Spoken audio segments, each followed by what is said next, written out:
Today, we not only celebrate 30 years of operational numerical weather prediction at NCMRWF, but also mark a historic milestone, 150 years of the India Meteorological Department. IMD has been a beacon of excellence in meteorology, serving the nation with its dedicated weather services, and we take immense pride in celebrating this dual occasion with all of you. As we begin, I request our esteemed dignitaries to kindly take their seats on the dais. Dr. M. Ravichandran, Secretary, Ministry of Earth Sciences, and our chief guest. Sir, I request you to please come on the dais. Dr. Parvinder Maini, Scientific Secretary at the Office of the Principal Scientific Advisor to the Government of India. Dr. Mrityunjay Mohapatra, Director General of Meteorology, India Meteorological Department. Dr. Michael R. Farrar, Director, National Centers for Environmental Predictions, USA. Dr. David Walters, Associate Director, Foundation Science at UK Met Office. Dr. V.S. Prasad, Head, NCMRWF. And Dr. Ashish Rautre, Scientist F, NCMRWF. Thank you, esteemed dignitaries, for gracing us with your presence today. May I request Dr. V.S. Prasad, Head NCMRWF, to welcome the dignitaries on the dais with a flower pot.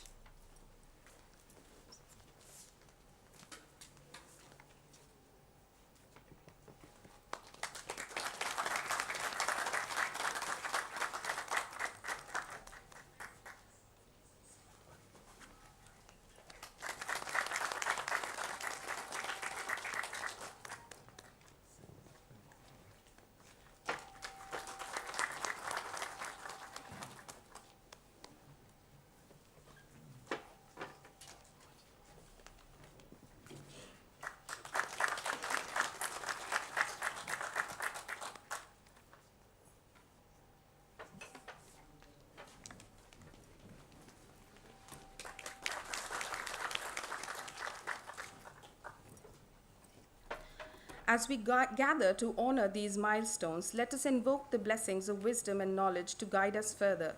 To mark the beginning of today's events, we now proceed with the ceremonial lighting of the lamp. I invite our dignitaries to kindly come forward and join us for this significant ritual.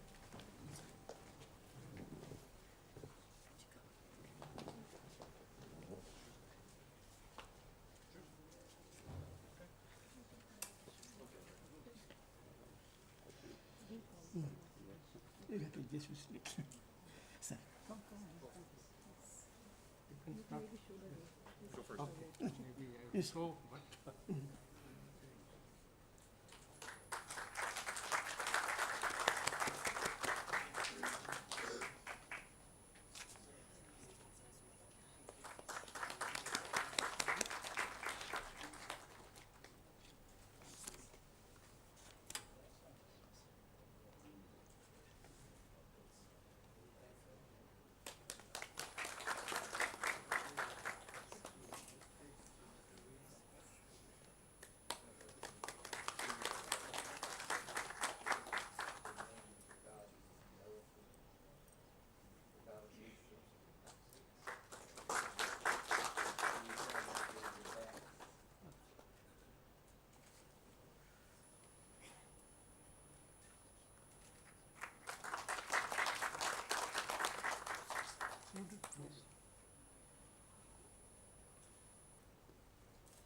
Now we will have a rendition of Saraswati Vandana to celebrate the goddess of learning and enlightenment.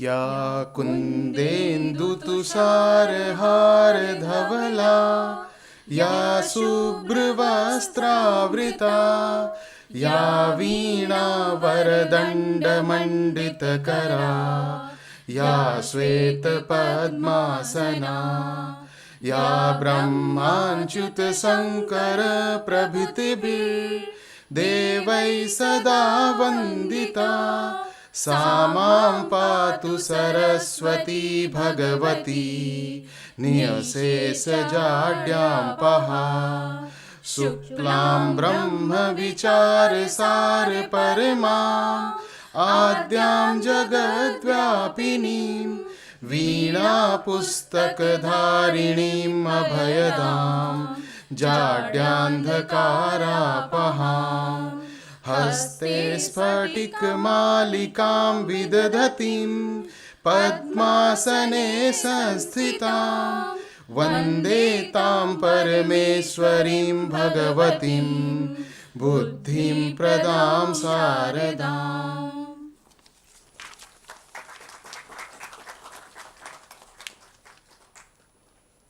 With the light guiding our way, it is now my privilege to invite Dr. V.S. Prasad, Head NCMRWF, to deliver the welcome address.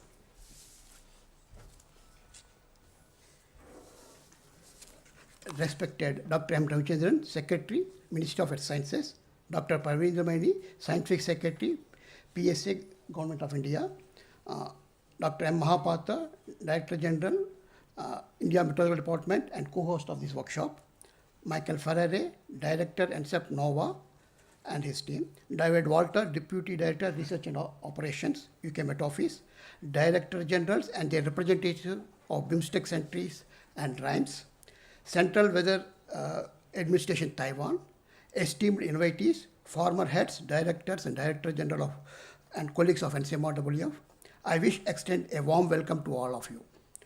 We convened here today to celebrate two significant milestones: 30 years of operational NWP in India and 150 years of India Meteorological Department. I trust that all the attendees have experienced a comfortable journey, and I hope that you have been graciously received by my colleagues. Your presence enriches this occasion, and we look forward engaging a fruitful event. I am delighted to welcome to the 30 years of operational NWP in India at the National Center for Medium Range Weather Forecasting. NCMRWF was established by the Government of India as a special project in the year 1988 under Department of Science and Technology, and with a clear mission to develop a robust operational NWP system in our country. Indigenous initiatives of the NWP started way back 1960 in IMD and also IITM. But within 5 years of establishment of NCMRWF, we successfully operationalized NWP system with highly skilled workforce and also with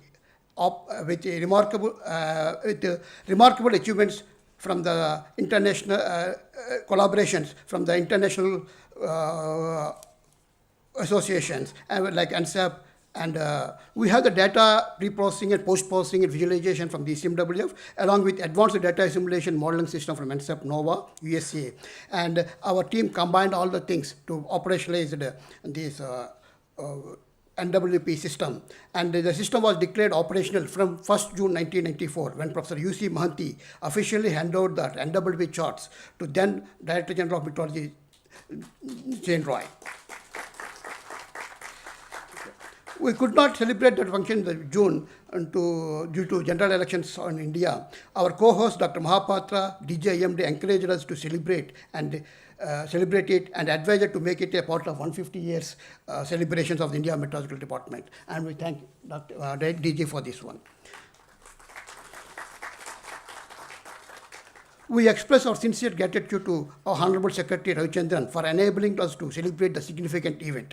His exceptional vision and steadfast support to have greatly empowered our MOS community and NCMRWF in particular to pursue the variety of impactful initiatives. Under his leadership, in recent years, NCMRWF made significant strides in implementing numerous administrative and scientific decisions, paving way to continued progress and innovation. I would like to express my sincere thanks to our distinguished guests for accepting our invitation and making the efforts to travel long distance to attend the event. Special thanks to our international collaborators, NSEP NOVA, UK Met Office, CWA Taiwan, as well as BIMSTEC partners, Bangladesh, Bhutan, Myanmar, Nepal, Sri Lanka, and Thailand. Last 3 decades, NCMO played a focal role in transforming India's weather forecasting capabilities by providing NWP products produced by the state-of-art models. As one of the first centers to deploy high-performance computing for NWP in the world, NCMWF has grown not only as a center for national importance, but also became a regional leader in NWP, providing support to many countries in the region.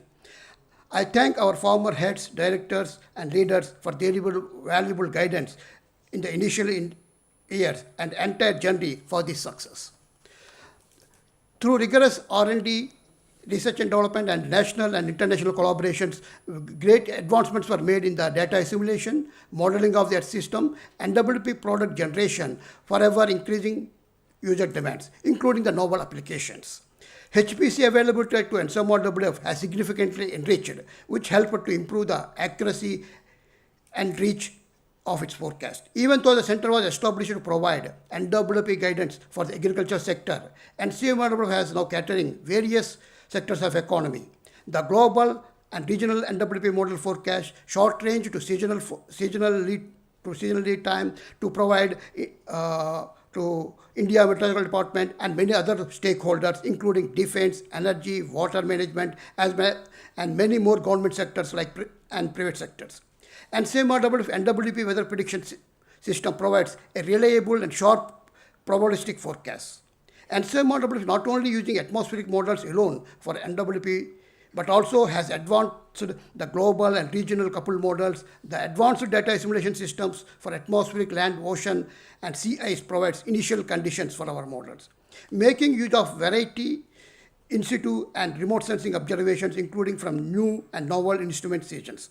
And some models also provide high resolution, long-term regional and global analysis, which is widely used worldwide for R&D. These remarkable advancements and achievements are direct results of outstanding and collaborative efforts from the administrative and scientific staff of NCMWF. I extend heartfelt thanks to and congratulations to entire NCMWF family for these impressive accomplishments.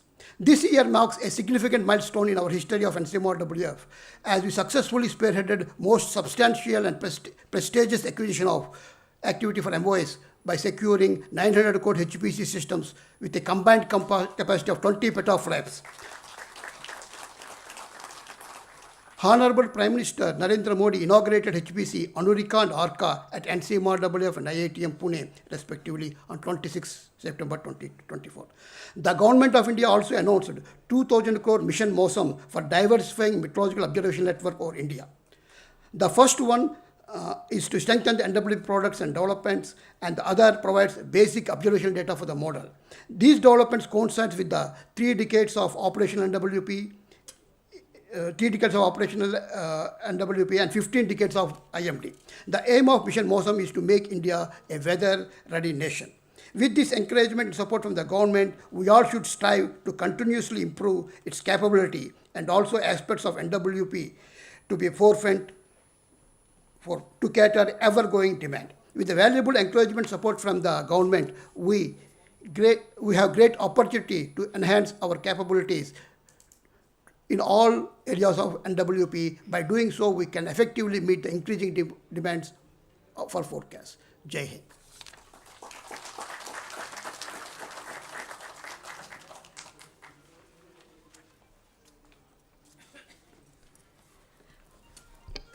Thank you, Dr. Prasad, for your heartfelt words. Your vision and leadership continue to inspire NCMRWF as we embrace new challenges and pursue excellence in weather prediction.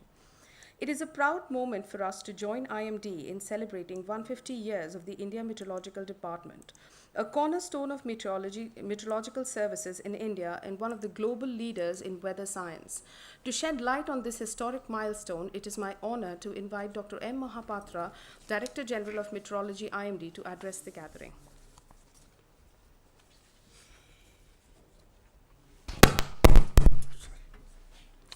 Good morning, namaskar to all of you. Respected Dr. M. Ramachandran, Secretary, Minister of Earth Sciences, Dr. Parminder Maini, Scientific Secretary, Office of the Municipal Scientific Advisor, Government of India, Dr. Farrar, Director, NSF, Dr. David, Associate Director, UCAMET Office, Dr. Prasad, my dear friend and colleague, Head, NCMRWF, Dr. Ashish Rautray, former Director General of Meteorology,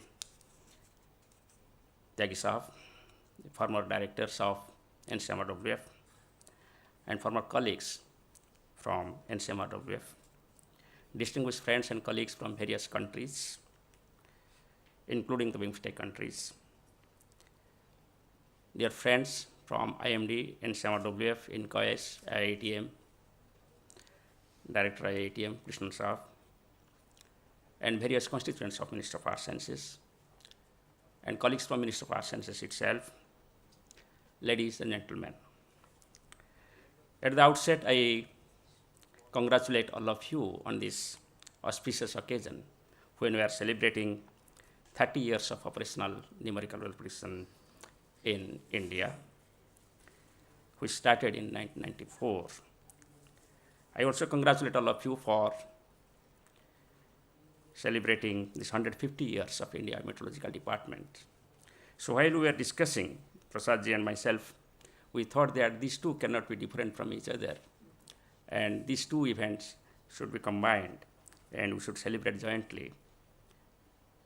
The basic principle is that the India Meteorology Department is an institution which is linked and associated with each one of us.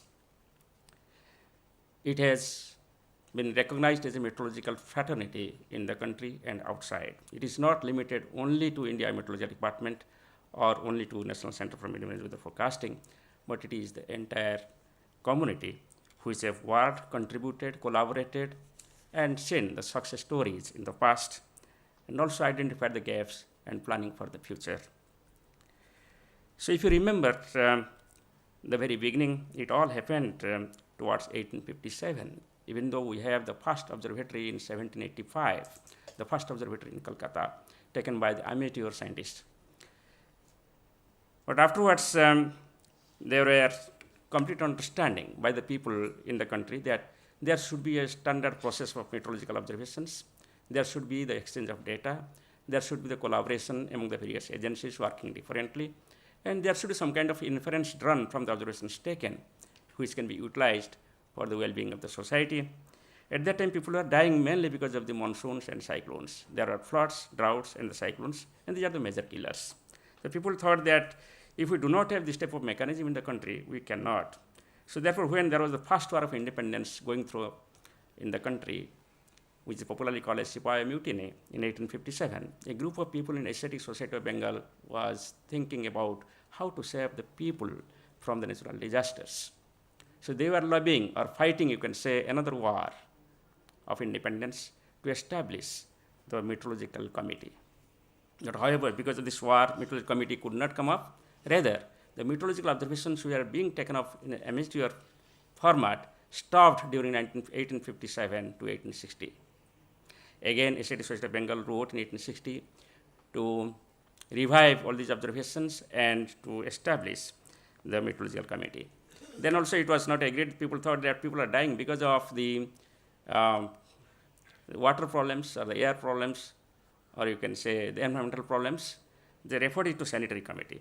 The Sanitary Committee told that it is not our job, it is the job of a separate committee. There should be a separate committee. So then finally, British India decided to construct or constitute the regional committees. There are 4 provinces, that is Eastern, Western, Central, and South provinces. So 4 regional committees are formed, but these 4 committees could not deliver the objective. That data could not be exchanged, it could not be standardized, instruments could not be calibrated.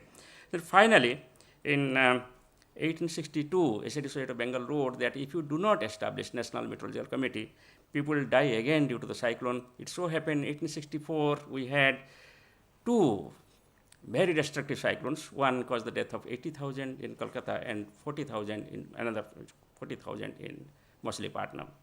So these 2 compelled the British government at that time to start the meteorological services. The meteorological services started in 1865 with the introduction of the port warning in the country. At that time, it is undivided India. So therefore, those who are present from other countries here, they can realize that. That was the beginning of the meteorological services. And for that purpose, it was standardized, and express telegram was introduced.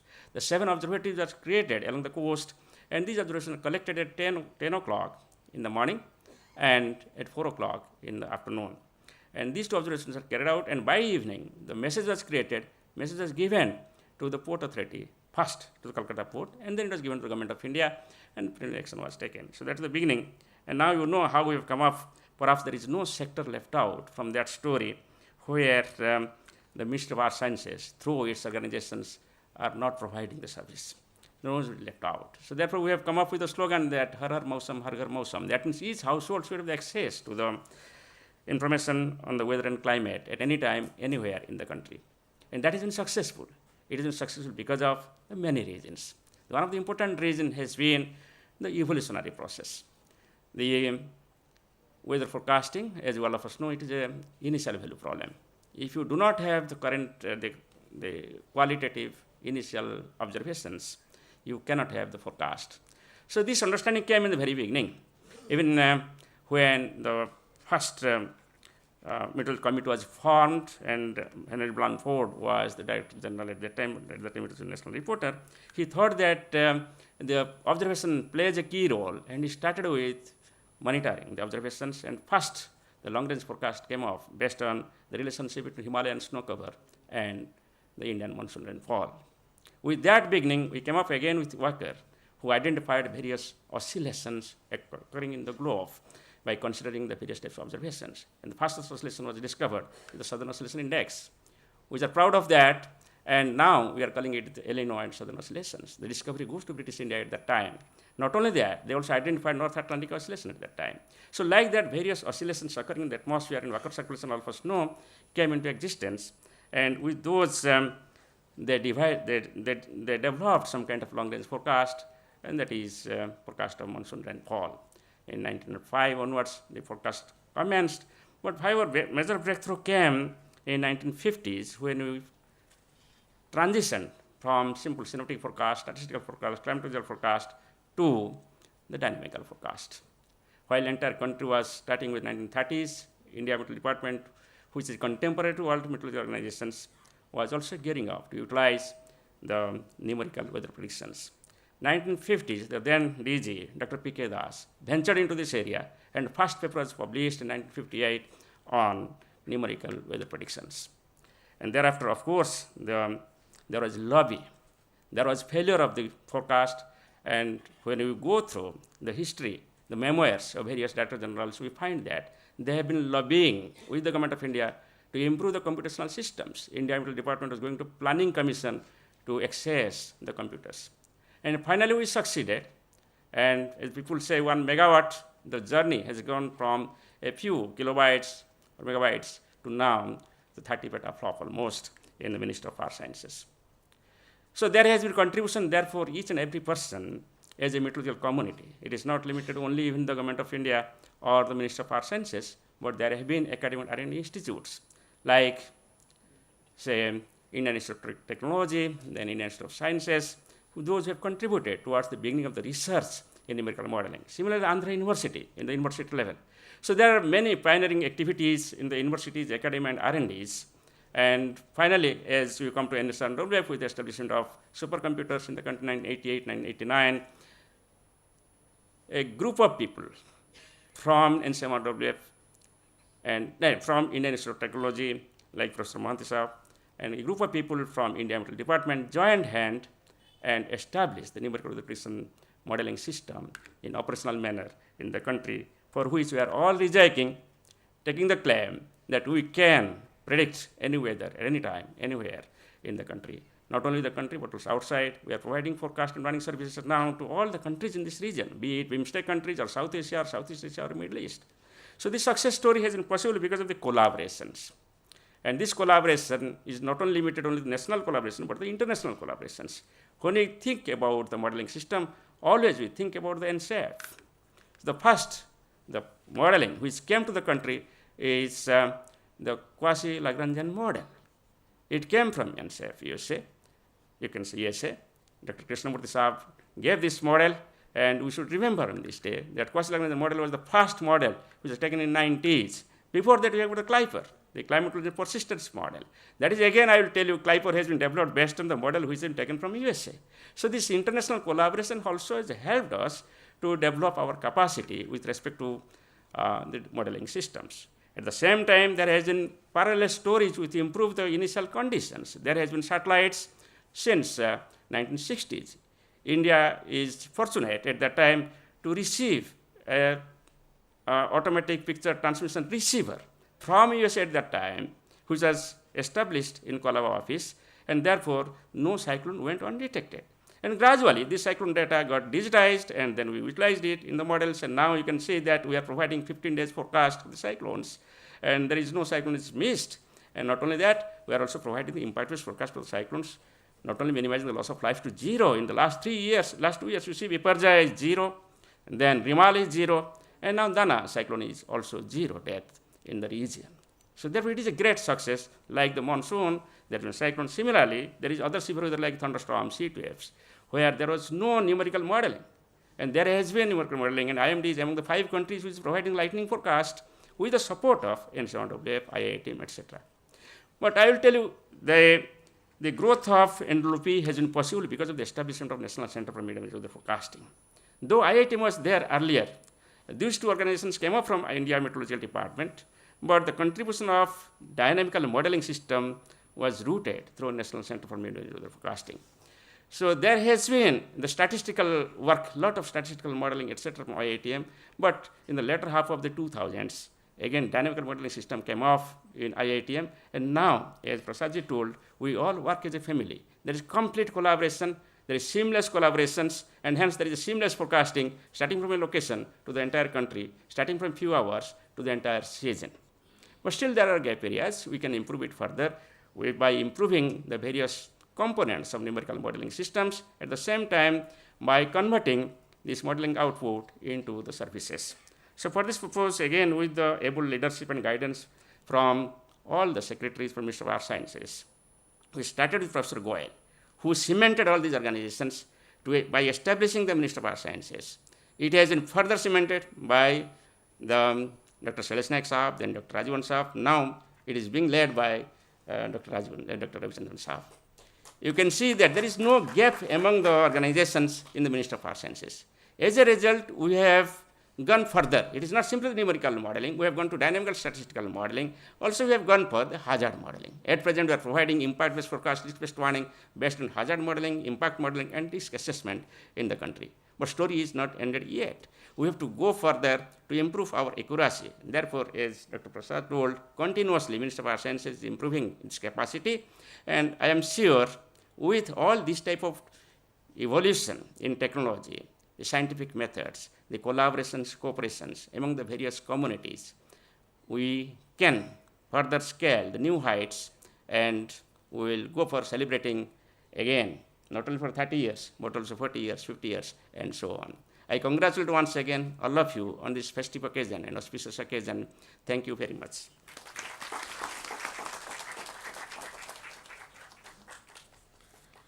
Thank you, sir, for your enlightening address and for taking us through the remarkable journey of 150 years of IMD. We are truly inspired by the continued commitment and advancements under your leadership, which have elevated IMD's standing globally and reinforced its vital contributions to our nation. To express our gratitude, I request Dr. Prasad, Head NCMRWF, to kindly present Dr. Mahapatra with a token of our appreciation.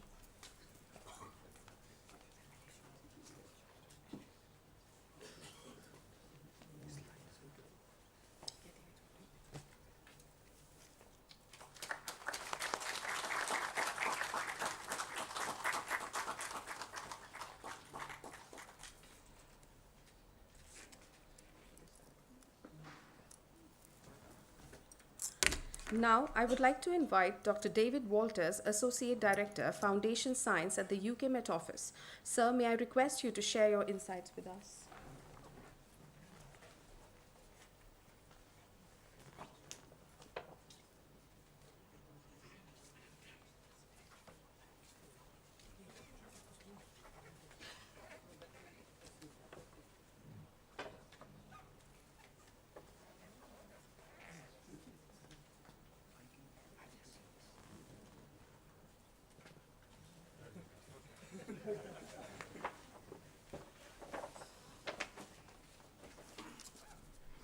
Namaste and good morning. Honourable Secretary, Director General, Scientific Secretary, distinguished and honoured guests, and dear friends and colleagues. It's a privilege to be asked to help open this meeting to celebrate 30 years of operational NWP in India and 150 years of the India Meteorology Department. Thank you for inviting me and my colleagues from the Met Office, as we're honoured to join you in your celebrations today. The importance of meteorology in India can't be overestimated. Looking back 150 years since the founding of IMD, it's hard to imagine how difficult our science must have been back in the 19th century. Since then, we've seen the formalising of weather observations, the use of the telegraph to distribute these. We've seen the dawn of airborne measurement, electronic computing, and satellite retrievals. And we've also seen the advancement of our scientific understanding of the weather and the building of the global infrastructure to support our numerical weather prediction and to share and communicate the inputs, outputs, and impacts of our forecasts. More recently, we've seen the growth in AI and machine learning, which has the potential to similarly revolutionise our prediction capabilities, even if this is in ways that we don't yet fully understand. In the last 30 years, NWP in India has come a long way, from grid spacings measured in hundreds of kilometres to grid spacings measured in hundreds of metres. NWP has been described as the quiet revolution, the continual improvement of our forecast skill and the ability to make prediction at finer scales in space and time has led to forecasts today that would have been unbelievable only 30 years ago. As you'll hear in my presentation later, in their contribution to our collaborative model development, NCMRWF and the Ministry of Earth Sciences are playing a leading role in developing extended range, subcontinental and urban scale forecasts and their links to atmospheric composition and air quality. This will benefit the people of India directly, but it will also contribute to our collective knowledge and help others across the globe. Forecasting the weather and its impacts is also becoming more difficult. Climate change is a global challenge, and we're starting to see the impact of climate change on day-to-day weather that affects our people, their livelihoods, and their infrastructure.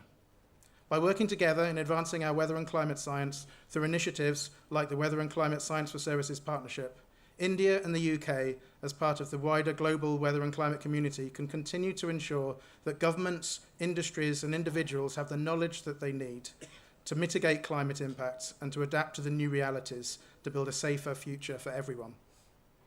We will continue to improve our ability to forecast the weather in the context of this changing climate and improve the communication of these forecasts to the public, the government, and the private sector. By working together, we can continue to build our capabilities and be a collective force for good in the world. So congratulations again from the Met Office and from the UK government on your success and achievements in the last 30 years and 150 years. And here's to the progress we can make in the 30 years to come. Thank you.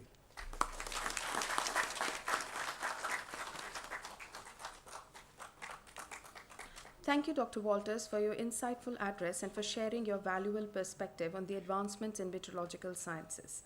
I now request Dr. M. Mahapatra, DGM IMD, to kindly felicitate Dr. Walters as a token of our appreciation.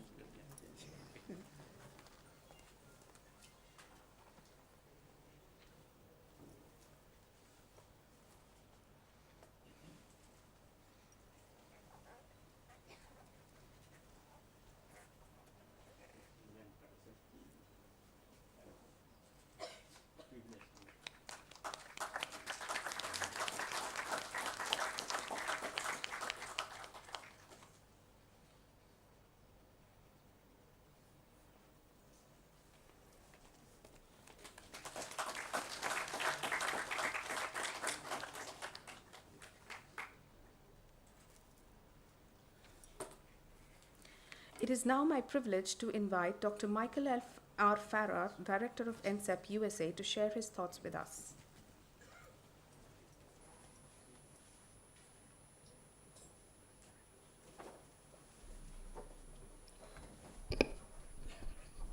Well, good morning, everyone. It's my honor to be here to celebrate 150 years of IMD and 30 years of NCMWRF.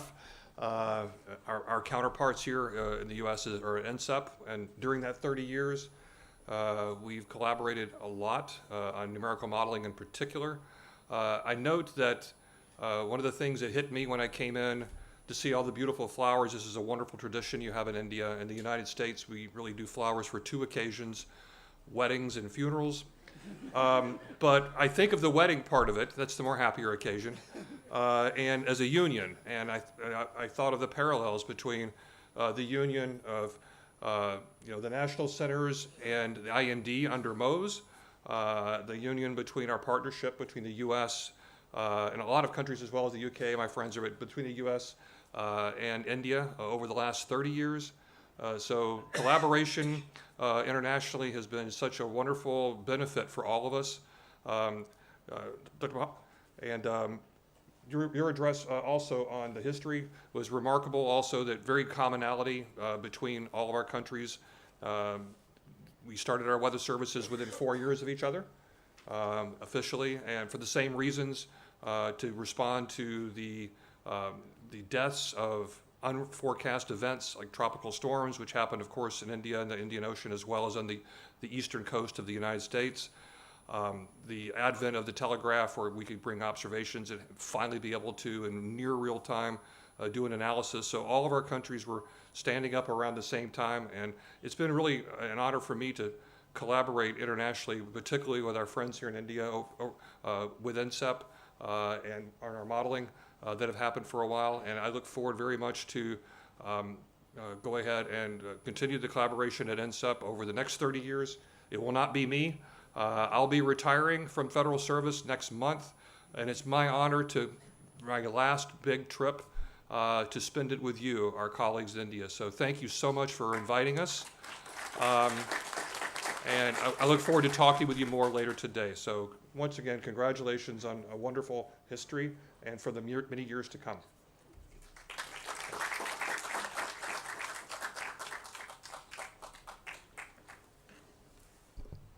Thank you, Dr. Farrar, for your address and sharing your insights with us. May I now request Dr. M. Ravichandran, Secretary of Ministry of Earth Sciences, to kindly felicitate Dr. Farrar with a token of our gratitude.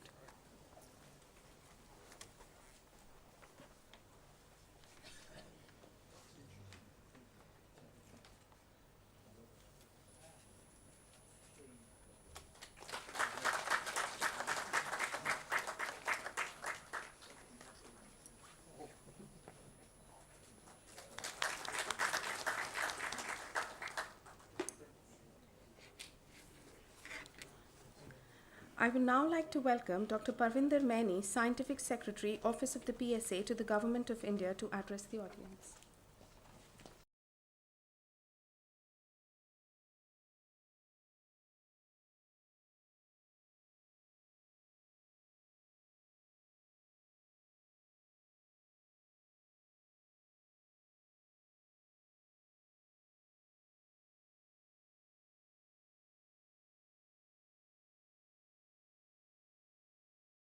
Of the BIMS technicians, the entire meteorology community, friends, a very, very good morning to all of you. First of all, I would like to congratulate IMD on completing 150 years of service to the nation. IMD, being the National Weather Service, is of course, agency is committed to provide a very, very reliable, accurate weather forecast in all temporal and spatial scales. And of course, its forecasts are improving by the day, and so are the challenges. We, of course, just heard from Dr. Mahapatra about the success stories of IMD. And IMD, of course, has stood by the challenges and has been giving weather forecast successfully to the entire nation as a National Weather Agency. So my congratulations to the entire community. Needless to say, the operational NWP models have played a very, very pivotal role in this entire journey. And as has been elucidated by Dr. Prasad, it was in 1994 when for the first time IMD started utilizing the output from the NCEP adapted numerical weather prediction model being run at NCMRWF. It was, of course, a landmark day for all of us, and because India officially adopted the NWP in the operational weather forecasting. Today, of course, marks 30 years of operational NWP, and I'm happy that I not only am part of this celebration, but I also contributed in some way during this successful journey. And in addition, of course, we had some very successful collaboration with our international partners. And I'm very happy that both Dr. David, Associate Director of UK Met Office, and Dr. Michael, Director of NCEP, are here with us to celebrate this momentous event. Now, of course, the launch of the Monsoon Mission, which helped us set up the Monsoon Desk at NCEP, and later collaboration with the UK Met Office on the partnership, paved the way for a seamless NWP system in India.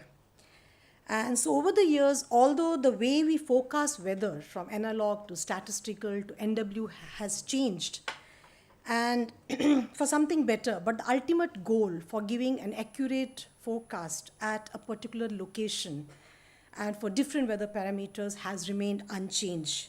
And this will, of course, remain unchanged for the years to come and will remain a challenge. As was actually mentioned by Dr. Prasad, NCMRW was established in 1988 as a mission mode project, mainly to cater to the needs of weather forecasting in medium range scale for the farming community in India. So, of course, NCMRW has a mandate to continuously develop next generation numerical weather prediction systems in terms of reliability and accuracy over India and neighboring regions for operational use by IMD. Of course, NCMRW also doubles up as BCWC Center for Weather and Climate. So to achieve all this, government had set up some very, very tough goals for NCMRWF. And I, being part of NCMRWF right from its inception, have been a witness to some of the fiery discussions that we had in the rooms where very, very tough targets were laid out for us and with strict deadlines to achieve something unheard of in India. One such challenge was to provide location-specific forecast using NWP output at the 127 agroclimatic zones of the country for the benefit of the farming community. At that time, of course, the TAT model that were being run at a very coarse resolution of 150 kilometers, and getting a reliable and accurate forecast at a particular region from this model was not very easy. Therefore, to reduce errors and increase the accuracy of the prediction results of the NWP models, statistical post-processing was undertaken to account for the local environmental conditions. This was, of course, the only option available to us. So with the paper on Murphy and cards in our hand, Dr. Ashok and I, a colleague of mine who's no more with us, we set out to develop location-specific statistical dynamical models. Today at this platform, I will like to place on record the immense contribution made by Dr. Ashok in this field. These are, of course, early memories. Now, with the advent of faster computers, our dynamical models are being run at a much finer resolution. Today, NCMRWF is running a myriad of models from global to regional NWP models. Global and regional coupled NWP systems are also being run to cater to the needs of IMD and neighboring regions. A seamless weather prediction system has been established to give forecast in all ranges. However, the uncertainty in NWP model prediction still remains a challenge. The global ensemble prediction systems being run operationally and elsewhere in the world, which are giving probabilistic forecast, have tried to at least address some of the uncertainties. However, the model forecasts still suffer from systematic bias and dispersion errors. Scientists in the world are trying to figure out how to address this. Of course, statistical post-processing methods have again found a way, and ensemble model output statistics are being run to account for some of these biases. Now, of course, today ensemble prediction has become an integrated part of weather and climate forecasting, but the challenge to communicate this probabilistic forecast is much, much difficult compared to a deterministic forecast. Now, over the years, with rapid expansion of various types of data from various observing platforms, improved data assimilation techniques, increased computing infrastructure and the computing capabilities, better understanding of the atmospheric dynamics, advancement of NW systems models, and sophisticated post-processing methods has led to delivery of more accurate forecasts, including extreme weather events such as severe thunderstorms, heavy precipitation events, heat waves, and so on. Today we are also talking about, as was mentioned by Dr. David, we are also talking about AI-based models. With the increase in the frequency of extreme weather events globally, many players such as Google and IBM have actually started developing cutting-edge weather forecasting models based on artificial intelligence to give a more precise weather forecast in the shortest of times. Added to this, with climate change, the way weather occurs and behaves is actually changing, and therefore weather prediction capabilities have to continuously evolve to address these new challenges that come. In addition, the expectation from public is also increasing. Today, people look for reliable forecast in all ranges and for all kind of weather prediction models, systems from weather agencies, and therefore the operational agencies are actually facing lot of pressure not only to demonstrate value in the forecast they issue, but also they are accountable for what forecast they give in the aftermath of, especially of an extreme weather event. In addition, they also have to face competition from other players in the field.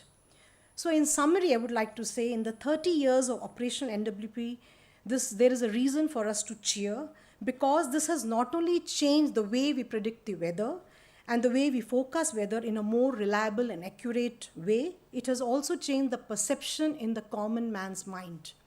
Now the common man looks for a weather app to see what is the weather before they move out. This was not so 30 years back. So the reliability, of course, has given by the National Weather Agency has actually developed a lot of confidence among the common man to rely on the weather agencies. So I once again congratulate NCMRWF, IMD, and the entire meteorology community for this wonderful day that we are all celebrating together. Thank you so much.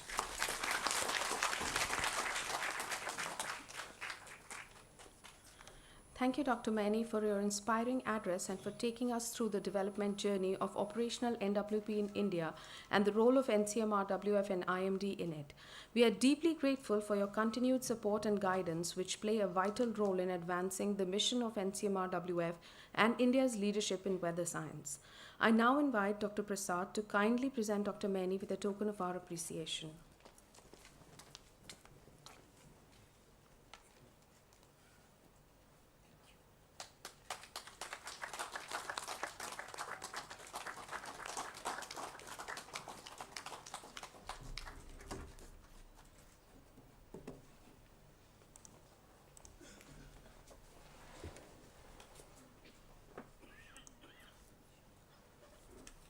The inauguration of the cloud server at NCMRWF marks a major step in enhancing our computational and data management capabilities, further advancing our contributions to numerical weather prediction. May I request Dr. Ravi Chandran to kindly do the honors.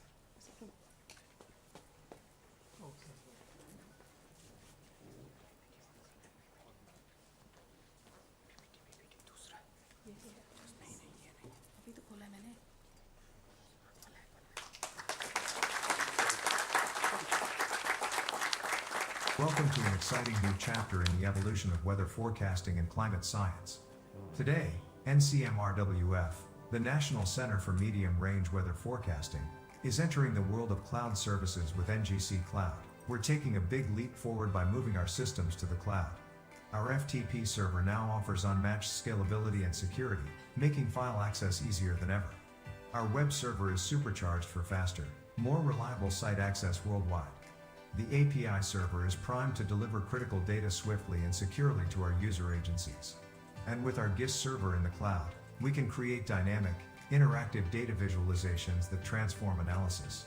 This migration means faster, smarter, and more powerful performance across the board, setting us up for a future-ready digital experience.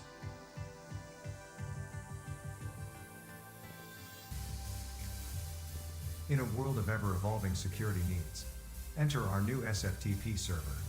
Log in with your credentials and experience unparalleled security, with seamless, reliable access to all your files.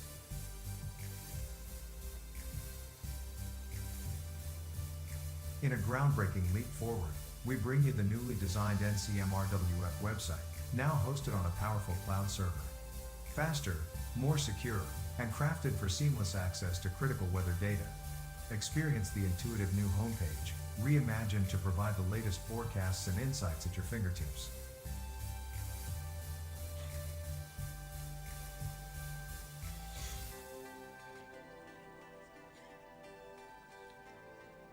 Introducing our indigenously developed geospatial server, now hosted on the cloud to transform weather analysis. This powerful platform delivers interactive, dynamic visualizations of NWP model, specifically designed to manage weather data in a detailed way. Experience a new level of precision and clarity in weather insights, powered by advanced tools for analysis and interpretation. With real-time data processing and seamless integration, this platform provides unmatched accuracy for decision-making.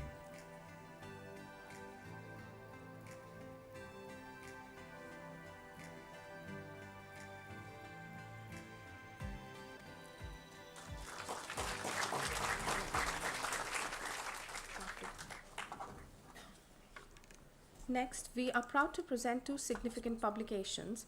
First of them is an e-book of memoirs which brings together the reflections and experiences of key individuals, former heads and directors who have been instrumental in shaping NCMRWF's journey. May I request Dr. Ravichandran to kindly do the honors and release the e-book.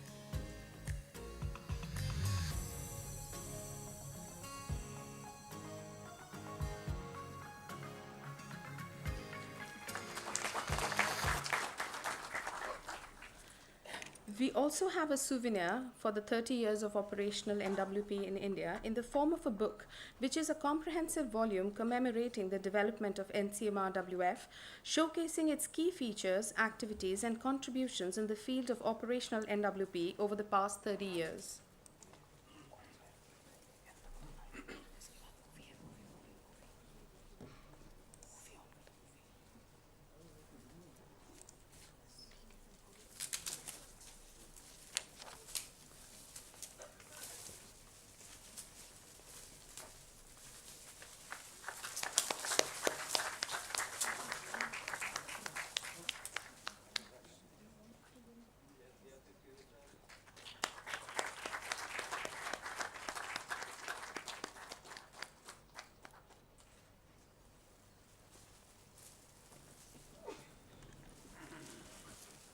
We have recently made a movie in order to commemorate the 30 years of the development of operational NWP, and it highlights the significant contributions from IMD and NCMRWF.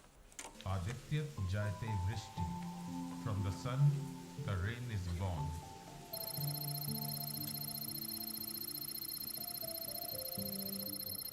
In a land as diverse and weather sensitive as India, predicting the weather is no small task. From the bustling urban centers to the vast rural landscapes, the monsoon rains, heat waves, and cyclones significantly impact the lives and livelihoods of over 1 billion people. But how do scientists predict these powerful weather systems with enough lead time? Numerical weather prediction, NWP, a field where science, technology, and advanced mathematics converge to forecast the future of our atmosphere. This short film takes us behind the scenes of India's journey with NWP, from early forecasting methods to today's cutting-edge techniques, employed by supercomputers and a vast network of observation systems.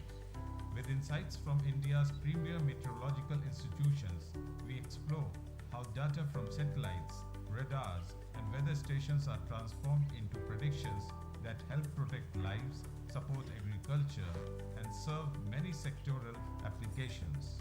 NWP is the best suited tool to forecast, considering all time scales ranging from seasonal to nowcast.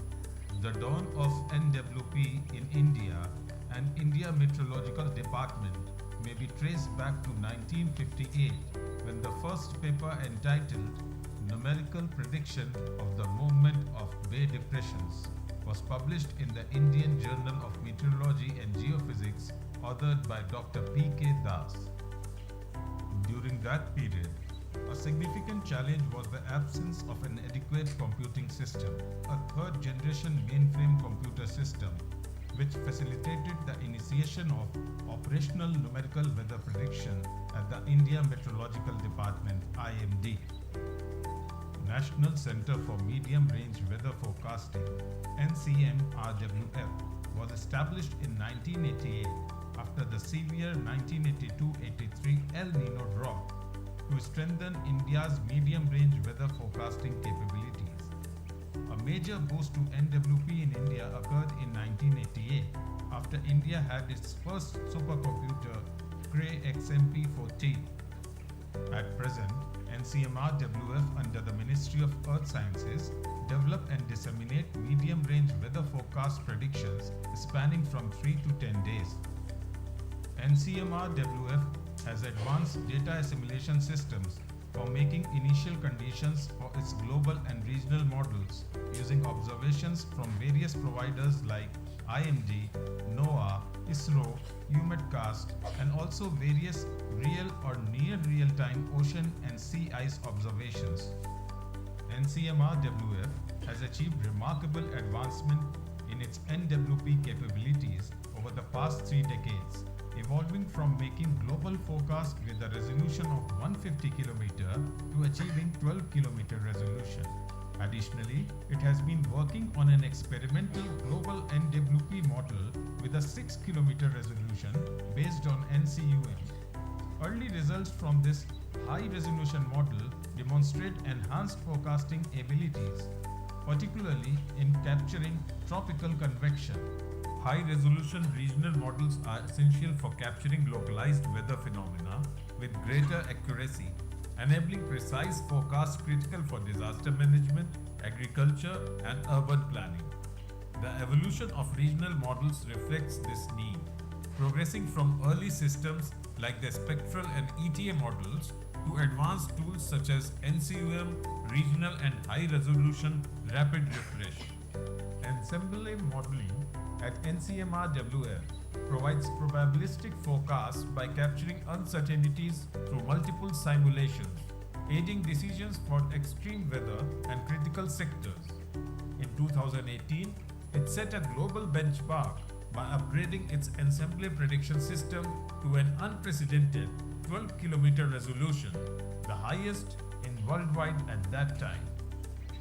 A dynamical approach for S2S predictions using the global atmospheric model posed with observed sea surface temperature in the late 1990s. From there, we have evolved to the current 60 km global coupled model. NCMRWF developed both global and regional reanalysis capabilities. NCMRWF serves as the BIDSTEC Center for Weather and Climate, fostering cooperation in weather modeling research among member countries. It also supports the RIMES climate service value chain through capacity building initiative.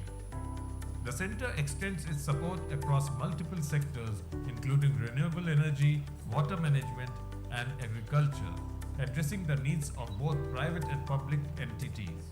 The center is also committed to skill development and capacity building, encouraging the next generation of experts in numerical weather prediction and data analysis, including students, researchers, and professionals.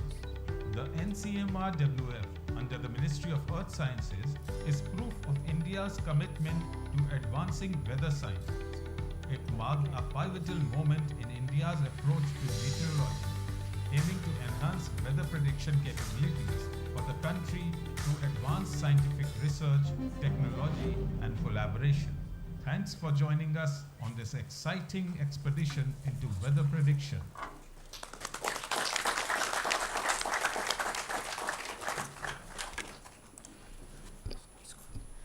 It is my privilege to introduce our chief guest, Dr. M. Ravichandran, Secretary of the Ministry of Earth Sciences, Government of India.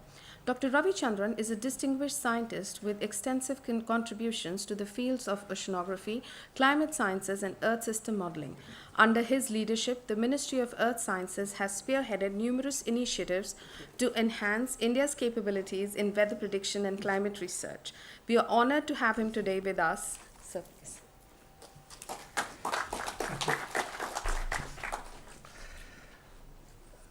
Dr. Michael Ferrer, NSUP, and his team from NSUP, David Walter, UK Met Office and his team,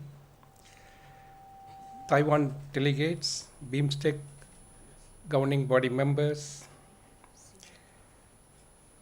Dr. Parvinder Maini, Dr. Mahabatra, Dr. Prasad, Dr. Asis, and former Director Generals of India Meteorological Department, and former heads and directors of NCMRWF, MOES institution directors, colleagues and friends from MOES, and other invitees. Very good morning to all of you.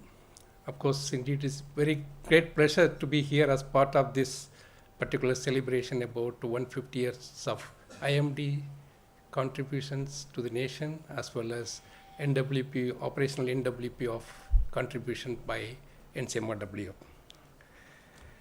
First and foremost, I congratulate both organizations for their immense contribution to the nations. I think they have come a long way, and from many people have already explained how it has been evolved over the period, especially for the operational forecast system of weather and climate, as well as how the numerical weather predictions has contributed to the operational weather forecast system.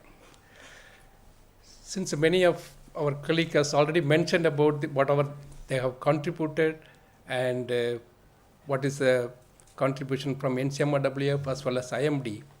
So I will restrict my talk very brief. Of course, the last 1 year, the major initiative or major initiative by Government of India has contributed is high performance computing system as well as Mission Mausam has been very important achievements, of course, contribution from all these organizations.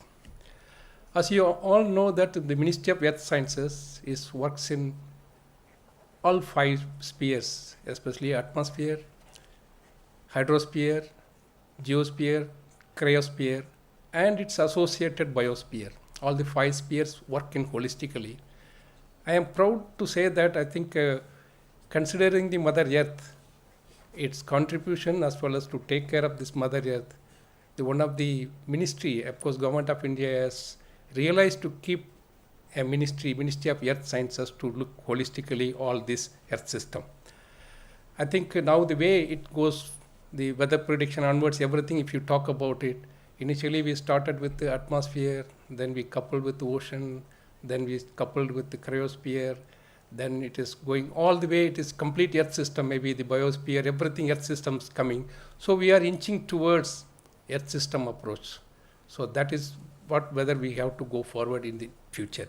I think that has been well recognized by our 4 secretaries, that means former secretaries as well as directors, so that we are able to realize very soon in the coming years. I think when you talk about IMD, I think it has significantly contributed. Of course, in the ministry, ministry means especially in the forecasting system, we always feel that 4 pillars for the better forecast start from observations, and number 2 is understanding, number 3 is whatever we understood, try to model them and go for numerical or whatever the forecasting, and finally is forecasting and disseminations. So in India, basically the first and last mile, that means first and last leg of observation and forecasting is done by IMD. I think over the 150 years, they are able to contribute this particular endeavor. And the second understanding mainly from the Indian Institute of Tropical Meteorology, Pune, and its maybe many other institutions.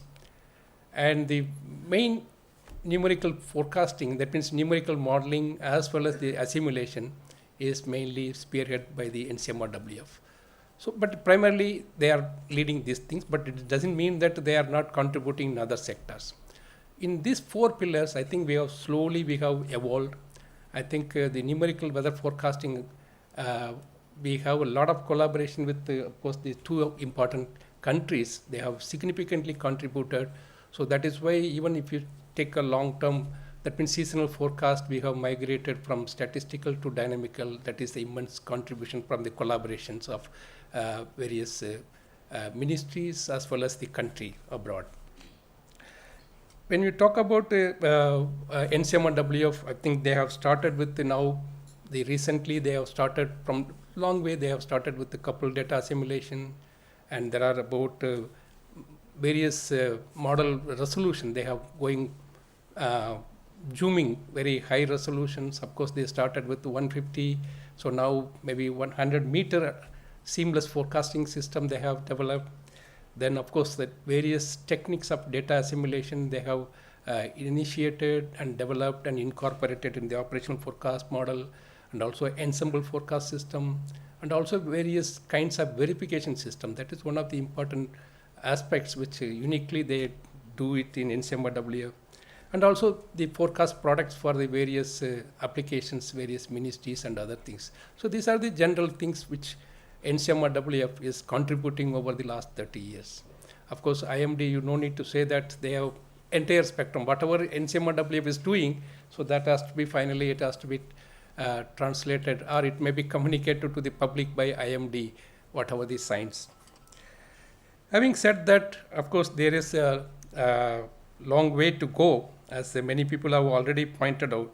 So I will just briefly tell about what is the next course of action. Of course, we have done enough some of the things, and we need to go long, much more expectation from the users, especially the weather pattern also is changing so chaotically, both in terms of spatial resolution as well as temporal resolutions. So we need to have more and more observation, more and more understanding, more and more modeling techniques, assimilation techniques, and also dissemination chains, and maybe the way of how to disseminate the methodology or the methods we need to change in terms of social media and other things. So the first and foremost, of course, we need to go for still very high resolution models, the global models, because we need to go for, especially in the tropics, we need to go for maybe at least to cloud solving scale we have to go, unless otherwise we cannot go for such a low, that means high frequency spatial time scale, high frequency, that means high resolution models, because each, what is called, within even 6 kilometers, there are a lot of variability. So we need to go much more, and hence we need to go for high resolution models. And also we need to go for much more the coupled data assimilations. So I think you have initiated, but we have to improve various couplers as well as the assimilation techniques. We need to go on improve. And as others have pointed out, it is not only the physics-based numerical model will help, because there are approximations and errors. We need to substitute that with the data-driven AML or data analytics. We need to, or big data analytics, we need to incorporate, so that we have to fuse them both, numerical as well as AML technique, so that we can improve the forecast. And also we need to have more and more ensembles, so that we can reduce the uncertainty in our forecast. And also the computing. Of course, we are going with the, of course, numerical model with the CPU, now AML with the GPU. Now also we need to think about the quantum computing. Also we need to slowly start to incorporate our numerical weather code into the quantum machine, so that we can seamlessly, we can switch over from one to another, and we should not be devoid of such technological resources. And also finally, we need to think about what is our plan for in 2047, where we need to reach.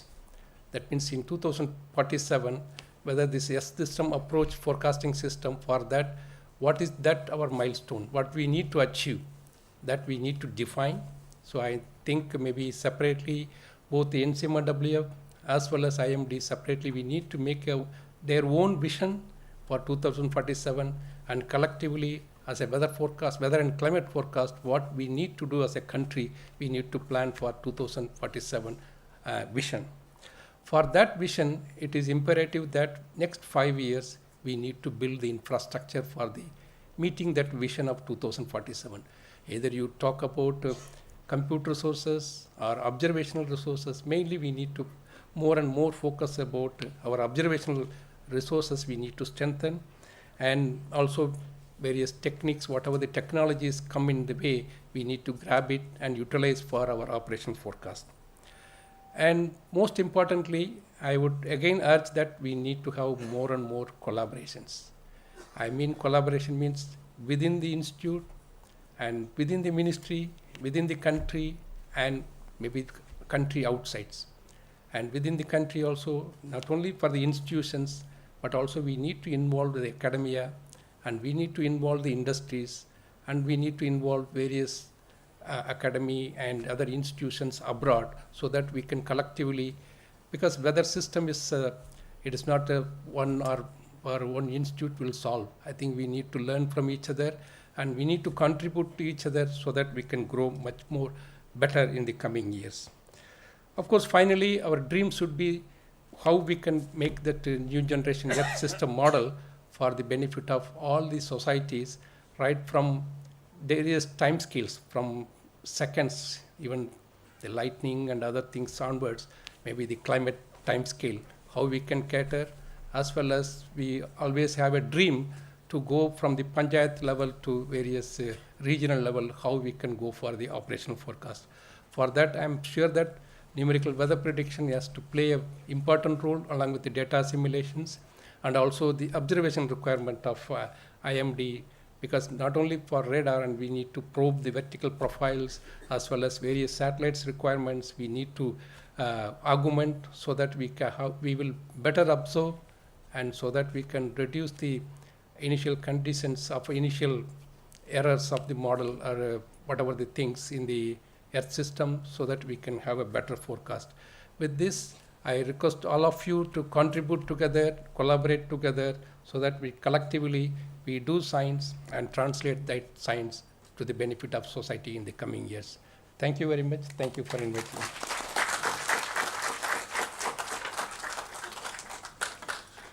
Thank you, sir, for sharing your invaluable insights and vision for advancing meteorological and climate services in India. We deeply appreciate your leadership and the support of the Ministry of Earth Sciences in driving significant progress in this field.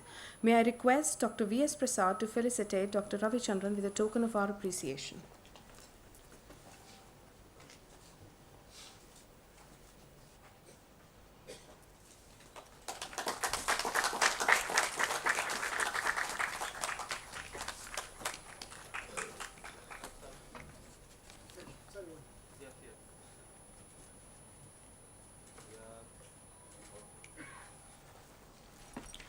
Over the years, NCMRWF has been shaped by the vision, dedication, and hard work of its leaders.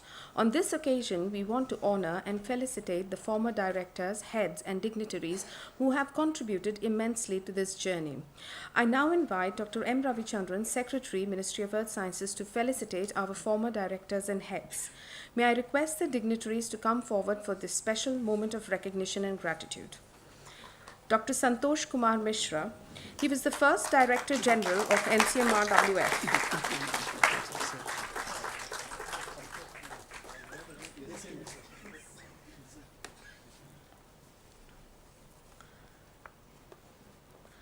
Dr. S.K. Mishra was the first Director General of NCMRWF during 1993 to 1996. He was instrumental in establishment of NCMRWF, driving the installation of India's first supercomputer, the Cray XMP, in 1988, and introducing the data simulation system in collaboration with NCEP.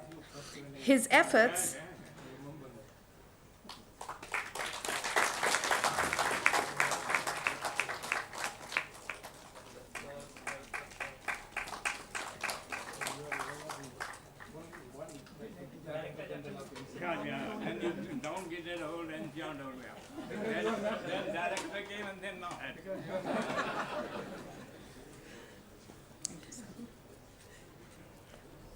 Professor U.C. Mohanty was the Joint Director Research from 1993 to 1995 at NCMRWF.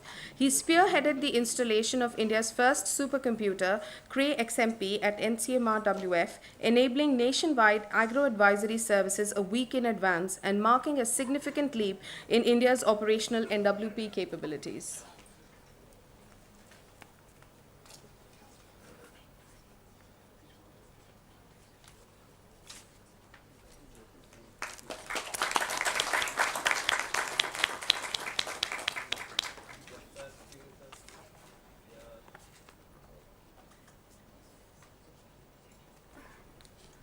Dr. R.K. Paliwal served as the Research Division Head at NCMRWF. He joined NCMRWF after retiring as the Air Commander from the Indian Air Force. He was pivotal in improving the forecasting system at NCMRWF by primarily focusing on data assimilation and numerical weather prediction. I can come there. Dr. Paliwal's expertise in enhancing weather forecasting accuracy through advanced data assimilation techniques has greatly helped India's numerical weather prediction systems.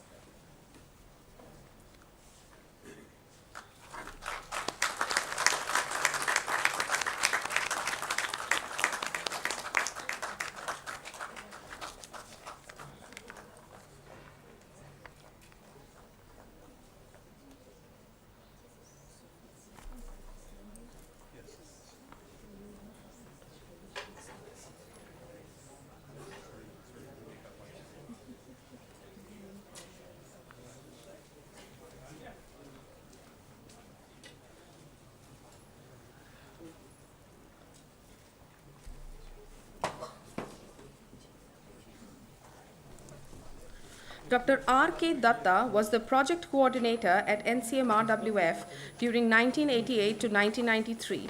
He is one of the visionary founders of NCMRWF who pioneered medium-range weather forecasting in India by benchmarking the nation's first supercomputer, the Cray XMP. He was instrumental in establishing state-of-the-art facilities, fostering global collaborations, and initiating daily operational forecasts, transforming agro-advisory and weather services.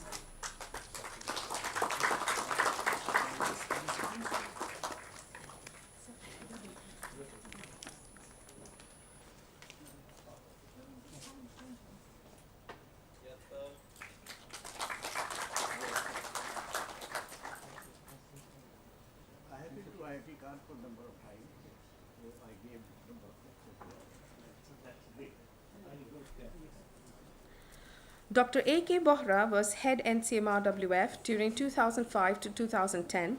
Dr. Bohra played a pivotal role in shaping NCMRWF during its formative years by contributing significantly to global forecasting advancements. As head of NCMRWF, he led initiatives such as strengthening scientific collaborations, advancing probabilistic and seasonal forecasting, and established the BeamStack Center for Regional Weather and Climate Services.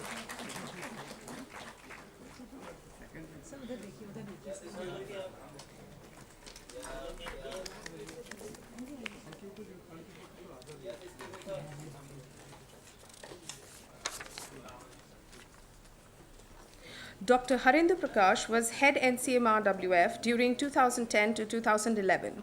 He joined NCMRWF in December 1989, and during his tenure with a team of about 40 young scientists from diverse disciplines, NCMRWF tackled many multidisciplinary challenges, often requiring innovative problem solving and collaboration. Dr. Harinder Prakash emphasized the importance of balancing core competencies with adaptability to achieve meaningful results.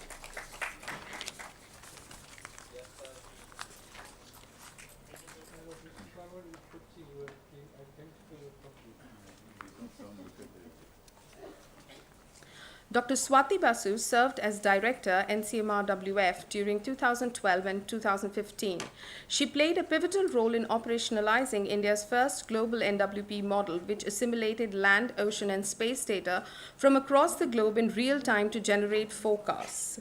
She also strengthened collaborations with global NWP centers, initiated the BeamStack NWP Guidance Center, and fostered partnerships both nationally and internationally.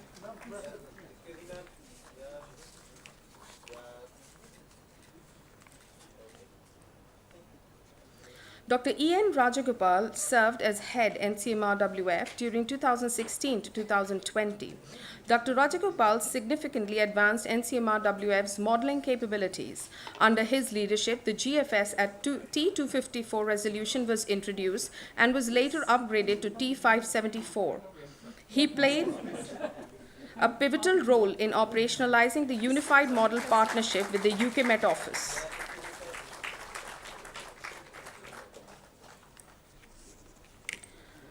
Dr. A.K. Mitra was head at NCMR-WF during 2021 to 2022. He played a pivotal role in the development of NCMR-WF as a mission mode project during 1988-89, enabling India to become the first in South Asia with real-time global medium-range weather forecasting capacity.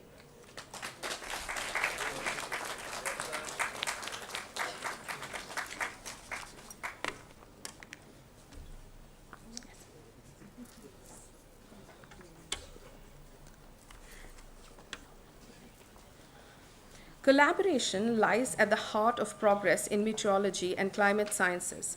The long-standing partnership between the UK Met Office and Ministry of Earth Sciences exemplifies how the exchange of knowledge, expertise, and resources can drive innovation, enhance forecasting accuracy, and address complex global challenges like climate change. By working together, we have not only advanced numerical weather prediction systems, but also strengthened our collective ability to deliver impactful, science-driven solutions for the benefit of our nations and the global community.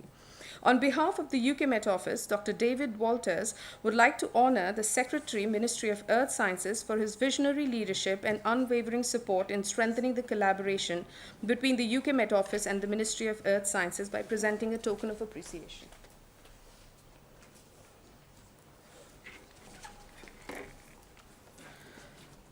Dr. Walters would also like to honor DGM IMD. Dr. Walters would also like to acknowledge DGM IMD for his significant contributions to advancing meteorological services and fostering this impactful partnership. Finally, Dr. Walters would like to honor Head NCMR-WF for his pivotal role in facilitating this collaboration and driving innovation in weather prediction with a token of appreciation. We deeply appreciate the UK Met Office's steadfast support and collaboration with NCMR-WF, which has significantly strengthened our forecasting capabilities and mutual growth in this critical field. As we approach the conclusion of this grand celebration, I invite Dr. Ashish Rautre, NCMR-WF, to deliver the vote of thanks.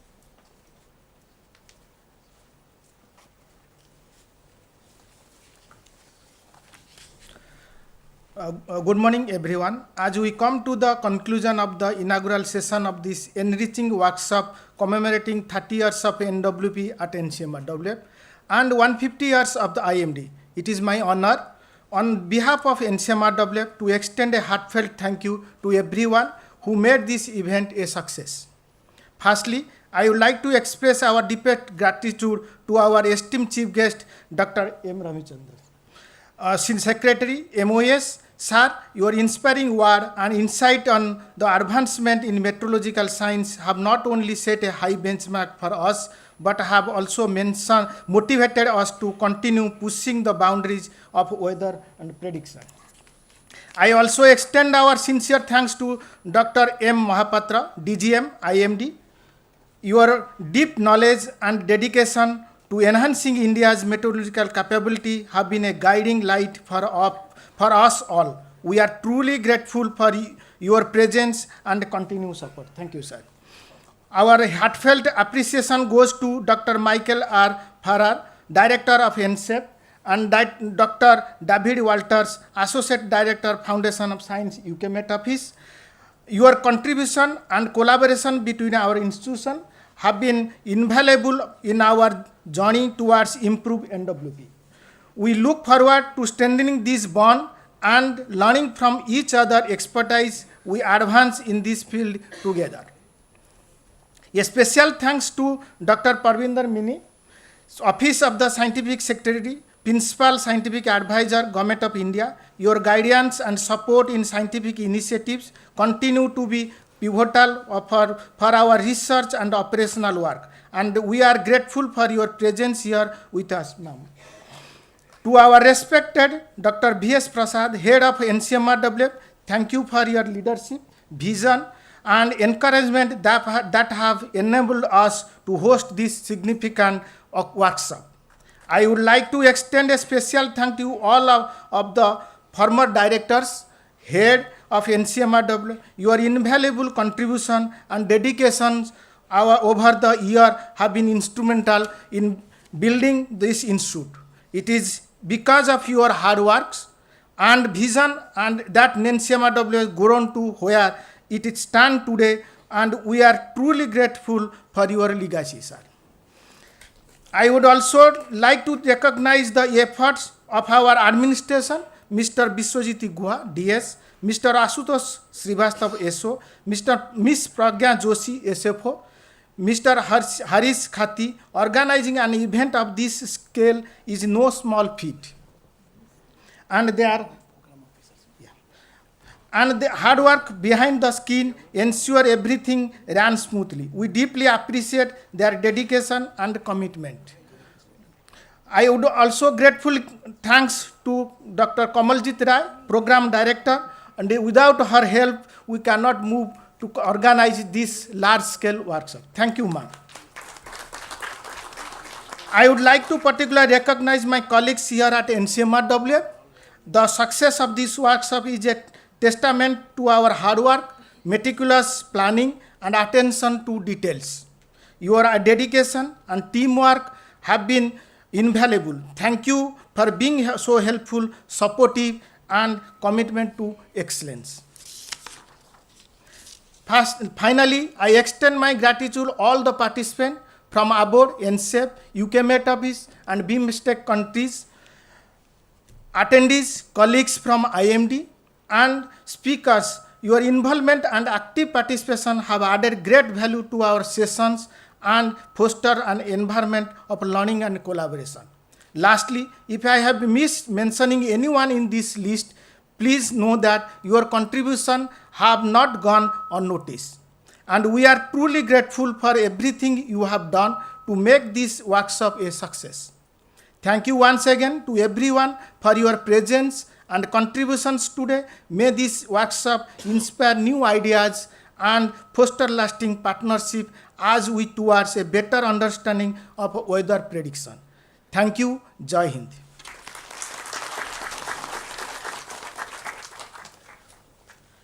Thank you, Dr. Rautre. Ladies and gentlemen, may I now request everyone to please rise for the national anthem.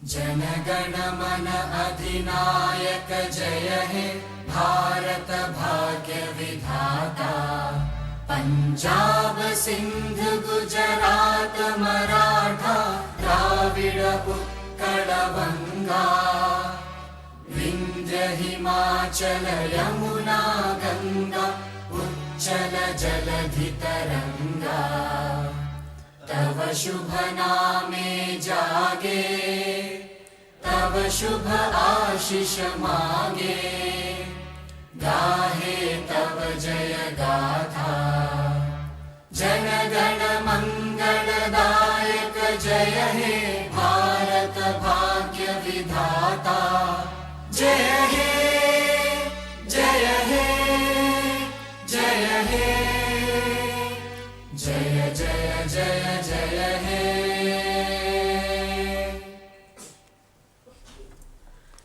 This brings us to the conclusion of today's program.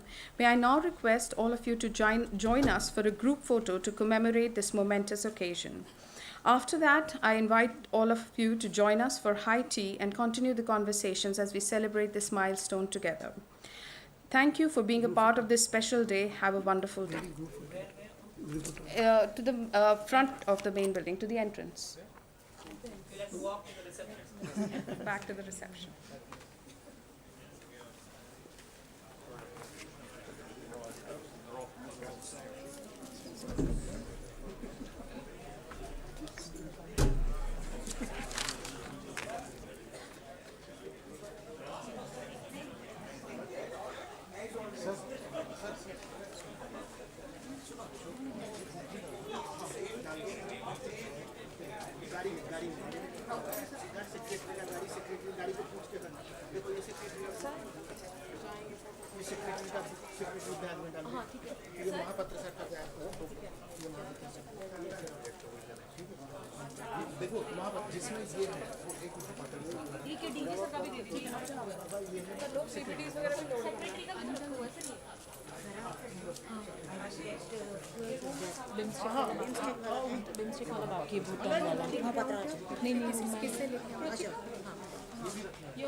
उनका तो अलग गाड़ी है। अलग गाड़ी secretary का ये बस में हो गया और प्रशासन ले लें। ठीक है सर। और गोविंदर ये मैं स्किप कर रही हूँ। प्रसाद सर का मैंने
Welcome back. Esteemed colleagues, welcome back.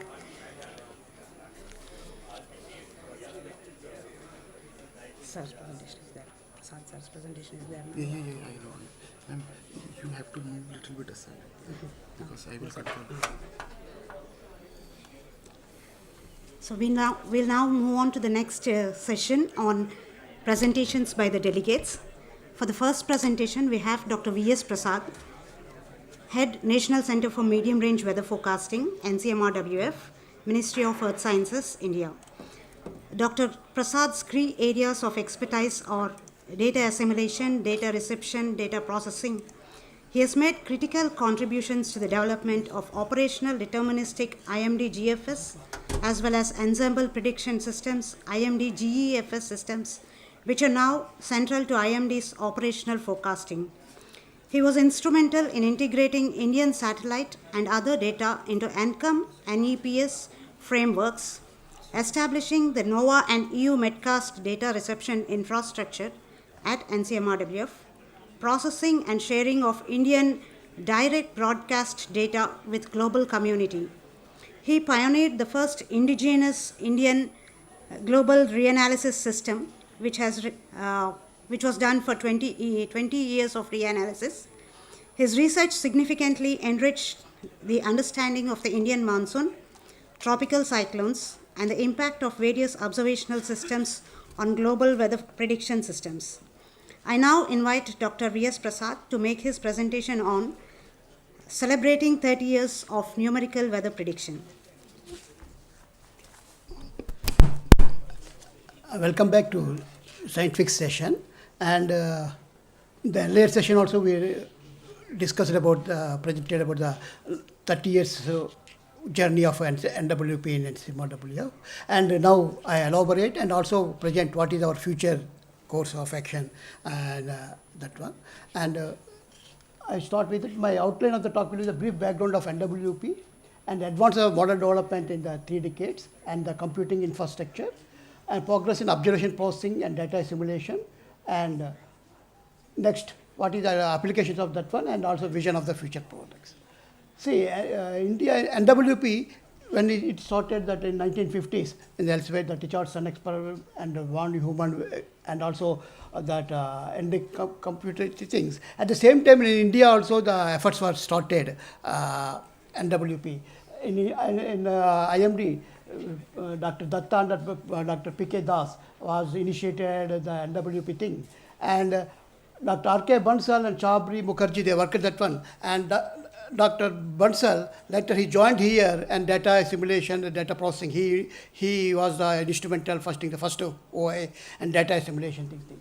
And the same time in IITM also, if you that one the efforts were started. In IITM the efforts were different. IITM invited Professor Takeo Murakami and trained the people in the NWP, and if I agree that Dr.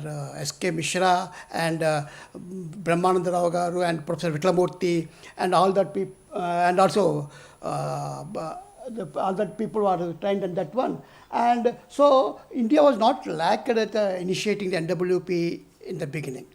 We are also that one, and in the IMD that quasi barotropic model and was initiated, and 4-layer QG models were there, and data assimilation things also started Sinha 1972.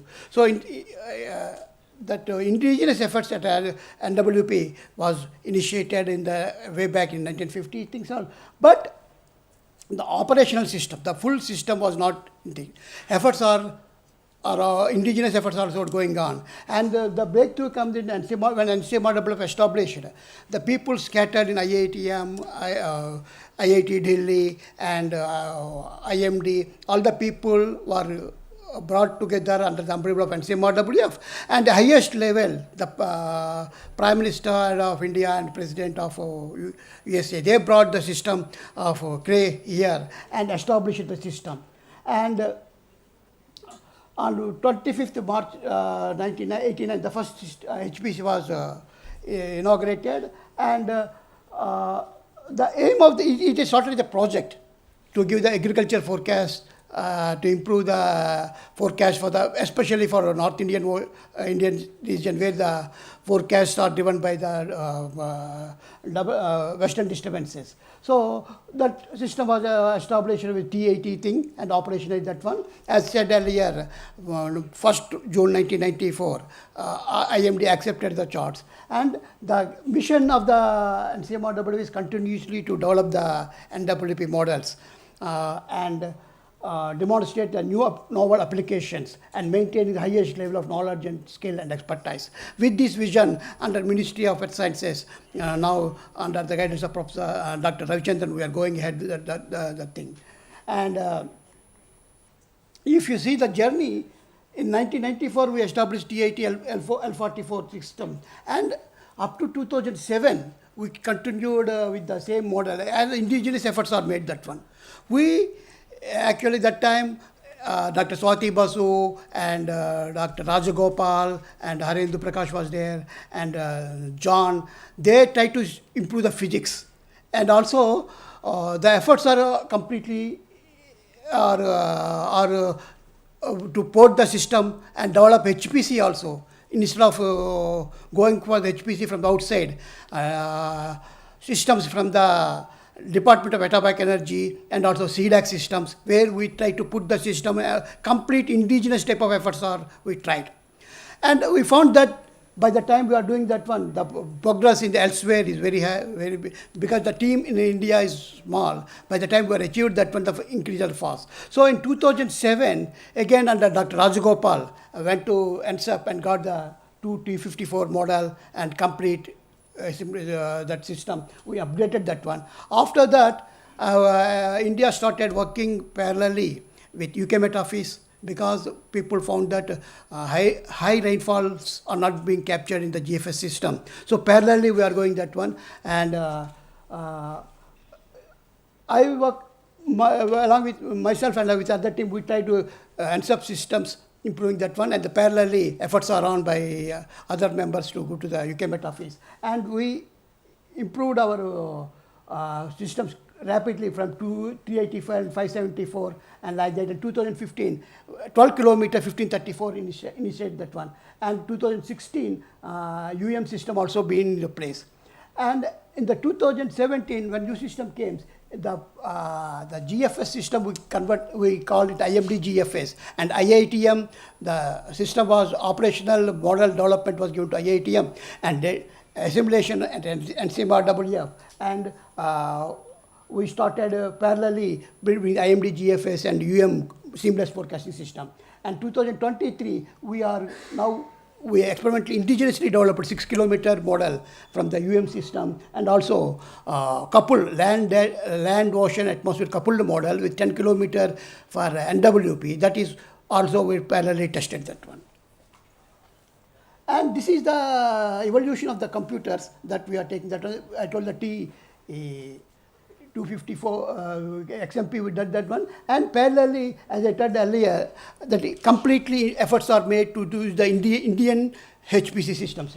DEC alpha system from the atomic energy, that is Dr. Bohra and team worked that one, parallelizing that system, the DEC alpha. This system was about 2 years we used this system.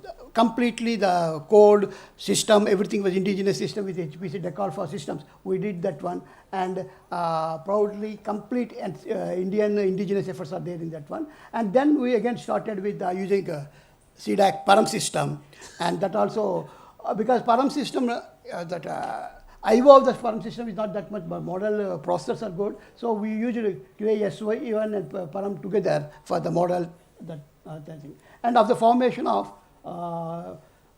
Ministry of Earth Sciences, our journey started very quickly. We started updating the system very frequently, and we have the KX1E and IBM Power 6, Bhaskara and Meher. Quickly we update, and now we've gone to the Anurika with the 8.44 petaflops a year and RCAT and CMRW. This is the timeline that we are going for the assimilation, upgradation of system, and thereby what are the models, resolution also with the increasing the things. T8 at 150 kilometers, the thing. And you can see that 2007, after formation of Ministry of Earth Sciences, very frequently we are updating the HPC systems, and thereby we are able to increase the model and assimilation systems. We achieved this. This is the shows the timeline graphs. And this is one of the first charts to show that one. That time we are using the plotting for visualization. We are using the ECMWF systems, and data decoding other thing also from simulations. And the other thing, the government giving the HPC system, and we at NCMRW we build the data assimilation system, data reception system here. Earlier we are getting only the GTS data, and we made efforts to get the data first from the NOVA PDA. We started the get data, and started putting data other than GTS data, satellite data, other thing. And the other thing with the UMETCAST system, that terrestrial reception system, that is that our NKN and the European NER and joined together, we started getting the more data. And with these efforts, NKN and also we're getting the internet era, we started connecting to the all satellite data centers throughout the 10, and we got the more data. So here the data assimilation systems become very strong. We are able to independently add, assimilate many satellite data and handling that one, radiance, radiation, and satellite radiance, that thing we have started using that one. And at the same time, India is the only, is one of the few countries having the satellite program and also NWP system also. We at NCMRWF worked with SAC Ahmedabad to get the all Indian satellite data assimilated in our system, and we are the first team. We are the first thing we are able to do the AMV vectors, height assignments and correction. That one we are using to improve the satellite wind forecast. And this is the journey how the various satellites are being assimilated. Now INSAT TDS was launched recently. It is completely funded by the MOAS. And we are also Microsat 2B, similar to Megatropics, Saphir. We are getting the data. And NCMRWF shown how the critical the data sets and the quality of the data. So scatterometer and Saphir, Megatropics, these sensors were internationally accepted after the developments done and proven that the sensor quality and the impact of the data. So we are able to do that one. And this is the scheme of the assimilation systems. And when NCMRWF established, Dr. R.K. Bansal, he was doing optimal interpolation that was brought from the IMD. And then we have spectral statistical interpolation, and we have all the assimilation skills. And now we are doing the hybrid 4D war and the 4D ensemble war this with ensemble members. We are to the very high resolution ensemble assimilation. And the data processing and assimilation, we are leading that one. We are able to handle a lot of data. And when the wind profiler AOLS come, apart from the ECMWF, NCMRW is the second system, second operation NWP center to use the AOLS data in real time. This is the first, after ECMWF, UKMET is NCMRW only able to do the operation assimilation.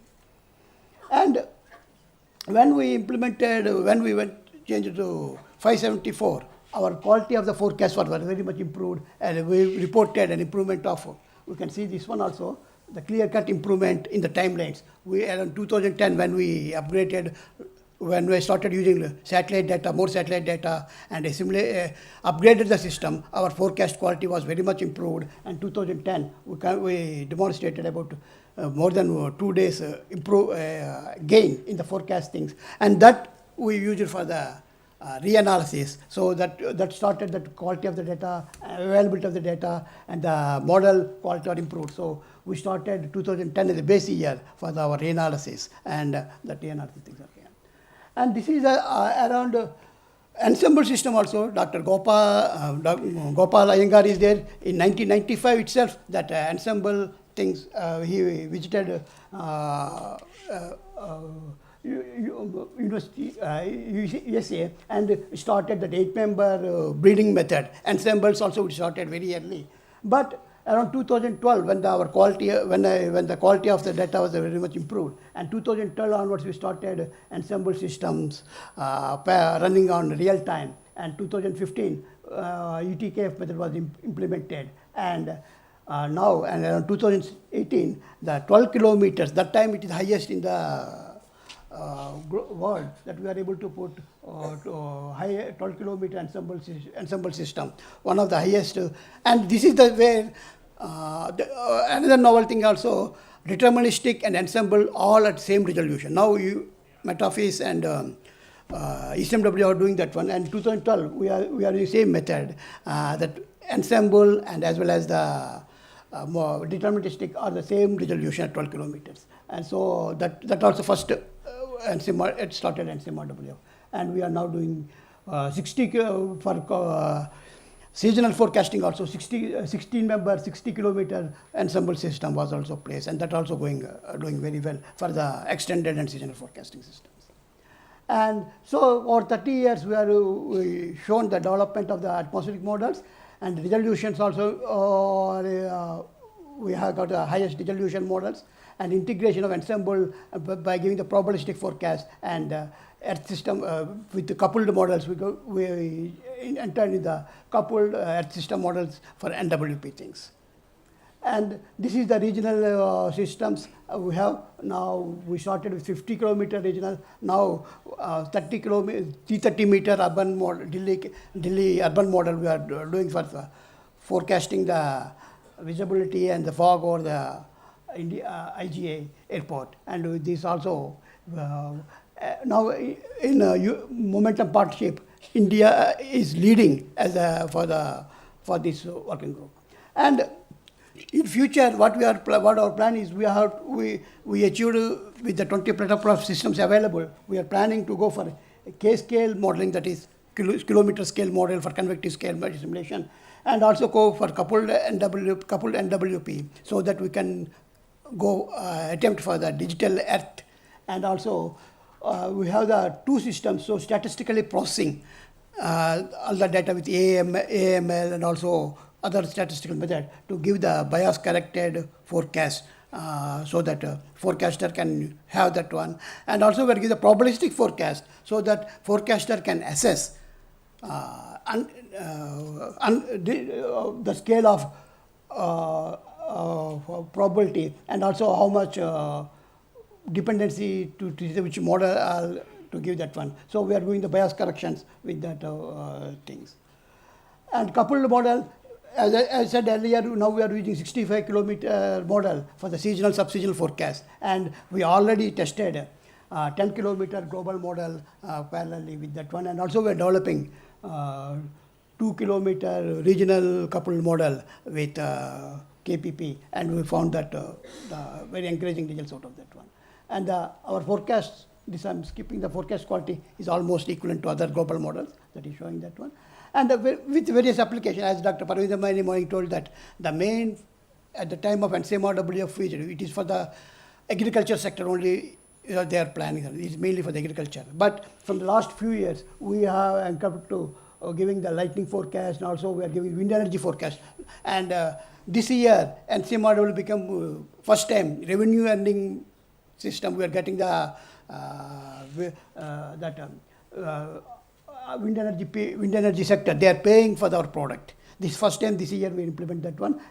Similarly, we are giving with CWC, we are working on the flood forecast, and also our sister organization NCC are giving the high flows forecast for the metropolitan cities of Chennai and Bombay, Mumbai, etc.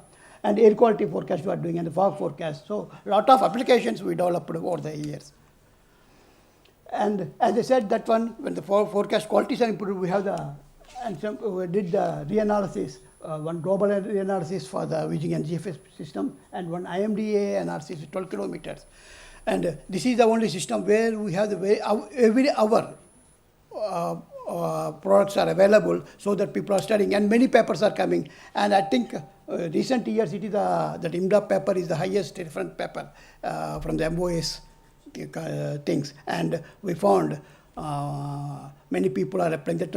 Recently, I saw Dr. Ramesh presentation where he shown that IMDA rainfall products are very well agreeing with the rainfall that is observed and the trends observed over South India. And with AWS data also he explained the trends very much.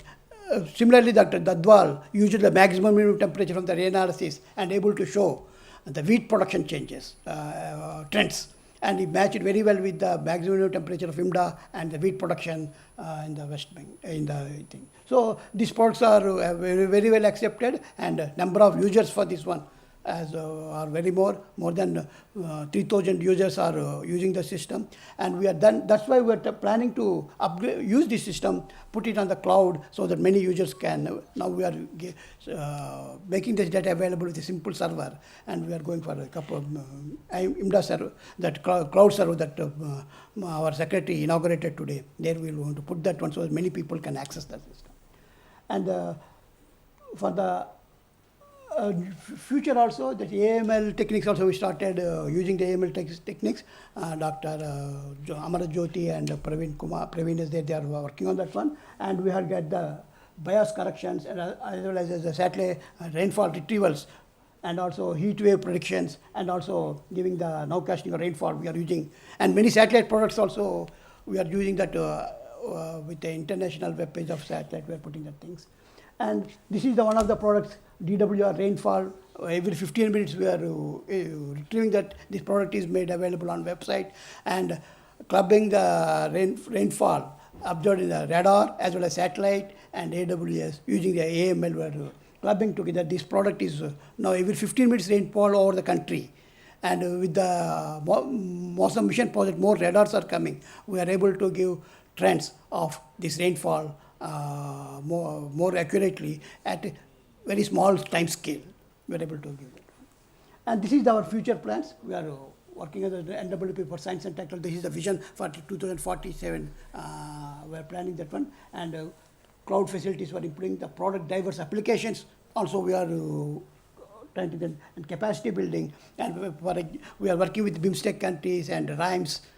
For being the capacity building, not only in the country, internationally also we are working on that one, and we are in that sector also working, and we are putting AML in weather prediction. This is our future plans with that.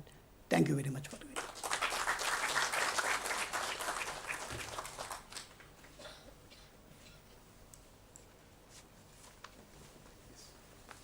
So if you have a couple of questions. Okay. Yes, sir.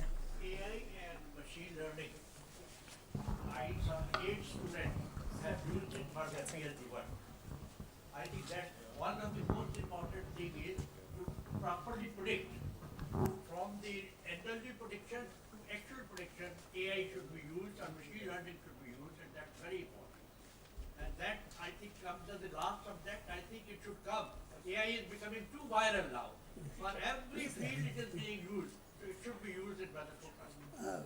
With that thing only, we are our reanalysis products we are making available so that we can more rigorously we can yes.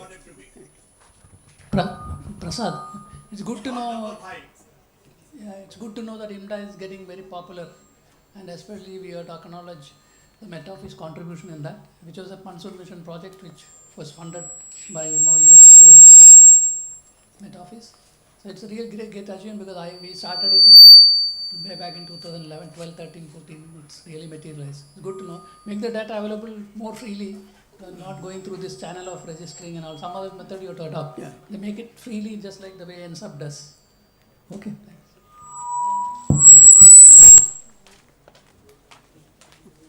Okay, sir.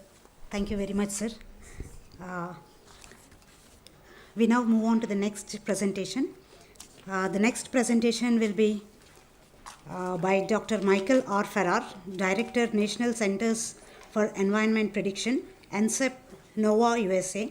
As Director NCEP, Dr. Farrar oversees the planning, science and technology, and operational responsibilities related to NCEP's 9 national centers, which include National Hurricane Center, Storm Prediction Center, Weather Prediction Center, Ocean Prediction Center, Climate Prediction Center, Aviation Weather Center, Space Weather Prediction Center, Environmental Modeling Center, and NCEP Central Operations. There are 9 institutes. Earlier to this, Dr. Farad served as Chief Scientist for Weather Operations for U.S. Air Force, Senior Vice President and Chief Operating Officer of the UCAR, University Corporation of Atmospheric Research, Director of EMC, and Director of NWS Meteorological Development Laboratory. He also served as the Acting Deputy Director for NOAA Office of the Ocean and Atmospheric Research. Prior to his work at NOAA, he was Vice President of Strategic and Business Development for Science and Technology Corporation. He served U.S. Air Force for 24 years in several leadership positions in forecast operations, scientific development, program management, training, budgeting, planning, policy, and collaboration with U.S. and international partners. I now invite Dr. Farrar to deliver his talk on collaboration with NCMRWF MOES and future technologies for weather and climate services, advanced Earth system modeling, and emerging trends in data-driven models.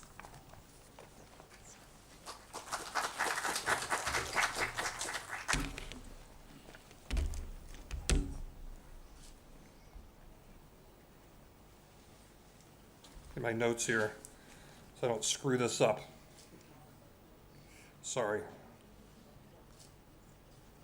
There we go. So, welcome. Thank you for having me. As you can tell from my introduction, I have a hard time holding on to a job. I've done many jobs over my career. I've really enjoyed them all, but this last one in the government has been very rewarding, working with all the NCEP centers and our international partners. And I'm really happy to be here today to celebrate with you for 150 years for IMD and, of course, the 30 years for the National Center. So that's the first thing. Congratulations. We have worked really, really well together, particularly over the last 30 years with modeling. Really, we've centered a lot on the global systems with GFS and the GDAS, as well as the climate forecast system and the ensemble. We've had over 10 years of collaboration with HICOM and WaveWatch 3 and HWRF, and 12 years of the National Monsoon Mission, and I really want to congratulate you all on your new and exciting RS-2000 mission, 2000 core valued mission for Muslim. That's fantastic. Really looking forward to seeing the output of that. So I'm going to do very briefly, I'm going to go through a little history of how NCEP has collaborated with our partners here in India, and we'll talk a little bit about kind of the state of the systems in the United States to kind of go with what Dr. Prasad said, for how things are going here, and we'll end up with a little bit of future looking. So for GFS and GDAS in 1994, it's kind of also 30 years ago, you required our NCEP and GDAS models, and started producing your medium range weather forecasts. Lots of improvements were made, going forward a little bit longer with their ensembles. In 2010, we all acquired our GFS, our GEFS model, and then of course later on that decade, working on CFS version 2, which, believe it or not, we're still running operationally. It's been in operations for a long time. I'll talk to you a little bit about our development of our seasonal forecast system, which is our next upgrade at the end of the briefing. So with HWRF, this is really a new implementation that was signed in 2012. You all acquired that and put it into operations in 2014. I understand that Dr. Mohapatra was instrumental in that partnership. VJ actually said that you're known as Cyclone Man of India, which I think sounds pretty good. It's almost like Superman or Iron Man, but Cyclone Man is a great title. So we thank you for all your collaboration over the years, particularly with HWRF. We've noticed in our country as well, it was extremely important to improving our track and intensity forecast, particularly the intensity forecast, which had languished for many years without a lot of improvements. WaveWatch 3, of course, is an international multi-nation agreement for waves, and of course in 2015 you all acquired that as well. So through all these visits, it's been really mutually beneficial for both our countries, and I really appreciate all the work and collaboration that you all have done with us over the years. So as far as the collaboration on monsoon, you all are aware, of course, that this started, I think, back during a NOAA-MOES annual bilateral meeting in Delhi that my predecessor 2 ago, Dr. Louis Uccellini, attended. And I think the initial idea was proposed by then Director of IITM, Dr. Goswami.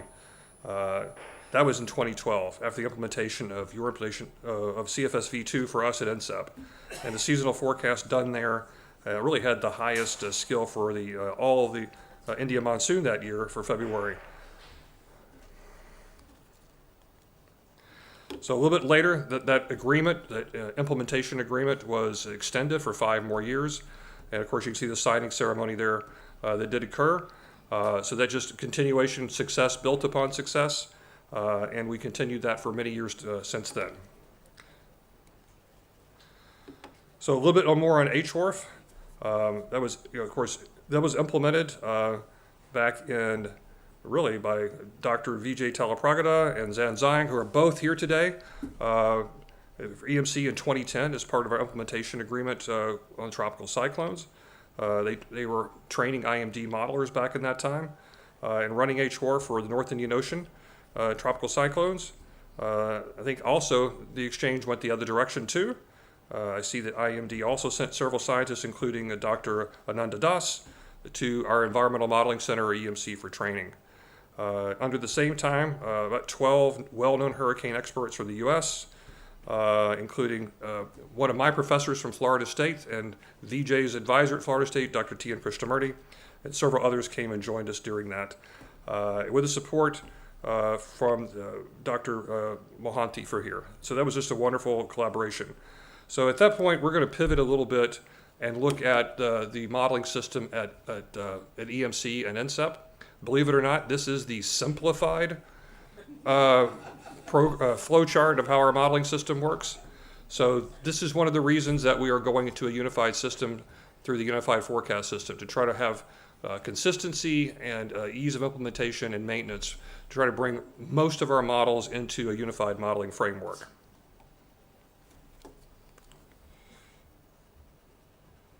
All right.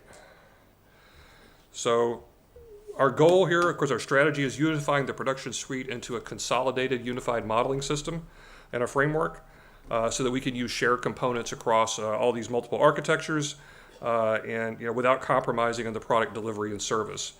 And so this is a lot more simplified than the flowchart I showed you a little bit earlier. So we're trying to bring all of these systems into our unified forecast system. We have made lots of progress. There are some of the models, particularly the GFS, that are already operating in this new unified framework. The next one was the Hurricane Analysis and Forecast System, or HAFS, and GEFS and the CFS, now going to be SFS, are coming next. So the future, the global systems here really are going to be implemented, really, I think, through the remaining time frame over the next 4 years, through about 2028. To get us all operating in this unified framework. They're mediated by the CMEPS mediator.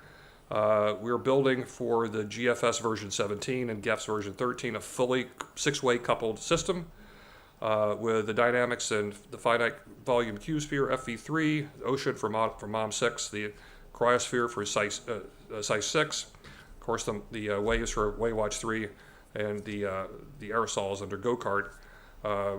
FY26 is we intend to implement this for the GFS, and then a little bit later in FY27, or maybe a little later, we're hoping, because it takes a long time to do these reforecast reanalyses, for finally our first major upgrade in the seasonal timescale in well over a decade.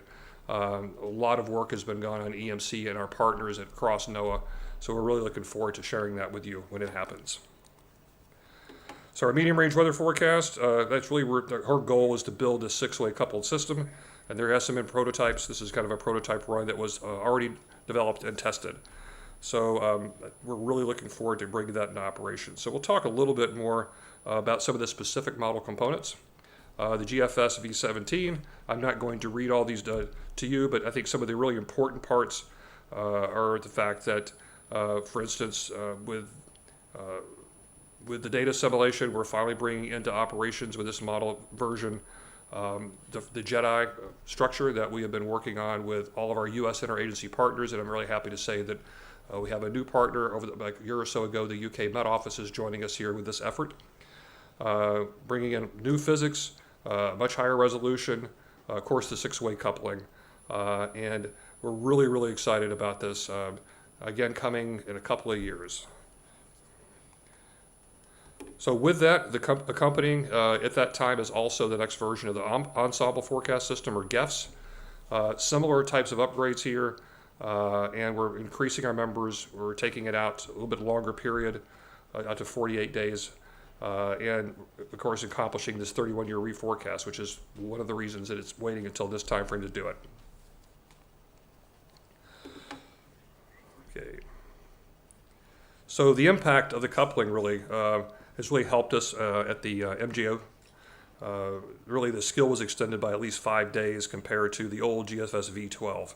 And so we're already seeing for our prototype development a huge improvement through this coupling for our longer range forecast periods. So at the CFS version 1, CFS V2, this is being replaced by the seasonal forecast system.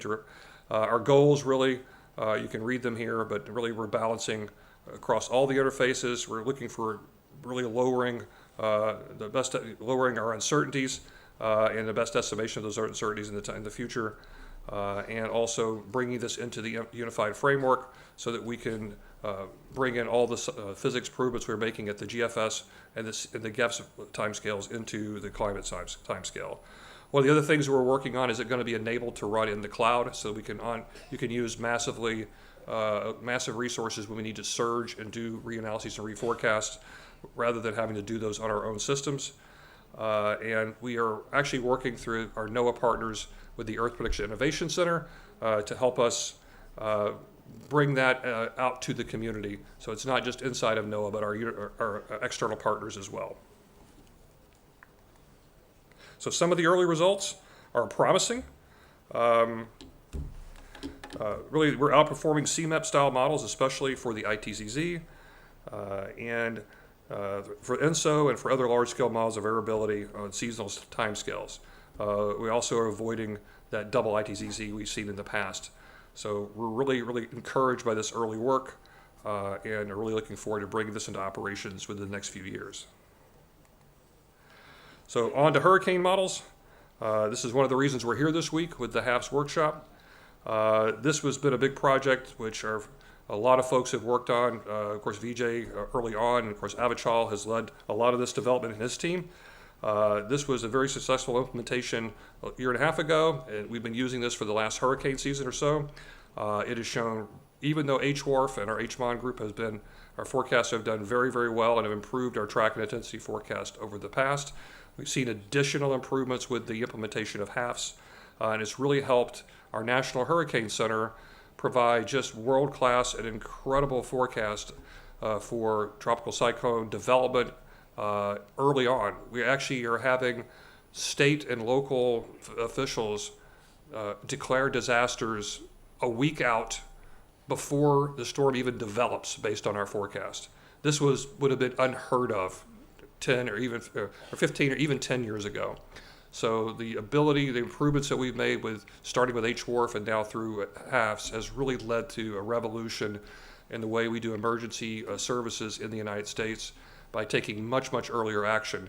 And the confidence level that we've had with our forecast has really helped us push the envelope out in terms of our forecast period. So significant progress really has been with the latest version of HAFS, which is implemented in July of 2024. You can see just some of the examples here. One of the things to really note, I don't know if you can see my cursor, the forecast and the actual track are literally right on top of each other for a lot of these storms. I like to, sometimes you'll pick the very best cases to show, but these are actually fairly typical of the kind of, particularly with track that we've had with the new HAFS structure. And then most recently, the major hurricanes that impacted us in the United States, leading to Milton, the same kind of issue with the track. Whoops, goodness gracious. There we go. that we've gone with the track forecasts for both of those were extremely accurate in intensity. Rapid intensification, which we were able to project several days out, has really been a game changer for us in the United States. And then looking at some of in your area, with Ramal exactly, very similar type of performance. So we're very happy to be collaborating with you on tropical cyclone forecasting using our new system. All right, so shifting gears a little bit, one last thing with HAFS. We're really happy with the workshop that's happening this week. We're here. It's important to us. Several of our EMC scientists have joined. Of course, our partners from CWA in Taiwan also coming. Lots of hands-on training this week.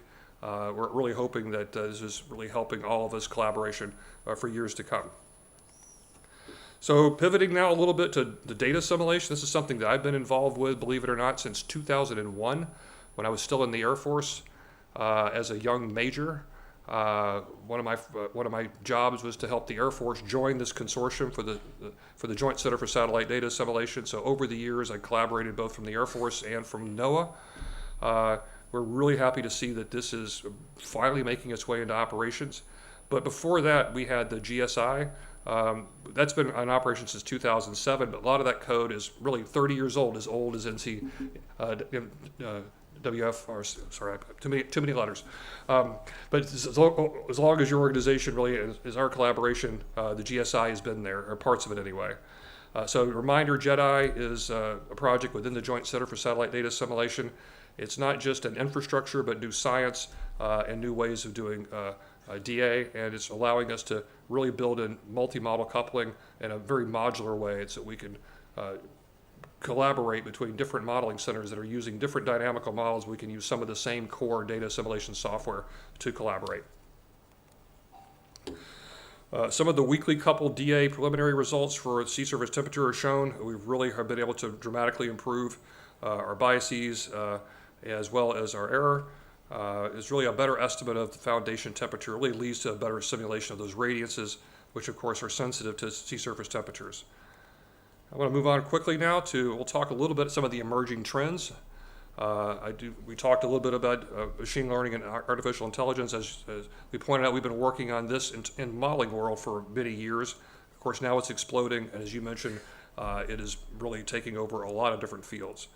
There's a lot of things here similar to what Prasad showed with the timelines that you all are working on. We've been doing some pieces of this for about the last 30 years, starting with neural networks and making our way out to just recently on doing emulators for some of our model physics. And also, I'll talk a little bit about us taking on some commercial proxy models using Google's GraphCast. So we really went, once this was released about a couple of years ago, it kind of hit the world out of surprise a little bit. Several companies, not just Google, but Huawei in China and many others, really rapidly was able to, using the Mera 5 reanalysis and reforecast, were able to provide some really astounding large-scale predictions using machine learning. So Vijay, as senior scientist at EMC, as well as the whole team, started experimenting with that. I'll show you a few slides of our experimentations there. We were able to get some really remarkable results in really short order. So one of the things we did was we adopted GraphCast and we modified it using GDAS initial conditions. And then we trained it against not only the Mera 5, but our own GEFS reanalyses and reforecast. We're hoping to, as just an experiment, to make sure we knew how to do it and to operate with it. We're planning to do that once the new version of GEFS is in place, to really expand our use of machine learning and AI to actually create our machine learning and AI-based models similar to what the European Center does. And then just a little bit of a showing of our 500 millibar anomaly correlation charts, comparing it to our GFS and GraphCast. So we have very comparable stuff, I would say, right out of the box. We really didn't do a lot of development, just brought our data in, and we were able to replicate it very quickly. So we do see this as a really good future for us, particularly not just on large-scale proxy modeling, but also creating probably really large ensembles at a very cheap computational, as you all are planning to do yourselves. Interestingly enough, we also did this for tropical cyclone track verification. We're able to really, at least for the larger storms, to show an improvement even over what we're doing with the GFS. Similar with reducing bias in RMSE on the large scale. This is the chart for 2-meter temperatures. There are other products that are very similar. So how does it fit into our future? Or, really up until now, just like Dr. Prasad and others are going to talk about, our NWP forecast came from, obviously from dynamical models at NWP. Improvements came from forecast resolution, from improved physics, from improved data assimilation, and the data that goes in. But really, I think these rapid improvements in AI are showing that we're better utilizing our training data sets. We're able to more efficiently bring in these deep learning methods, and we can change our workflows to adopt the new the newer GPU technology, and be able to rapidly produce some of these forecasts.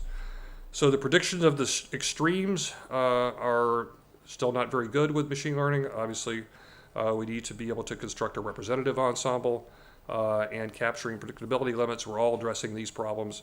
One of the things that's not here, but I'll just mention that one of the issues that we're starting to have, and I think the world is going to have, is the demand for machine learning and AI has driven up the cost of data centers and actually reduced the availability of new high-performance computing. So for the last 20 years, our supercomputer, we would go buy a new one, we would lease it at a data center, they would run it for us. Every year we could pay the same amount and get better. Not anymore. The costs are going through the roof because we're competing now with the private sector, who are buying up not only the high-performance computing, but also the space in the data center. So it's really going to be a challenge for us. That's something that's really we're confronting now for the first time in a long time. So this is one of the things that, looking at the future, what can we imagine that maybe in the future, we're not sure yet. We're still developing what our plans are going to be, that maybe our operational production suite is really the backbone of a continuously updating, coupled Earth system model, not only for the long range like we've done in the past, but even for the short range. We're not sure, but potential for, especially with the machine learning and AI, making these computations cheaper, being able to bring in a digital twin component. Really, the regular prediction systems, I think, can be coupled in with the outcomes, whether it be for fire, for atmospheric dispersion, for anything else. These post-processing methods really are very linear from output of the model into algorithms. Being able to go to skip the middle step and be able to train these data sets to the outcome, it really provides an interesting future. So there's also how are we going to bring all these together to what's the right blend going to be between the dynamical NWP we're all used to and the counterparts with machine learning. And we're just like you all, we're thinking about how we're going to make best use of cloud performance systems, whether it's in the short range or for the episodic things we do for reanalysis and reforecast. So that's all I have for you today. I really do appreciate being here. Oh, go ahead. Thanks. I do have time for questions. I'll take any of the easy questions. Hard questions go to vj.talapragada@noaa.gov. So anyway, if there's any questions, I'd be happy to take them. Otherwise, we'll go to the next speaker.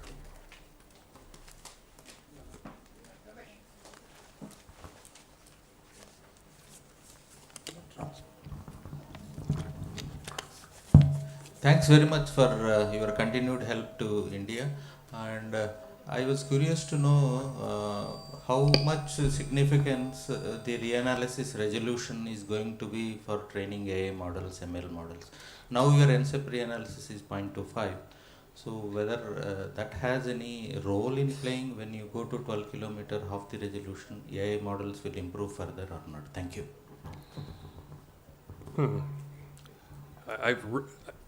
So you're asking how the resolution of our improved resolution is going to impact I didn't quite understand that last part. Yeah. Improved resolution of the reanalysis for training AI and models will have any significant role in the skill of AI focus?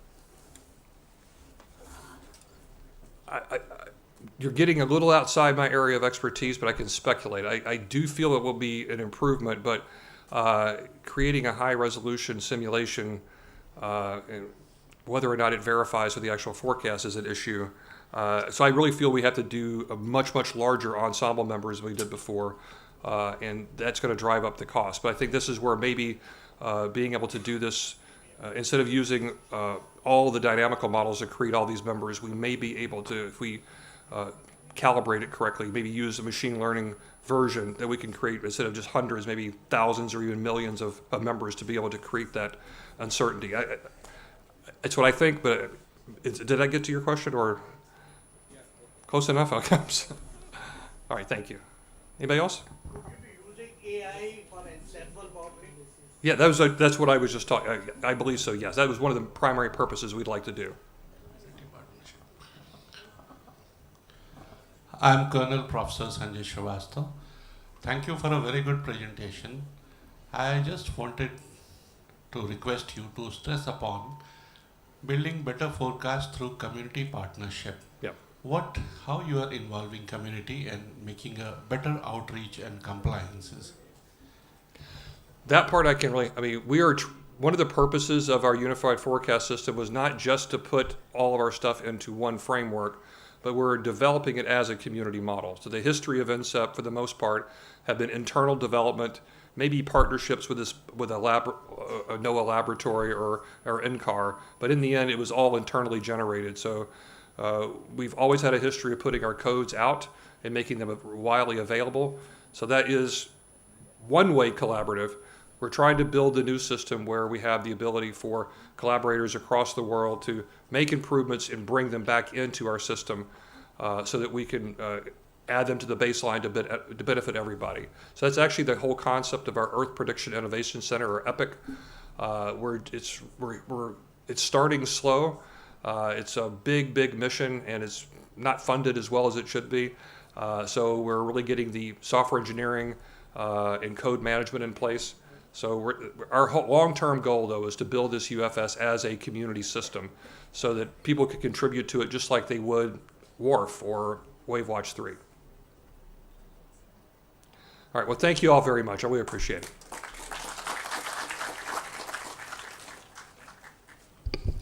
Thank you, sir.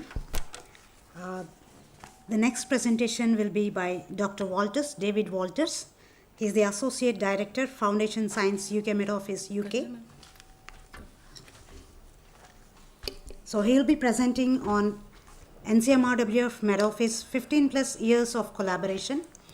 Dr. David Walters is the Associate Director, Foundation Science Team. The Foundation Science Team is responsible for developing physical and machine learning modeling frameworks for weather and climate applications. Dr. Walters' core area of expertise is global and regional NWP model development. Previously, Dr. Walters was the head of Research to Operations section, who develop, deliver, coordinate upgrades to the operational NWP systems, responsible for improvements across model components, evaluating new model formulations, diagnosing problems in model performance for NWP. His interests include role of resolution in global atmospheric model performance and extension of short-range NWP forecasts to include increased Earth system complexity. So earlier, he also led the Global Atmospheric Model Development Group that is responsible for developing global configurations of the unified model for use across all weather and climate timescales. I now invite Dr. David Walters.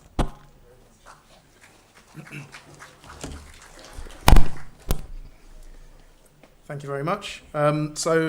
Unlike Mike, I think I've had one job over the last 20 years, if you look at it one way or another, which is to try and develop and improve our models, although it's been fairly varied in doing that, as you'll have heard.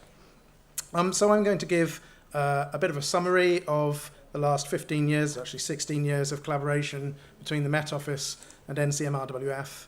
I'm going to start with a bit of background and history into our unified modelling system. I'll then talk about the work that NCMRWF have been doing with us to contribute to the development of that modelling system as part of our Unified Model Partnership. And I'll finish by looking forwards a little bit to the future, to the development of our next generation partnership that we call Momentum. So to start with, so the Met Office is the UK's National Meteorological Service.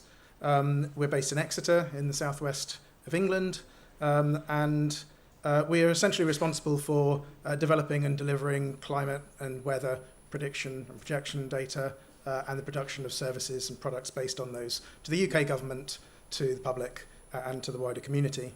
And our stated purpose is to help people to make better decisions to stay safe and thrive. So the Met Office was founded in the 1850s, not in a building that looked like this, but we were in a kind of corner of the Board of Trade. It was originally set up like a lot of modelling centres and a lot of weather centres, in response to a specific event. So it was set up specifically to try and alleviate the impact of severe storms on shipping and the loss of shipping. But within the first decade, we produced our first public forecast, which was published in the Times of London in 1861.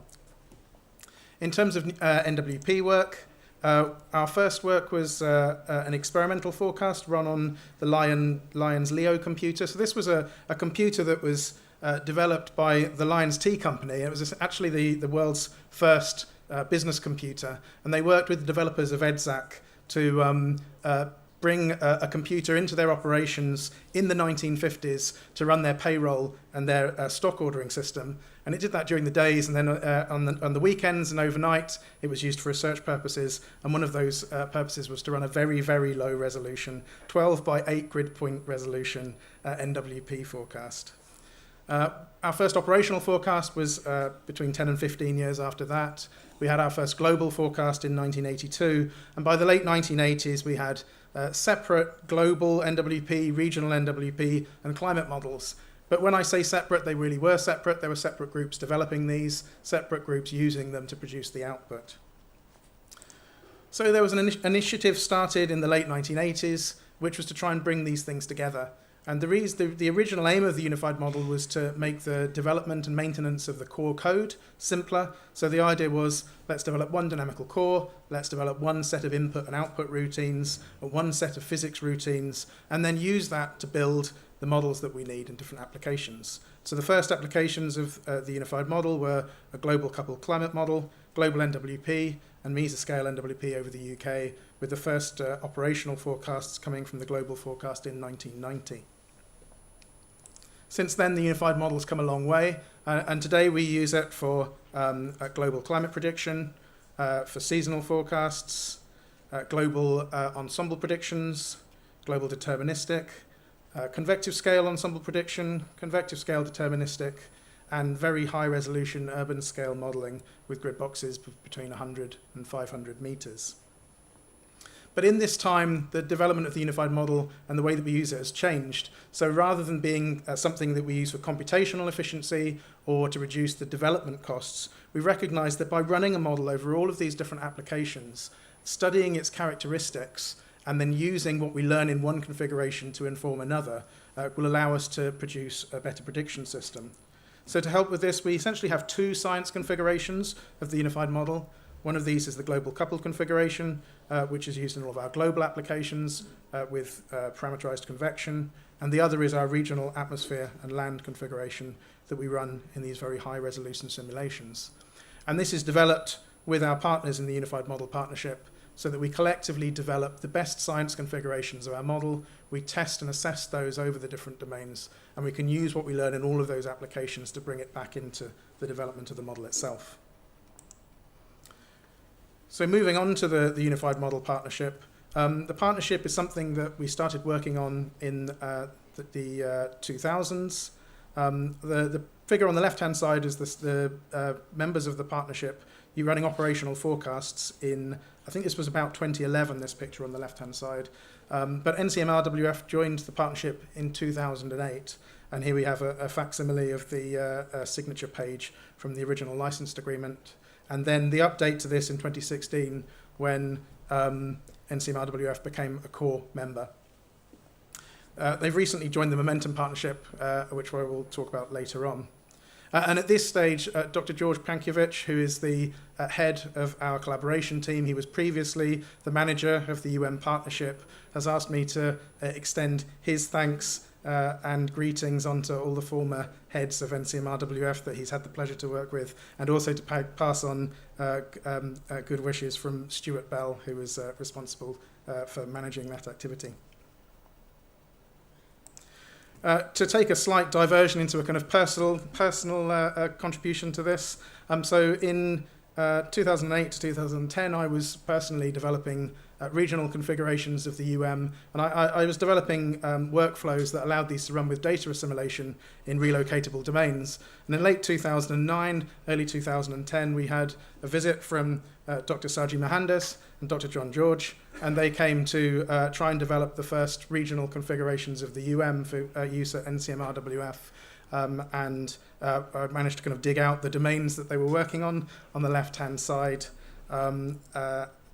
So yeah, it was kind of a personal remembrance, kind of thinking about this in this meeting, and obviously that was the first time that I met them both, and it was the start of an ongoing friendship.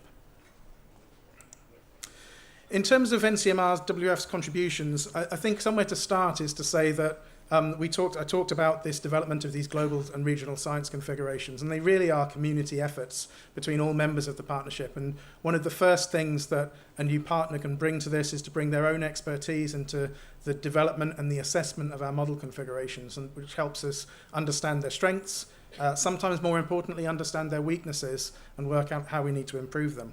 So obviously one of the things that an Indian collaboration with NCMRWF is going to bring us is knowledge and understanding of the Indian monsoon. And this is a figure from some global climate predictions.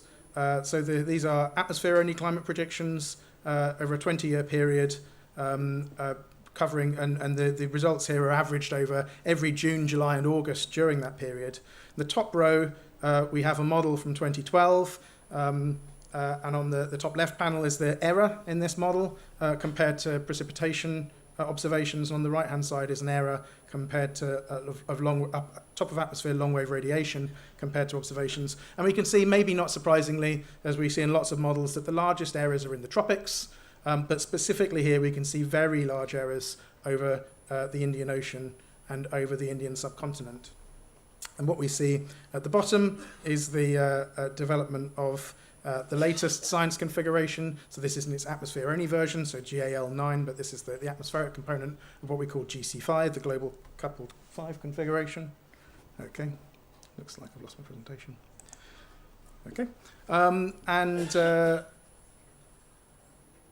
yeah, so what we can see here is the significant improvement that took place in this series of model configurations developed between 2012 and 2022.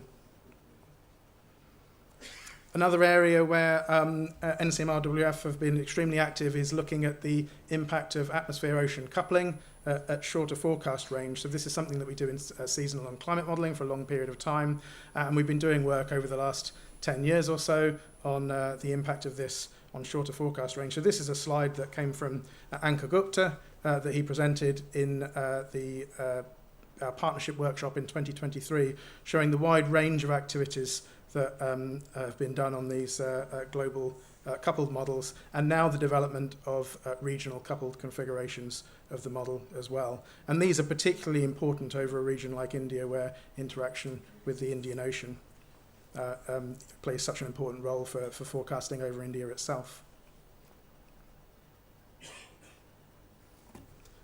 Another area of expertise in the partnership is for India has been the study of air quality modelling, and anybody that has been outside in the last few days has seen the impact that air quality can have in Indian urban areas. And what NCMRWF have been able to do here is to bring the ability to the model to run at very high resolution over urban regions, and the ability of the model generally in other applications to do predictions of aerosol and chemistry, and to use that for air quality predictions, and to bring these things together to produce a very high resolution forecast for air quality over Indian cities. And this really kind of does set them apart from some of the capabilities that our other partners and other people have across the globe. And finally, the kind of final highlight I'm going to draw on here is something that we've spoken about already this morning, the IMDA regional reanalysis. So this is pulling together a kind of state-of-the-art modelling system, state-of-the-art data assimilation, and taking this, running it over previous periods with historical observations, producing what's clearly the highest resolution and best quality reanalysis over this region, which, as we've already spoken about, has been cited a large number of times in the literature, and it's been used for lots and lots of applications. And what NCMRWF would be able to bring with this was not only helping to build this system and run this system, but bring in those additional observations that are only available over India. So the assimilation of rainfall observations in this 12-kilometre reanalysis has been a real highlight. So that's just some of the activities that NCMRWF have contributed to in the development of the unified model. But the model itself has served us really well, but it's also getting on.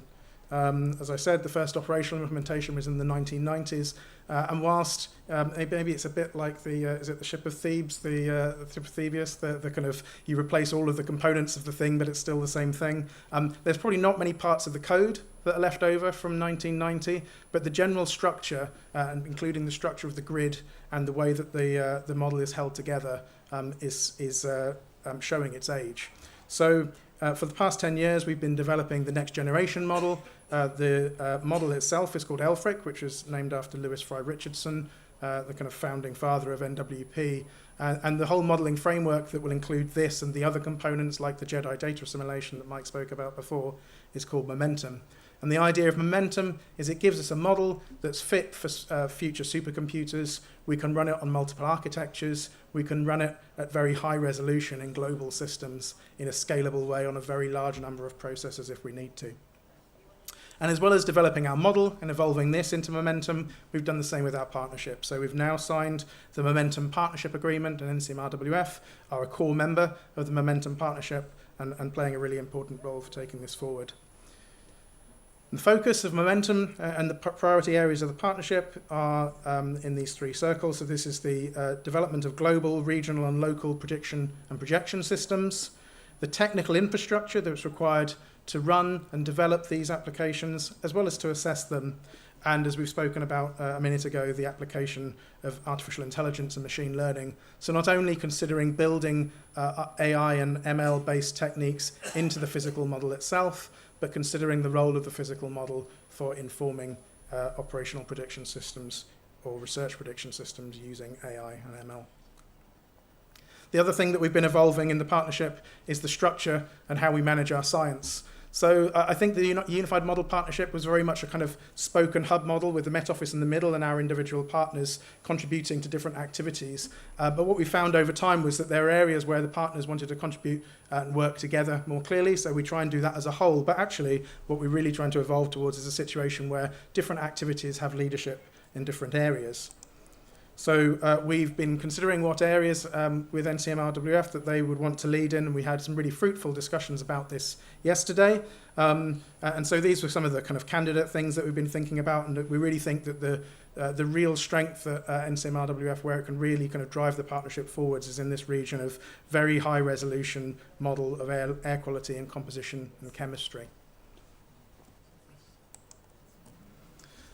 Another opportunity for collaboration beyond the Momentum Partnership and moving beyond our expertise, our collective expertise of the Met Office and NCMRWF in developing models and modelling systems is WCSSP, which is the Weather and Climate Science for Services partnership.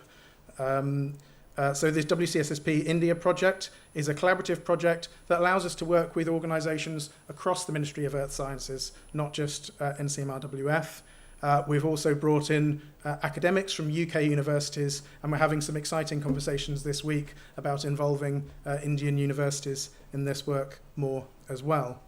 And this is a really good opportunity for us to work together to build on that knowledge around our modelling systems, to think about how we take the outputs of these modelling systems and develop them not only so that they're able to produce the products and services that we need, but think about how to produce and deliver those services to the users. This is a kind of summary of some of the outputs of the program in the last few years. So there's a large number of publications, and you can see that while some of these will be led, authored, or authored from one of the countries or the other, that almost half of these have joint authorship between the UK and India. We have regular annual workshops, and we're having a smaller kind of discussion this week about the status of the project. There are various working groups working within this that's bringing people together, and I think this is a real theme across all of this, is bringing people together with different expertise to contribute to this development of our capabilities.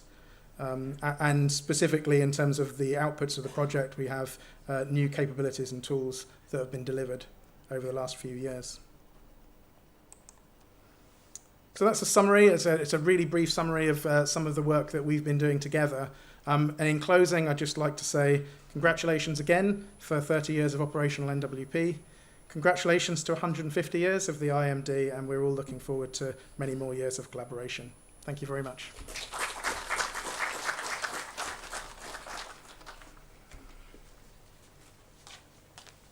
So if you have any questions? Sir, Dr. Rajkumar.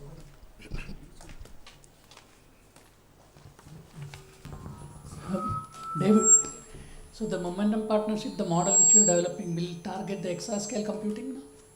Yes, that's right. So the original program the Momentum Partnership was developed under was called the Exascale program, and we realised that it was maybe a bit too constrained, and that at that point all we were thinking about was the future compute that we needed to run on. But yeah, essentially the idea is that this is a model that will set us up for another 20 or 30 years for doing physical modelling. That's right. In your air quality modeling, I mean, what are your assumptions of the sources of the aerosols, particularly in Delhi, for example? You know, you have either farm sources or it could be illegal, sort of factories and so on. So I think you've got the right people somewhere in the room to answer this question. This is a question for NCMRWF really, rather than me. I think there's a combination of climatological and real-time data going in there. So I'm pretty sure that we were talking about this yesterday. Actually, some of the satellite fire products, for instance, are going in. So the satellite-based observations of where the fires are in real time. So they'll have a slight delay in them, but they are going in. But I don't know if there's anybody in the room who's better placed to answer that question. Do you want to pass the microphone down to Saji? We have surface emission inventories going into that, and the fire emissions from GFAS real time, near real time, it is going into the Delhi DMCAM model. And the initial condition is after a spin up of 10 days. Every year we initialize that so that it will be stable by 10 days. So initial condition also we are having this, but we don't have the lateral boundary condition from global model, which the UKCA that is aerosol. So, but that is what we are lacking is the assimilation of aerosol. That's otherwise. So I think we don't have any questions. Thank you, Dr. David.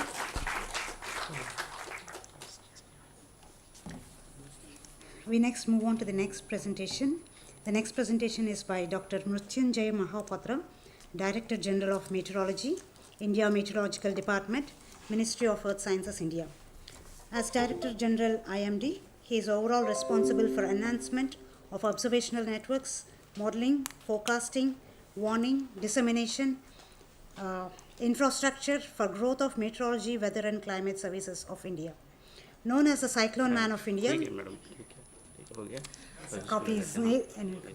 known as the Cyclone Man of India, he has been instrumental in improvement of cyclone track forecast, lead time period cyclone genesis, extended range forecast of cyclogenesis, and other severe weather warning systems of IMD.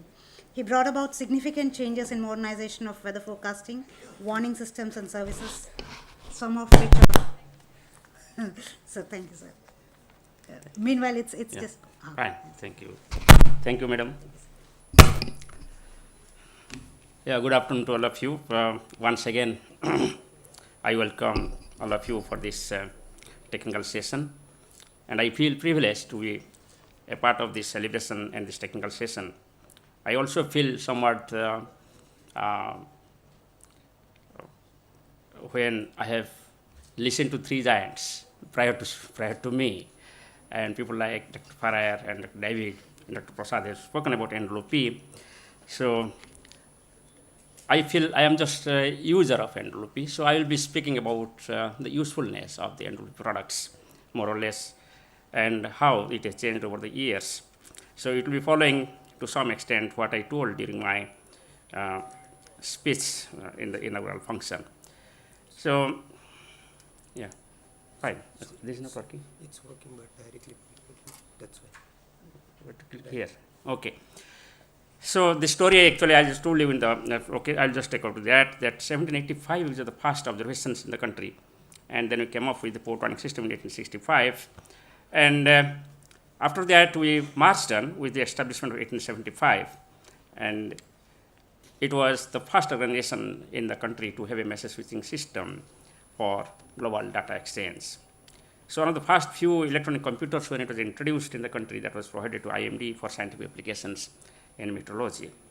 And when you think of the satellite, the first satellite when it was launched in the world, IMD was utilizing that in 1960 onwards. December 1963 we got the receiver, but also we got all the pictures prior to that.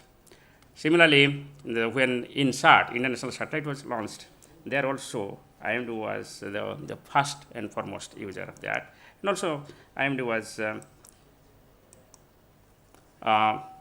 a player to formulate the policy and plans for the satellite system in the country. The evolution of the science and technology and the services over the years have been marked by the many milestones. I will just restrict myself towards the role of NWP and two subjects. One is the monsoon and the cyclone. Of course, there has been overall development. We are first confronting with the large-scale synaptic systems like monsoon planetary systems, then synaptic scale systems like cyclones. And afterwards, of course, now we have come up with the capability when we deal with even very small-scale or mesoscale weather events like the heavy rainfall, localized heavy rainfall, or the thunderstorms, lightning, squalls, hailstorms, etc. So what happens actually? In more than 300 years ago, Halley in 1753 proposed the main cause of the monsoon was the differential heating between the ocean and land. And it was considered to be a giant land and sea bridge. So that understanding itself led to the prediction that if we can have very good information about the land bridge and sea bridge, we can perhaps predict the monsoon. Then people could think that there is the variation from month to month and season to season and year to year. And Blandford in 1887, it appeared that average rainfall for the whole country was 42 inches. Now, if we just look at it, was based on 1,500 stations undivided India, which included then Burma and now Myanmar. And now also, if you just look at the annual rainfall of the country, it comes out towards that. That also gives us an assurance. There is an assured rainfall activity from the monsoon, which is the bread and butter of the country. And it has not changed over the years. Even if there is large-scale impact of the climate change, but the total amount of rainfall which is occurring in India is not changing. That is a very good assurance by the monsoon god that Indian economy can have stability if you can really utilize the amount of rainfall being received during the monsoon season. Then, of course, as I was telling a little earlier that there were various interventions, and Henry Blandford came off with the first monsoon forecasting system. And Cherrapunji, actually at that time also range of rainfall 500 to 600 inches in Cherrapunji, to 1 to 5 inches in Sindh. It was stated at that time. And now also you know that Cherrapunji, now it is Mausin Ram, which is the rainiest place in the world. So John Elliott published meteorological memoirs and rainfall map for the first time in 1906. Then we came up with the Simon-Strand gauge, which was adopted as the standard for all states, and IMD was authorized as the rainfall registration authority. So that is the beginning of the rainfall monitoring in the country. And after that, of course, there has been many evolutions in the rainfall monitoring systems and rainfall analysis. And to mention a few, it is Sika 2003, then we go to Wako in 1910, Parthasan Mule in 1978. And then 1992, we started with district rainfall maintenance scheme. Somebody says that it started in 1986. But at that time, we could not archive the data, but archived data are available from 1992. But we have planned and we are going back to prepare the DRMS, the district-wise rainfall monitoring system. But operationally, district-wise rainfall information was provided to the government and the people from 1986, and it was archived in 1992. Then we came up with the gridded rainfall data. That was the requirement of the modelers and various types of users and planners. So 0.25 degree into 0.25 degree grid data came up in 2007 with Rajivan. And that has gone also many other informations. And recently, one paper is coming up with 0.1 in 0.1 data with IIT Delhi and NWP, IITM, and IMD combinations. So that we are moving towards this year itself to 0.1 degree and 0.1 degree rainfall data set. In the meantime, as you have seen from the presentation of Dr. Prasad, we come with IMDA, which is providing a variable source of data for NWP observations, modeling, etc. Now, this is the first long-range forecast as we are talking about. It was issued on 4th January 1886 by Henry Blanford, based on the amount of Himalayan snowfall in winter. It was a qualitative statement, but however, the beginning came because of, all of us know that 1866, 1867 was unprecedented, 2 consecutive drought years, and people, you can see the status of the people at the time, and famine occurred in the country. Again in 1877, 1878 monsoon, you can find it in British Library. So all these prompted to have the long-range forecast of monsoon. It was based on the relationship between Himalayan snow cover in the month of December, January, February, followed by the monsoon in the next year. Now, if you go towards that, then the next phenomenon came with it, Walker circulations and Walker and 1932, you can find out this one phenomenon is described.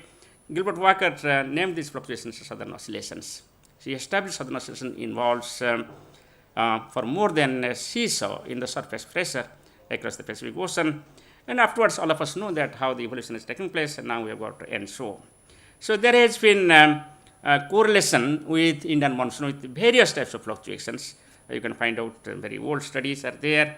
I was talking about ENSO, then North Atlantic oscillations and many other, etc. And finally, we could find that it is not, that is the beginning to say that monsoon is a global phenomena. It depends on various global parameters. And if you really want to predict monsoon, you have to go for global circulation features and global modeling. So then gradually we started with that statistical modeling from 1905 onwards, you can say, and we went on various phases, sometimes all India, sometimes Northwest India, sometimes Central India from Northwest India. So like that, various evolutions took place with the statistical modeling. And another breakthrough came in 1988 when we went for the parametric power regression models based on 16 parameters. You can see the 16 parameters. So many of these parameters are related with the temperature, snow cover, all these parameters, but it is distributed globally. But these parameters are not independent of each other. And then people thought that, yes, we should think about that, why to utilize so many parameters. Then we came up with statistical ensemble forecasting system 2007, where 8 parameter model was considered. From 16 to 18 we came off, and different period of time, these parameters, different parts of the country, globe are taken off, and we went for further improvement in our statistical ensemble forecasting system. This is the first time the ensemble forecasting came from the statistical methods. So then the era of dynamics came, that is dynamic numerical forecasting system for monthly and seasonal forecasting, 2005 to 2012. So we came up with the atmospheric global circulation model climatology, 1985 to 2004. Thanks to all our community modeling communities in the country, it is IITM led effort which led to the experimental development of the dynamical model for forecasting of monsoon. Then we came up with the monsoon mission. Actually, 2012 monsoon mission commenced, and now we are coming in the monsoon mission phase 1, 12 to 17. And then we came up with phase 2, then now in phase 3. While moving from monsoon mission phase 1 to phase 2 to phase 3, the first one targeted development of the modeling system. And then we came up with the modeling system in the phase 1 for experimental interpretation of the global dynamic model for monsoon forecast in seasonal range in 2012. Then by 2017, we have got the operational dynamical modeling system, that is MMCFS, Monsoon Mission Climate Forecast System, to predict monsoon for the 4 months, June to September. Then, of course, we came up with various development, that is post-processing products, not only seasonal scale, but also we went to the extended range forecast system. We came with the extended range forecast system again in 2012. Experimentally, IMD started based on the NCEP model, based on NCOM model, based on other global models. And afterwards, in the MOES family, we took off and we developed with IITM, that is extended range forecast model. Now, afterwards, we came up with the N7WF extended forecast model. Now we've got two extended forecast model from IITM and N7WF, and it is run operationally. N7WF model is run operationally in N7WF, and IITM model is being run operationally in IMD. Then also we take care of other extended range forecast models available in the country. Then we came up there. Simultaneously, also during this monsoon mission, we targeted the short range forecast model, short to medium range forecast models, and we came up with various versions. I will not discuss here. Already it has been discussed by Dr. Prasad. So what I want to say that after all these developments now, in 2021, we took another major breakthrough. So that is that we did not depend upon one dynamical model. We went for multi-model ensemble forecasting system, where almost 10 global ensemble forecasting systems and deterministic models were taken off for the seasonal forecasting system. And out of that, we every year, it is not static, it is dynamic. Every year, in the month of April, we decide best 5 models based on their hindcast, performance, etc., their continuous evolution process, and statistical robust mechanism. We go for that. Then that 5 models are given the weightage based on their performance, and we go for MME. And with that MME, we started giving forecast. Till then, it was the forecast only one figure. Say, for example, 106% of the long period average for the monsoon seasonal rainfall during June to September. But that is not the case in 2021. In 2021, we told, yes, total country as a whole, what will be the rainfall amount, but what is the distribution of rainfall in different parts of the country? It is spatial map was generated in 3 categories, that is above normal, normal, and below normal probability of rainfall during the monsoon season. We did not stop there. We went for monthly forecast. This is the first time IMD issued the monthly forecast based on the multimodal ensemble. Similar pattern, and that continued, and now every day, not only for monsoon season, every day, every month, we issue the forecast for the next month and next seasons. So this was the breakthrough we came up, and this is a probabilistic forecast. So then, this is just one example for 2024 southwest monsoon season. This was the forecast issued in the month of April. You can just think about that. What is the realized rainfall distribution this year, and what is the forecast? If you just remember, it was a very good rainfall this year. It was 107.6, and prediction was 106% plus minus 4%. And it was predicted that except Ladakh, Jammu and Kashmir, parts of Northeast India, parts of Odisha, and adjoining Ganges, West Bengal, Jharkhand, the remaining parts of the country will have normal to above normal rainfall activity. That was the forecast. And now we find what has happened actually. So if you ask me what is the forecast accuracy, I will say it is about more than 90%, the spatial accuracy, and also the magnitude has come out very well. So this is the development which is taking place. It is not because of simply the multimodal ensemble forecast system what IMD has developed. It is because of the improvement of the individual models. So individual models have developed well over the years. Now the seasonal forecast system, and out of that, the best one we are considering, and based on statistical dynamical modeling, we are going for this type of forecast system. It is not only for rainfall. Now we are providing for the temperature, both the maximum temperature, minimum temperature, and we have gone one step further also. We are calculating the extremes. We are providing the probability of heat waves, probability of cold waves, and probability of the hot spells and cold spells based on the seasonal forecasting system, followed by the monthly forecasting system. Now, I will just speak a little about the extended range forecast system. Yes, as I was telling you, experimentally we started in IMD in 2012, but operationally in MOES we started in 2017. So it was the extended forecast system based on the combination of the NWP and the CFS and GFS, and then finally it went on improving gradually with the improvement in individual models. Now, these are the very good system what we have come out, which has filled the gap between the short to medium range forecast and the seasonal forecast. Now we have the seamless forecast system because of this one, and we could predict very well the occurrence of wet spells and dry spells, or occurrence of the hot weather and cold weathers, and therefore it has helped the improvement of the forecast systems. So these are some of the examples. Just one example I put up here in August 2024, how the seasonal forecast followed by the extended range forecast could help to indicate the wet spells and dry spells. Now coming to the basic NWP, which usually we feel that it is meant for short to medium range, I'll just say that a beginning was made in IMD, just like you told in 1952, We made it in 1958, the first classical paper by Dr. P.K. Das and his collaborator. The early days were very challenging actually. As I was telling you, we did not have the computer. We have to move to other station in Mumbai. Our people at Pune, they are going to Mumbai. And people in Delhi, they are going to planning commissions to punch the data. And accordingly, I think here all our stalwarts are there. They will remember those golden days, though it is hardship, but they enjoyed it that time. And they have come up with that. Actually, we are reaping the fruits now. Whatever the hard work has gone at that time, it has improved over the years by the generations present here, and we are enjoying with that. And we have now a prestige to say that we belong to the meteorological community.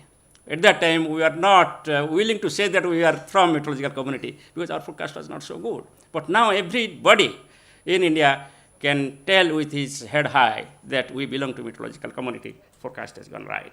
So congratulations to all of you. So now what I want to say that initial speed of growth of NWP was a little slower, but after the establishment of Minister of Earth Sciences, there has been a paradigm shift. As Secretary Saab was telling during his speech, there has been complete integration, not only for the institutes, but also all the human beings. Now, gone are those days when NWP scientists will not talk to IMD scientists will not talk to NWP scientists. Now, whole belong to all family. They talk to each other, they work with each other, they publish with each other, and therefore the science improves, and technology improves, and forecast is improved over the years. Now, this is the Dr. P.K. Das paper. I've just put up here. It is published in Monsoon. Mausam. So, Mausam is the journal published by India Meteorology Department. It is the only scientific journal dedicated to meteorology completely, which was published in 1950. Just imagine. And we are going to celebrate 75 years of Mausam, and is planned for 12th and 13th January of 2025. So, this is the contribution of the R&D community. This is academia, R&D, and all students. Everybody has responded, and we have grown in the field of science. Now, if we just look at decadal evolution of NWP from 1950 to 1990, it was the decade of 60s. The first paper on NWP, as I told you, Dr. P.K. Das came up. In 61 to 68, actually, IMD had no computer. We went, as I was telling you, Delhi University, New Delhi to use the computer system also. At that time, IBM 1620, ICL 1901. From 1969 to 1980, so formation of NWP group in IMD. So, I think you can remember that in 1969, IMD New Delhi has the NWP group. They acquired with mainframe third generation computer system, IBM 36044 with 512 KB memory. So that is the beginning. It was installed in 1973. And then the conventional operation NWP started gradually, but people are not willing to utilize the IMD products. There has been hindrance, there has been opposition, there has been conflict, but finally we accepted. So now you just imagine the society, the meteorological community has moved from an unwillingness to the willingness now and demanding now, and based on demands, now value chain is established by the modeling group across the world. Now, there are many visionaries who contributed to the growth of NWP in India during difficult periods of early days. Now, the establishment of NWP in 1988, I think that Prasad has told already. I will not talk much, but story goes behind that. As you can find out, the Institute of Tropical Meteorology was established in 1962. And it was planned at that time that it will look special tropical meteorology. When you speak of tropical meteorology, it's the monsoon, which is very important. But more or less, work was confined to the statistical in nature. It was not in dynamic in nature. And finally, the NWP research activity gained momentum during early mid-1970s. And told actually, and 1977 actually, the drought of 1982 severely affected Kharif and Rabi crops. And then the idea came that we should have the system and the institutional mechanism. Therefore, in 1988, we came up with National Center for Meteorology and Forecasting, located in Mausam Bhavan, IMD New Delhi, and many scientists from IMD contributed and moved to. And of course, Professor Mohanty and some people also moved from IIT Delhi towards NCMR-WF. So during that time, we acquired the supercomputer, but if I remember, and people have told us that the story goes to 1982, when people talk about then from Prime Minister Indira Gandhi time, that Dr. P.K. Das even also talked to Honorable Prime Minister at that time, highlighting the need for the computing systems. And those days, but finally, actually again, the then Prime Minister also talked to Dr. Reagan, and we got the supercomputing system. The first operational forecast began in 1994, for which we are gathered here to celebrate. Now, if you look at 1990 and 2010, 2000, it came up with Cyber 2000U, and that was Dr. T.N. Krishnamurthy helped us, and we should express our gratitude to him. Then we came up with the quasi-Lagrangian model. That's the first model what I was telling that it was operational. For cyclone forecasting purpose, we utilized quasi-Lagrangian model at that time. It was providing forecast for 48 hours, but forecast was not good. But still then, something went on. Before that, we came with the Kuiper systems. Then 1 to 8, with phase out of the Cyber 2000U computer system in 2000s, IMD acquired the SJ Origin 200 and Altix 350 servers. And then 9 to 10, the HCL Infosys system came up, and then it was a big jump, I will tell you, 2009 to 10, and when we have the running of global models and mesoscale models with triple nesting started. So therefore, there is a quantum jump in 2009-10 with respect to NWP modeling.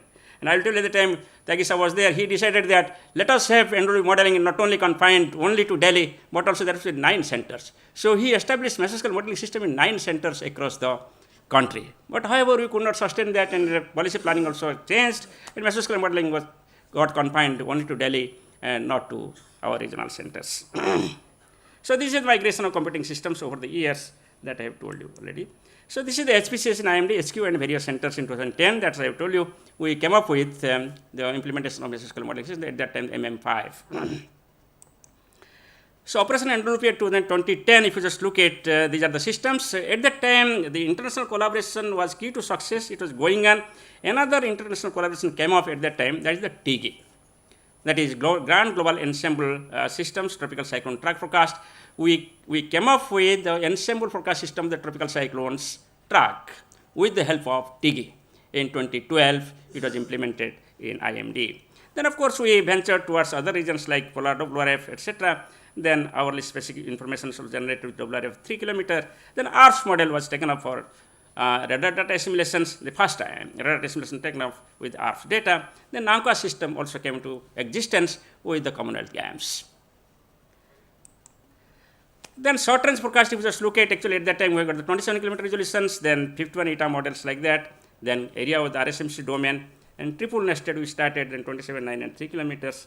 And all these development took place with Commonwealth Game 2010. So this is some of the products. I will just leave it what went on.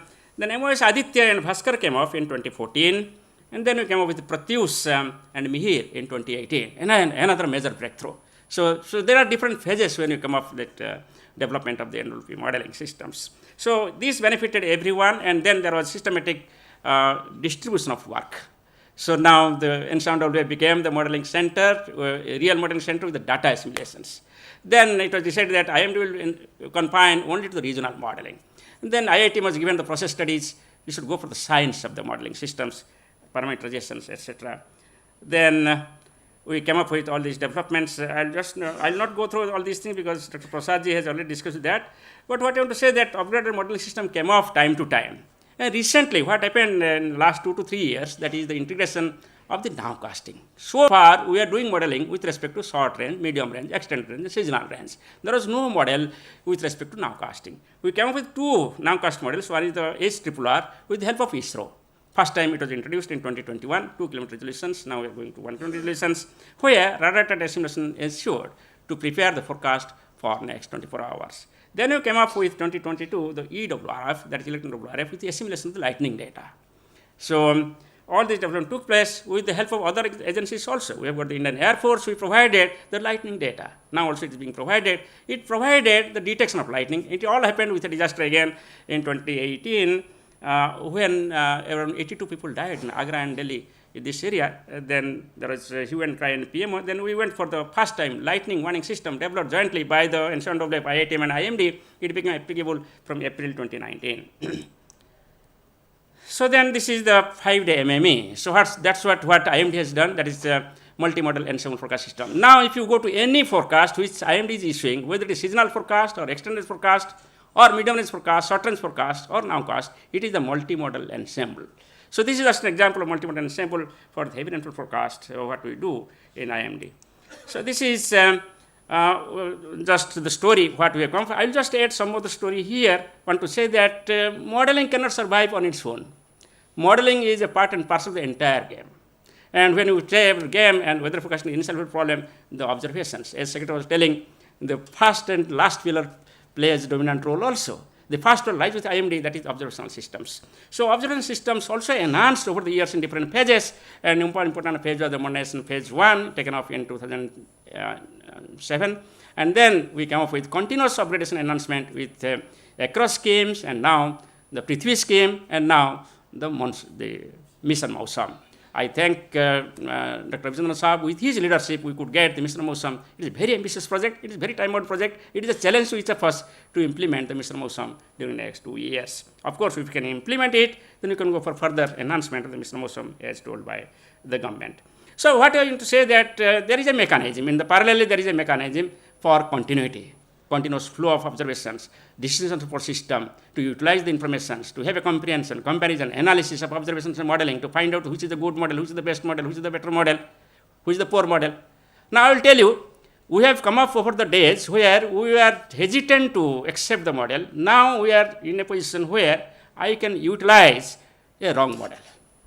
If you give me the output of a wrong model, I can make it right in my interpretation.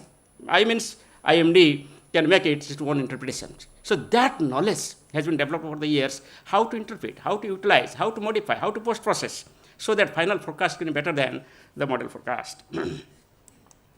Now this is observational systems. You can say that you can imagine how much observational system has improved over the years and how much data is being assimilated that Prasad has told you. It is impossible because of the dedicated observational systems, quality-based observations, more dense observations, more frequent observations. The automated systems have come up, many systems have come up. And right-hand side is the decision support system where we compare, compare, and analyze different types of observations.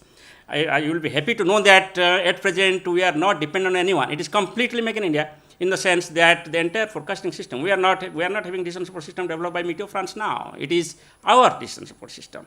Okay, so like that, the various products which are being generated, it is completely sustainable and completely collaborative way development within the Ministry of Earth Sciences, supported by, of course, academic R&D within the nation and outside.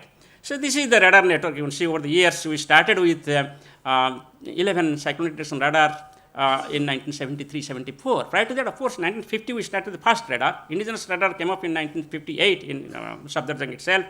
And now we have got 40 deployed radars. And right-hand side, you can see the plan for 53 radars under the Mission Mausam. So like this, the global data decision system, now we are a WIS recognized center. It is a Global Information System Center. And the second version of WIS is implemented, where not only the data which are being accessed earlier in the global telecommunication system, but now you can see the data, you can visualize the data in open platform. Any individual outside can visualize the data in open platform. So this is the concept which has come up with public-private partnership in WMO, and we are also a partner towards that. Now I'll say one example. Till today, where there has been a lot of development. As I was telling you, we started with QLM. And this is the model forecast based on the various models you just imagine. I just put up here about 9 model forecast. And in between, the multi-model ensemble is in the blue one. It is written MME. So you just imagine. So even though there is in development, there are still scope for improvement of the models, but the forecasters are also now intelligent to utilize the model information and provide the forecast accurately. And right-hand side, the operational forecast. You can see the operational forecast is mainly based on MME, but it's not exactly MME. Again, MME is initialized with the initial condition based on the observations, and required corrections are made in MME output, and then it is optimized, and then smoothing, and final consistency check is carried out, and final forecast is provided, as you see on the right-hand side. So not only that, but for assessment of the models and assessment of the winds also, there are a lot of information available nowadays internationally. You see, we have got the climatology, which is not there earlier. We have got the observations from various types of satellites. We have got the actual observations from high wind speed recorders and automated weather stations, and buoys, ships. So there has been overall development within the Ministry of Earth Sciences and outside also to improve and augment the initial status which is required for Prasadji to run the numerical regression models and create the first guess. Then after that, of course, there has been studies by the IITM and others, academics, R&D, etc., to understand the parameterization and physical processes. Now, if you just think about that, Gone are those days we are not accepting, but now you go to any institute, you will find that people, either professor or the students are running WRF or some other model, and they're going for, they are nothing that they're going for climate change model, they are based on the data from IITM. So this is the condition now. It has spread, starting from Andhra University, now it has spread to all academic R&D. People are involved in these modeling systems. But we have gone one further step. What is that actually? Now we are not providing simple forecast, we are providing impact-based forecast. And we have moved from simple numerical modeling, numerical weather prediction modeling, to the impact modeling, hazard modeling, impact modeling, and the risk assessment. So this is what we're doing. So we have got different types of features. From there, we got rainfall informations, the wind information, the surge information. This is just an example of rainfall information. Just imagine how we are getting from different features from different sources, and finally we are giving the forecast for rainfall. And this is the storm surge. This is another collaboration story, how the INCOIS, IMD are working together, and we are providing the storm surge and coastal inundations for each and every village across the coastal lines. And of course, at the same time, we have calculated the based on past data, we have got the probable maximum storm surge. The story goes on. The story starts with the Ghost, 1977. From India Meteorology Department, he develops the nomogram. Now also based on nomogram, you can give the forecast. This gives the storm surge height. Then the development takes place, the Delancey theory, which was utilized by Ghost, was adopted by Dr. S.K. Dubey to develop the modeling system.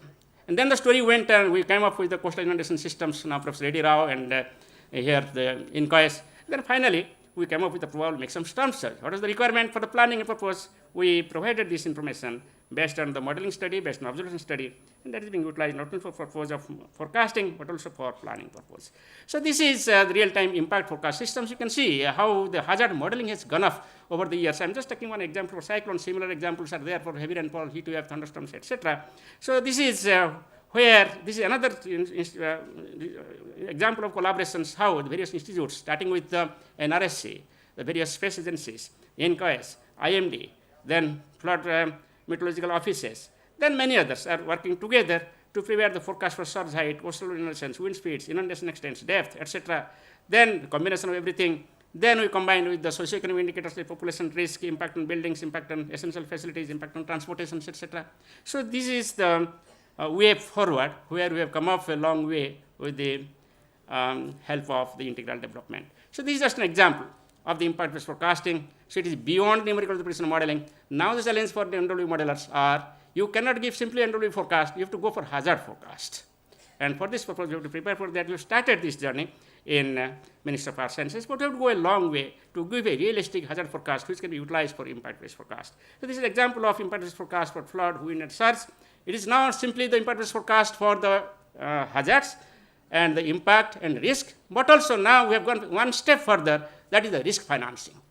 5 days ahead, when IMD says that cyclone is coming and it will hit Odisha coast near Dhamra port, this information goes to National Disaster Management Authority, Prime Minister's Office, each concerned state authorities. Then, with this web-based dynamic composite risk atlas systems, they can find out which village is under the threat of flooding, which village is under the threat of wind, which village is under surge, and how much will damage in terms of the operating of telephone poles, operating of electric poles, how much will damage to the standing agricultural products, how much will damage to the houses, how many houses will be damaged. And these are quantified. All these quantified structural damages and non-structural damages are converted into rupees. At that table I have shown here, this is the expected losses.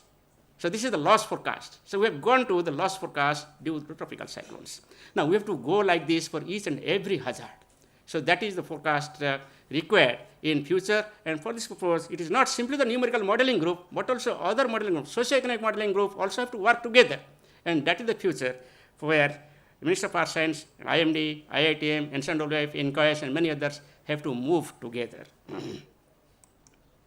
So this is another point, that air quality modeling, it is a serious issue. All of us know that some people were showing apprehension whether NWP will have so many people from outside, whether people come here in spite of this air quality deteriorating in Delhi. Yes, of course, this is the case everywhere. It is not Delhi alone, but Delhi has its own peculiarity. The climate supports the sinking motion during this time, and hence the acquisition of the pollutants, and therefore it goes down during this month of November, December, January, February. But we have come up a long way. Here again, the international collaboration, we have gone with Finland and many other countries, and we have got air quality early warning system in IITM and IMD and NWP. All together, we are providing every day. It goes to Center for Air Quality Management, the forecast. Even our forecast is being referred in Supreme Court. Of course, there are a long way we have to go because it is not simply the weather. Here, the role of man-made activities plays dominantly, and which cannot be predicted. It is very difficult to predict. So therefore, we have to think about the ways and means how we can improve it further. So this is the status at present, starting from very few hours forecast to seasonal forecast and forecast for each and every parameters. But when you go for the future plans, as I have discussed some points during my talk, we have to go for the improvement of value chain continuously, continuous upgradation of the value chain. And that value chain starts with observations, then modeling, forecasting, severe weather modeling, sectoral applications, including the R&D. Then, of course, we have the dual engine or the twins, what you say, and that is required, and we have adopted that. AML has already started. There is a group working in AML in Ministry of Earth Sciences. There is a dedicated group in IMD itself. And already some development is there. I will tell you some of the small developments in AML are being utilized operationally by IMD also at present. For example, nowcasting for satellite T intensity number determination by AI, like that we have gone for some development based on radar data also. Now, dynamic impact-based forecast takes 20 for all types of severe weather. As I have given you the example, it has to be developed for all. The last mile connectivity, of course, all these are being addressed through the various projects being taken up by Minister of Earth Sciences under the leadership of Dr. Rajivan. So this is one of the important mission MOSAM, importance of the project I just tell you. The implementation of mission MOSAM will contribute towards strengthening of observation. That is the most and first and foremost requirement, and that is addressed in mission MOSAM. In situ and remote sensing both will be addressed there, and gaining better understanding, science, innovation and methodology, that will be taken care, and improve our model assimilation and augmentation of HPC, that is also being taken care, and forecast dissemination, that will also taken care through effective communication to the society. And we are in alignment with the WMO and UN bodies for early warning for all. We are not helping to ourselves, we are also helping other countries in South Asia, Middle East. There are 30 countries identified by WMO to improve the early warning, where there is no early warning at present, and we have committed to be partner in 5 countries. We will be the peer advisor to provide support for implementation of early warning for all in 5 countries. 4 countries are in South Asia, 1 country is Mauritius. So with this, I will stop here, and thank you very much.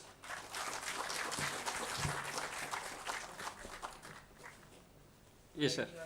Like to, because from 90 onward, forecasts were issued by NCMRWF. I think I'm loud enough. Sir. Forecasts were issued by NCMRWF. It will not go to the system if you do not speak there. Okay, forecasts were issued by NCMRWF for first 7 agricultural units, then 20 agricultural units. I had K. V. Raghavan, who was a forecaster, and M. G. Gupta hired for contract basis. That's one. Yes. I went for ECMWF conference in 1982. I was invited. I went there. I saw the supercomputer first time in my life, and I saw the medium range weather forecasting, beautifully done, but nothing proper of monsoon. So I projected these are the wrong thing there.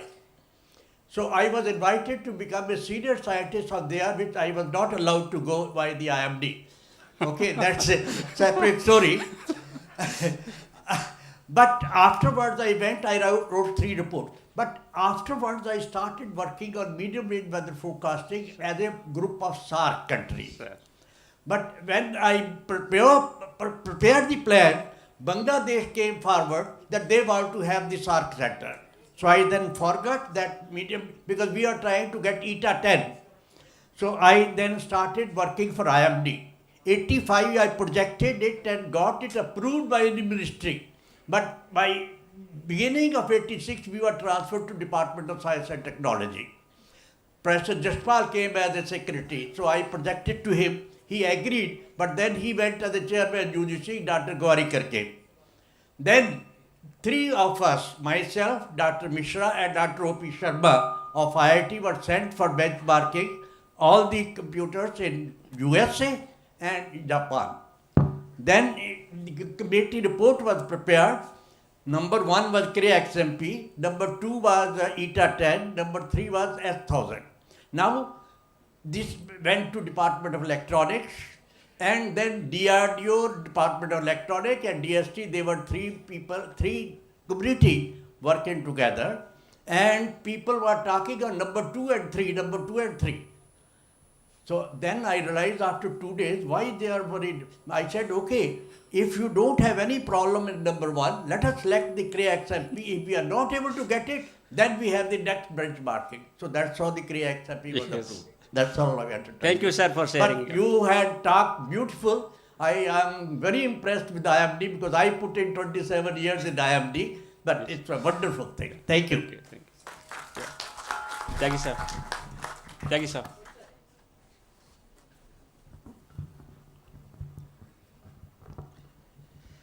I join Dr. Datta in complimenting you and the achievements of IMD, and your value chain proposition is very good, but the ultimate link of value chain should be the society. Yes. And the sector users are there, see, maybe somebody will benefit, but a common man and those.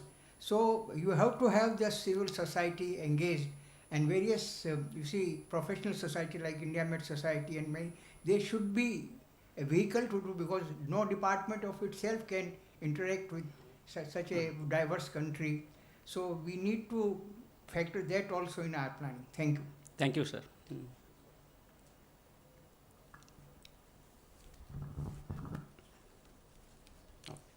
Thank you. Thank you, sir. We are running late. We just have a small short talk. So for this talk, I invite Mr.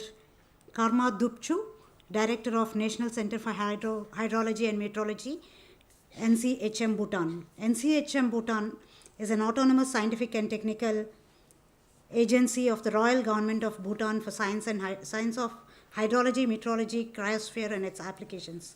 Mr. Karma Dupchu has served in various technical positions in the Department of Hydromet Services under the Ministry of Economic Affairs, Bhutan. He is the serving member of Permanent Representative of Bhutan with WMO. He is the co-chair of Outcome 4, Climate Change and Disaster Risk Reduction for UN Sustainable Development Partnerships Framework, governing body member of BIMSTEC Center for Weather and Climate Center, BCWC. Sir, I request you.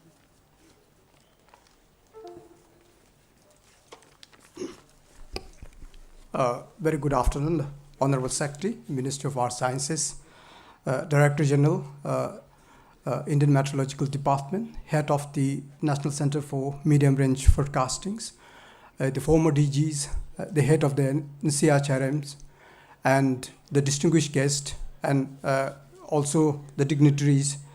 In fact, after listening to the lot of technical presentations, I realized that it may not be necessary for me to make the presentations, or whether really the BIMSTEC centers of weather and climate we really need to establish, because I think looking at the histories, I think the government of India has everything, and also there's a lot of international collaborations that data and the products are making free accessible.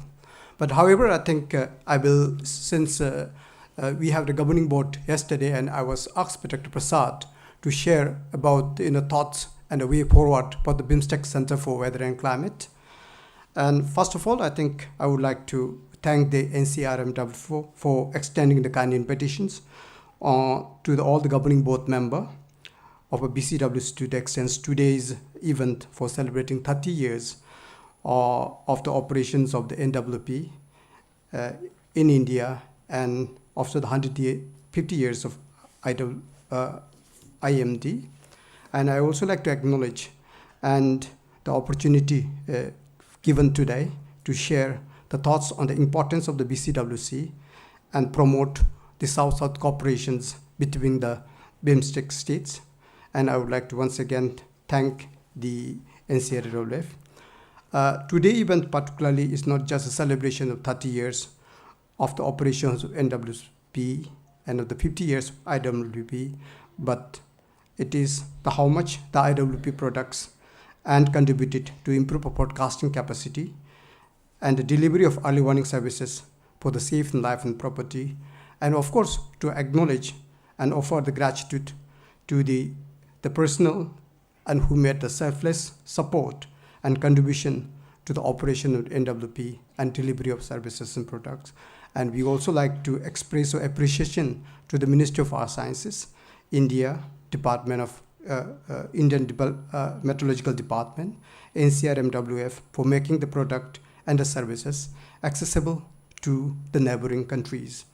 On the behalf of the BIMSTEC Center for Weather and Climate Governing Board, I also like to congratulate the Ministry of Earth Sciences, Government of India, for acquiring the new high-performing computing systems for the weather and climate research, and which was formally inaugurated by the Prime Ministers of Shri Narendra Modi in September 2024. I am sure that this system would not only benefit in India, but also significantly benefit the work of the BIMSTECs and the neighboring countries, and this would further promote the collaboration and cooperations in the region. And we know that every year around the world, at the region, at the national levels, we are experiencing the extreme events that bring loss and damage to the life and property. In particularly South Asia, we are quite vulnerable to the weather and climate related disasters, with more than 700 million people impacted by one or the more climate related disasters in the past decades. And the climate disasters do not stop at the national border, and the region is living through the new climate normal and other extreme events which challenge the capacity of the government, business, citizens to adapt. And the extreme events also impact the productivity and the performance of businesses and citizens, and particularly, I think, bring a loss and damages to the billions of dollars. The resilience to the weather and climate impact fundamentally rely on the importance of the forecast, short-term forecasts for informing emergency preparedness and evacuations, mid-term forecasts to reduce loss and increase the productivity of the climate-sensitive sectors, and long-term forecasts to improve to the climate resilient planning. Unfortunately, the many national hydrometeorological services in the regions have a severe limitations in terms of funding, in terms of skill, in terms of human resources, and to respond to the increasing service needs of the users, and struggling with the keeping with the rapid advancement of a science and complex hydrometeorological technology around the world. And considering that, particularly in the South Asia, considering the transboundary nature of the climate and the weather hazards, and diverse level of the capacity and expertise across the country in South Asia, the regional collaborations offer synergies and economic of scales that not only benefit but essential to meet the rising threat of the climate impacts. South Asia share the same geography and influenced by the same impact by the same weather and climate. And therefore, BCWC is the future of NMHS collaborations and partnership in the region, as India has the resources, has a technology, has a leadership in promoting the regional cooperation, and has been supporting the BIMSTEC Center of Weather and Climate as a part of strengthening the National Center for Medium Range and Weather Forecasting. And with the signing of the Memorandum of Associations in 2014, I should share that this BCWC has a political commitment from all the member states. And therefore, the BCWC Center is one of the first, in fact, among the 6 centers to be established under BIMSTEC centers that has been established and now in the process of formation. And I also see that BCWC has a great potential to provide the regional mechanism to develop capacity for the improved hydromet and early warning services to the resilient disasters risks. To way forward, I think most of the things has been said into the presentations, but important things, I think, as a member of the states, the government of India has, I think they have,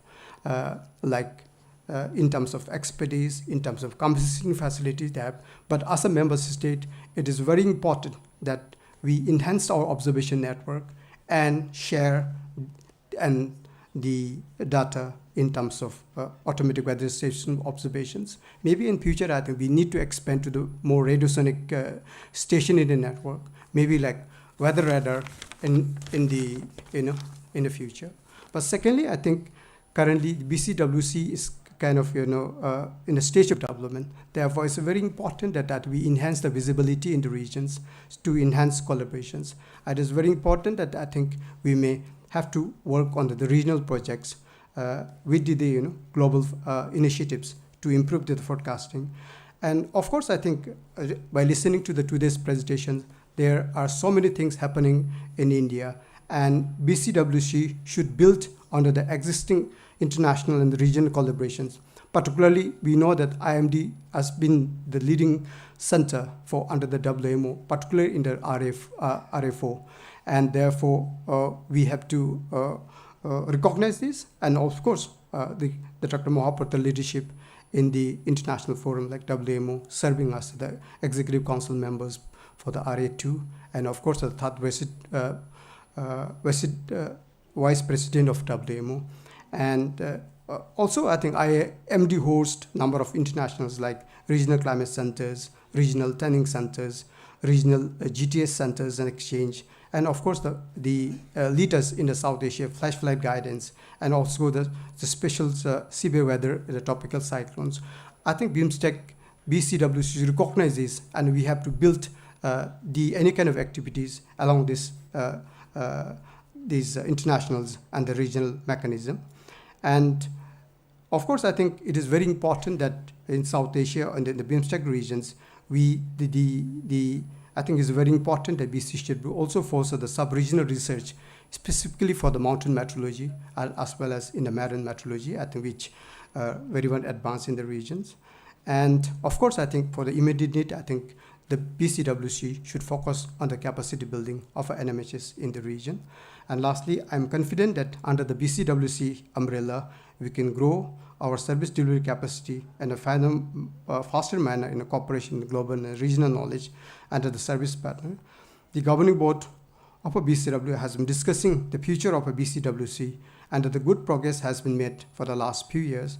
And only our wish is to grow the BCWC as a primary centers with 24/7 operational services, producing and disseminating numerical weather services to the member states.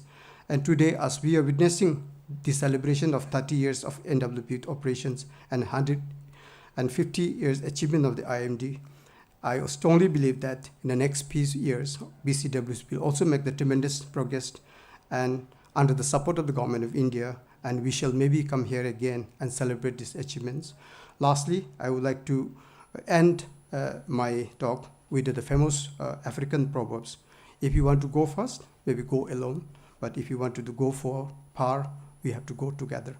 So South-South regional cooperations partnership is critically important for the country to keep the pace with the rapid advancement in technology and the data science, progress toward development and delivery of effective forecast for the climate resilient development, also for the disasters preparedness for the region. So thank you very much.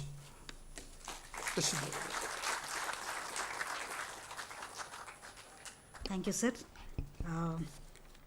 We just have one more talk.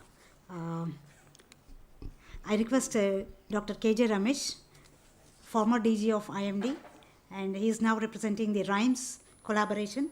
So I request him to talk a few minutes.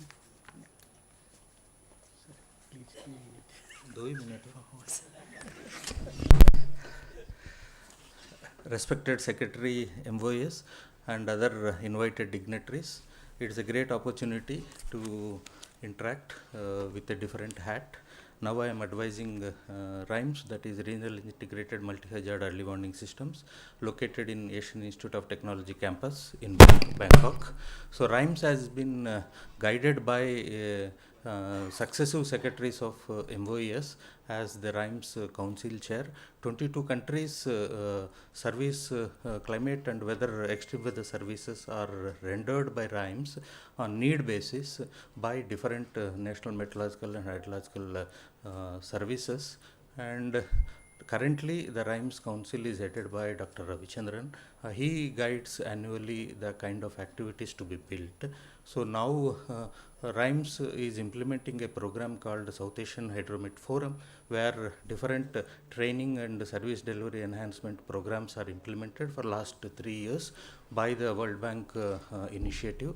And there is another data set which is prepared is regional resilient data analytics system. Apart from integrating that, basically addresses the climate change variabilities and trends at different country scale with very fine resolution downscaled IPCC ER6 forecasts.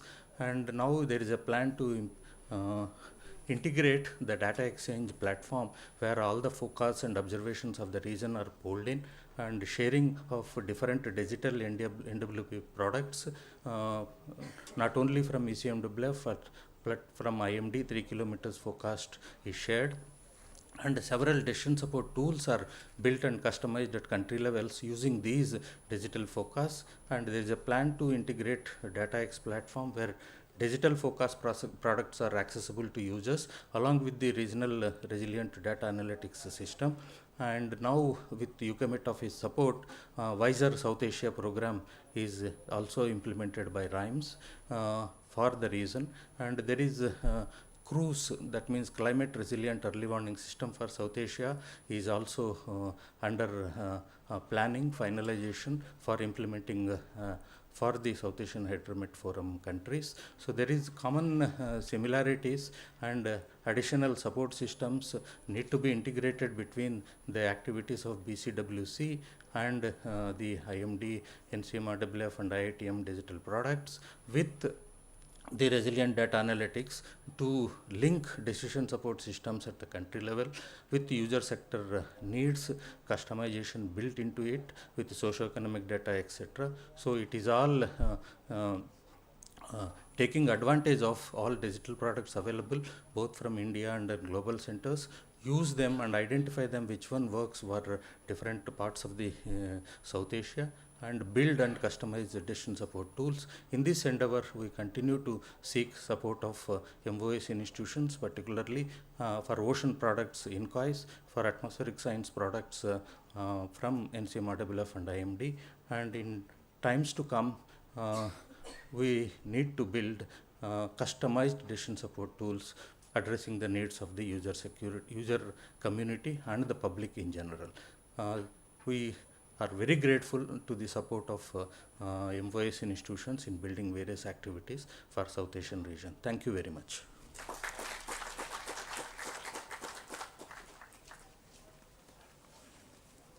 Thank you, sir. Thank you, everyone, for your patience. So we now break for lunch and quick lunch. We'll assemble back at 2:45. We'll try to assemble back at 2:45 for the panel discussions. Thank you. I request all the delegates to join for lunch in the canteen area.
अंदर 2 number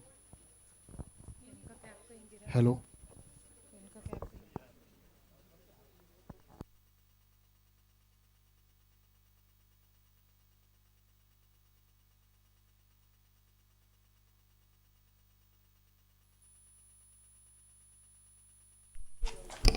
Good afternoon. Welcome to the afternoon session where we will have the panel discussions. And for the first panel discussion, the topic is emerging. For the first panel discussion, the topic is emerging trends in observation and data simulation. The moderator for this panel discussion is Dr. Indira Rani from NCMRWF, and the rapporteur is Dr. Upal Saha. May I please call upon the rapporteur and the moderator?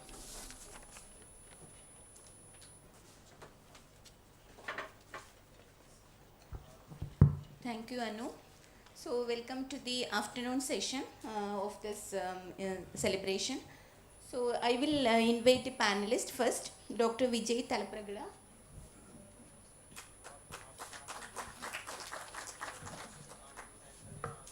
Dr. S.P. Agarwal.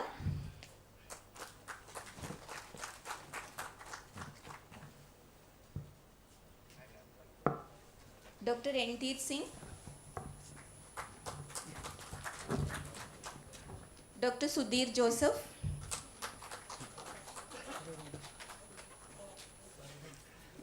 Dr. Ananda Kumar Das.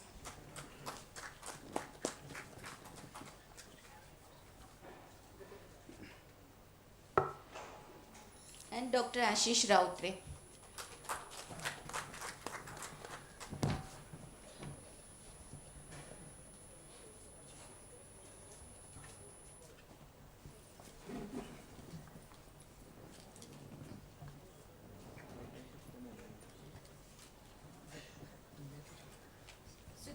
Of this panel discussion is emerging trends in observations and data assimilation. So before starting the panel discussion, I will introduce our panelist. Dr. Vijay Talapragada is the senior scientist at NOVA's Environmental Modeling Center, leading and advancing the development of community-based complex coupled earth system models and data assimilation for weather and climate prediction systems. And he serves on various national and international advisory committees for operational NWP, research programs and observational field campaign. Welcome, sir, to this panel discussion. And we have Dr. S.P. Agrawal. He is the Director of Northeastern Space Applications Center, Department of Space. And he has taken several initiatives towards effective utilization of space and geospatial technology in natural resource management, infrastructure planning, disaster risk management, weather forecasting, satellite communication application, and geo-governance related applications. Welcome, sir. And we have Dr. Randhir Singh. He is a senior scientist from Space Applications Center, ISRO. His expertise spans satellite remote sensing, geophysical parameter retrieval, radiative transfer modeling, satellite data assimilation, numerical weather prediction, and GNSS meteorology. He is also the recipient of various fellowships and awards. Welcome, Randhir, to this panel discussion. And we have Dr. Sudhir Joseph. He is a senior scientist from our sister organization, INCOIS, and he is heading the Applied Research and Research to Operation Division at INCOIS, and his research interest includes ocean general circulation, ocean modeling, and ocean influence on climate. Welcome, sir.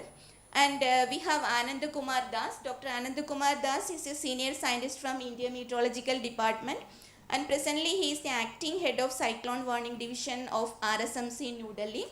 And his research interests include mesoscale modeling, extreme weather events, strategic development of decision support system for real-time impact-based forecasting of heavy rainfall. Welcome, Dr. Ananda Kumar Das.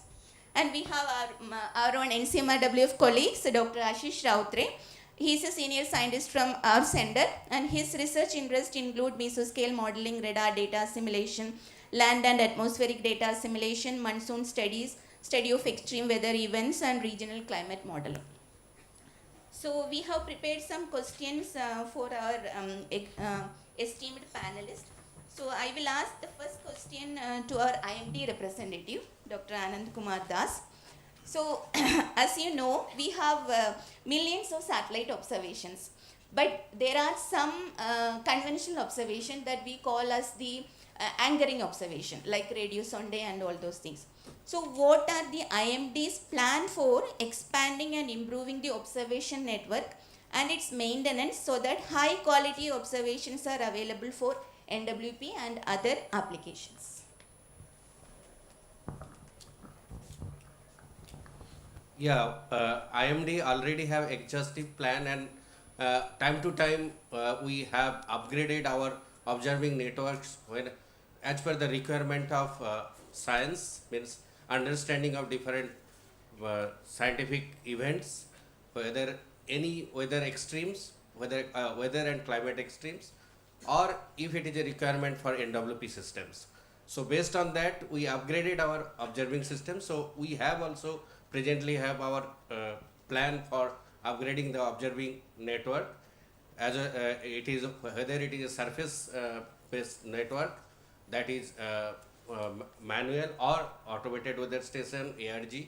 So we are increasing the number, as we have seen that in the morning, that network coverage of the our observing systems, it is very much representative of whole India, and now we are trying to improve that based on our requirement, specific requirement, like city forecast, urban forecast system. So for that we need far more observations over those areas. So we are now strengthening that observing network. So not only the surface network, that we are also now expanding our observing system upper air. So that RSRW now, all our RSRW now upgraded to GPS based system. So now that numbers from 42 it will become 62. So that will be and we have seen that in NWP it has the great impact of the RSRW data. So then pilot observations also, that we are also we are increasing, that will be taken 4 times a day.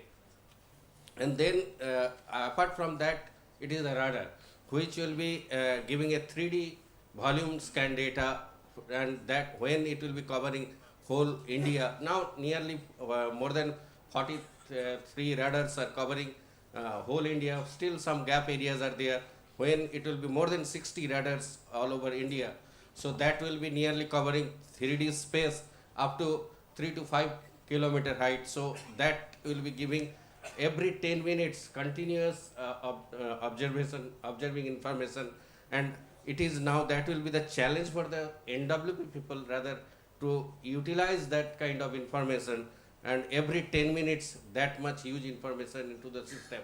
And so, and as it is of the 10 minutes, so it can give information about nowcast scale to any scale if we want.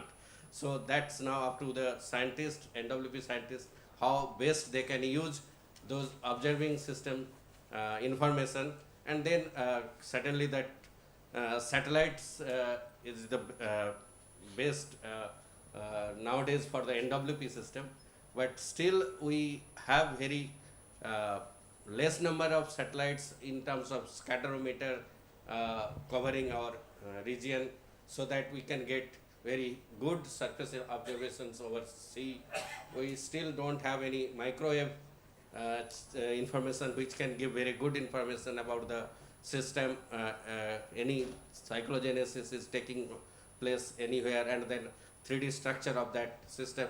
So all those IMD is working, and certainly that our future program will be targeted to for better remote sensing observing systems, and as well as dense surface observation network. Thank you, Dr. Anand, for elaborating the IMD's plans for expanding the conventional observations.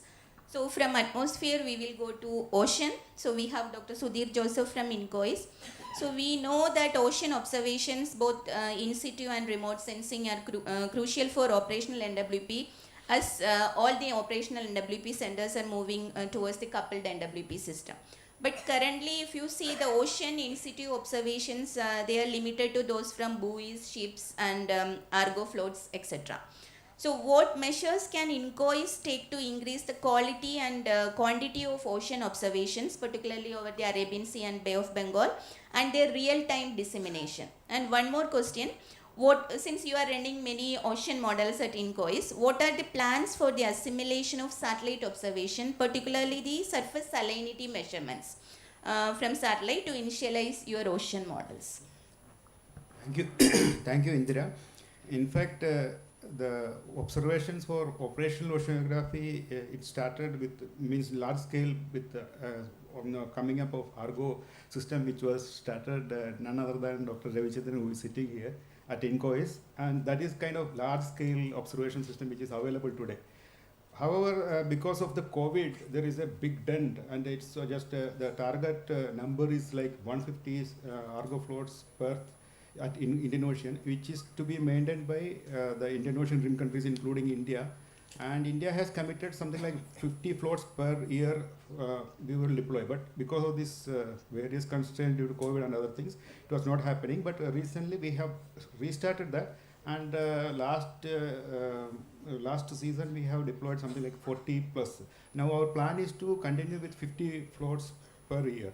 That is there. And apart from that, we have also commitments for tide gauge. But it is not only INCOIS when it comes to oceanography. It is NIOT also does the deployment and the maintenance of observation. So we have partnered between some of the observations for operational oceanography, like wave-guided buoy, tide gauge network, and some of those buoys are only maintained by us.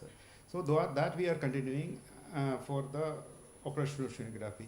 And we have seen that there is a large impact for the, many publications have come up the impact of this deficit. And it has a strong impact on operational oceanography. And apart from that, what you are asking about the salinity assimilation, that in fact, recently we have experimented it in HICOM. It was showing impact, but the real-time availability of satellite salinity was an issue. But now we have some with 1 or 2, 3 days lag we are able to get, so we are trying to do that. That is in the process actually. Thank you. Thank you, Dr. Sudhir. So from the conventional observations, we will go to the satellite observations, space-based, to Dr. S.P. Agarwal in ESAC. So sir, if you see, we have space-based observation that contribute more than 80% in our data assimilation. So even if we are telling we have the conventional observation like radio sonde, buoy observations, ship observation, but in the data assimilation system, more than 80% of the observation we are using is from the satellite observation, particularly the radiances and the atmospheric motion vectors. And they are very important over ocean and the desert region, the data sparse region where we are not having the conventional observation like radio sonde and AWS network. So what are the ISRO plans for the expansion of Earth observations? As you know, we have the 3rd generation geostationary now, and we have the scatometer mission also. So what are the ISRO plans for the future, like 4th generation and the microwave instruments like that? Thank you, madam. First of all, I would like to congratulate Indian Meteorological Department for completion of 150 years. As well as that NCM RWF for this 30 years of NWP, which is very, very important. In fact, as far as ISRO is concerned, we are providing the data. Dr. Mahapatra in the morning only here spoken a lot about what are the satellite they are using. But look at this that emerging trend. So I would like to start from our recently launched satellite. Then I will go to the next future generation satellite. So ISRO in fact has ensured continuity of space-based meteorological observations at the current scale like the INSAT 3DS, which we have launched in 2024. It has a, it is like a 3D only, but has a better sensor performance. OceanSat 3 satellite, which I want to highlight here. It has a advanced sensors like OCM 3, which is having 13 band. Then SCAT 3. Just now you were talking about wind vector. So we have 2 satellites. One is a dedicated satellite for entire world, and that is a SCAT satellite. That is scatometer satellite, which provides the wind vector of entire globe. Nevertheless, in that OceanSat-3, we have a satellite of SCAT-3 of Q-band. That also provides the wind profile of the ocean. Then another one is that, which is also very, very important to understand the future energy balance, that is the sea surface temperature monitor. It is a two-channel sensor which provide the sea SSTs. So you know that these are the information which we get from the satellite with improved way. ISRO has been trying to improve the spatial, temporal, spectral and radiometric resolution further in upcoming missions like GISAT-2 satellite and Trishna missions. You may be aware about ISRO CNS mission. The GISAT will have multispectral capabilities and also hyperspectral capability. If you look at the multispectral capability, it will have what you call LWIR, long wave infrared, and visible near rate infrared. But also we are going to have a hyperspectral capability in VNIR as well as the short wave infrared. So this will further provide lot data to the weather, and also that scanning type, if you look at it, the resolution is 50 meters, which is very, very good. It is going to help a lot. And such high resolution data over space and time could be a game changer for meeting the data requirement for assimilation in numerical weather models, as there is a scarcity of the data, as you have already suggested. But let me come to the future generation. ISRO is planning, now it is a planning stage only, not yet approved also. We are planning a fourth generation. Now we have INSAT 3D, 3DR, 3DS. Yeah, so with the fourth, with MOES of course. So in fact, this is another thing like collaboration. In the morning we were discussing, and I'm really very much thankful to Honorable Secretary of MOES. I have attended few meeting with Chairman ISRO, with Honorable Secretary also. He is so proactive in space. Thank you very much, sir, for supporting space and ISRO.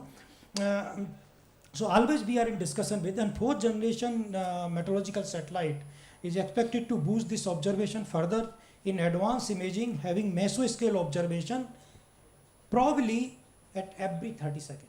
This is what we are targeting, sir. You are aware about it. Along with this, hyperspectral infrared sounder will provide high resolution vertical profile of temperature and humidity for assimilation into the model. There has been a long demand for space-based lighting detector, which is expected to be there in the fourth generation INSAT satellites. So these are the new things are coming up. One more thing I want to highlight, since I am from Northeastern Space Application Center, and we are also predicting this, we are also having HPC and all. There is no match with the IMD or NCR, but we are still doing for Northeastern region with the high resolution of 3 km by 3 km grid. Now we are planning for 1 km by 1 km grid. Now with the help of IMT Pune, as well as with the help of NRSC, we are predicting this, we are now casting the lightning. And I am happy to tell you that this year we have given more than 75,000 alert for lightning in Northeast region. So just for information you that yes, at NESEC also we are doing lot of weather forecasting and lighting forecasting. I hope I have given answer to you. Yes, Thank you very much. Thank you. So now we heard about observations. Now the thing is now how we can use these observations in the NWP, particularly in the data assimilation. So we have the satellite data assimilation expert, Dr. Randir Singh. So you heard said that NESEC director, he was still, it is 80% of the data we are using from the satellite. But if you see that 80% is only 10% of the data we receiving. So what are the new developments in using all sky and all surface satellite radiances in the assimilation? Thank you, Indrani. And first of all, actually, I joined Dr. S.P. Vyas in congratulating both IMD and NWP for celebrating its 150th anniversary and then 30 years of NWP, operational NWP services.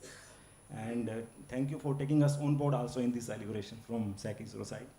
So coming to the point about the utilization of satellite data, actually if you see the problem of data assimilations and the observing system. So the data assimilation basically is actually generally formulated on basis of Gaussian error distribution. So if you are non-Gaussian error distribution, so minimization and other data assimilation technique may not work optimally. And in operational chain, you cannot, take that sort of like guarantee that everything will work, because operationally you have to deliver in a certain time period. So you cannot sort of like put any non-linear observation which is related with the non-linear with sort of radio transfer model. Because when you talk about radiance, then you have to have a radio transfer model. which has to sort of get the radiate to transfer model, simulated radiance, then you have to compare with the actual observed radiances. And you know that most of the cloud and precipitation processes in NWP system are not well parameterized. I mean, there is always sort of mislocation of the sort of heavy rainfall or sort of magnitude wise as well as location wise. So if you put like, I mean, radiances and there is a cloud in some other place, so model actually data assemblers will force to change the NWP system in such a way that it may blow. Because those Jacobian and other things they are not that continuous function of your latitudes. So in microwave, the problem is slightly linear when compared to the infrared. So there you have that, like if you have cloud, liquid water and rain, distribution. So you can slightly simulate radiances in a better way compared to IR. And microwave now, actually, if you see last 10 years or 1 decade, we have a lot of success in assimilating the microwave radiance in even cloudy condition. But as far as infrared is concerned, because infrared gives the cloud top informations. Cloud top is only very small part of the top of the cloud, which may have certain water droplet or ice.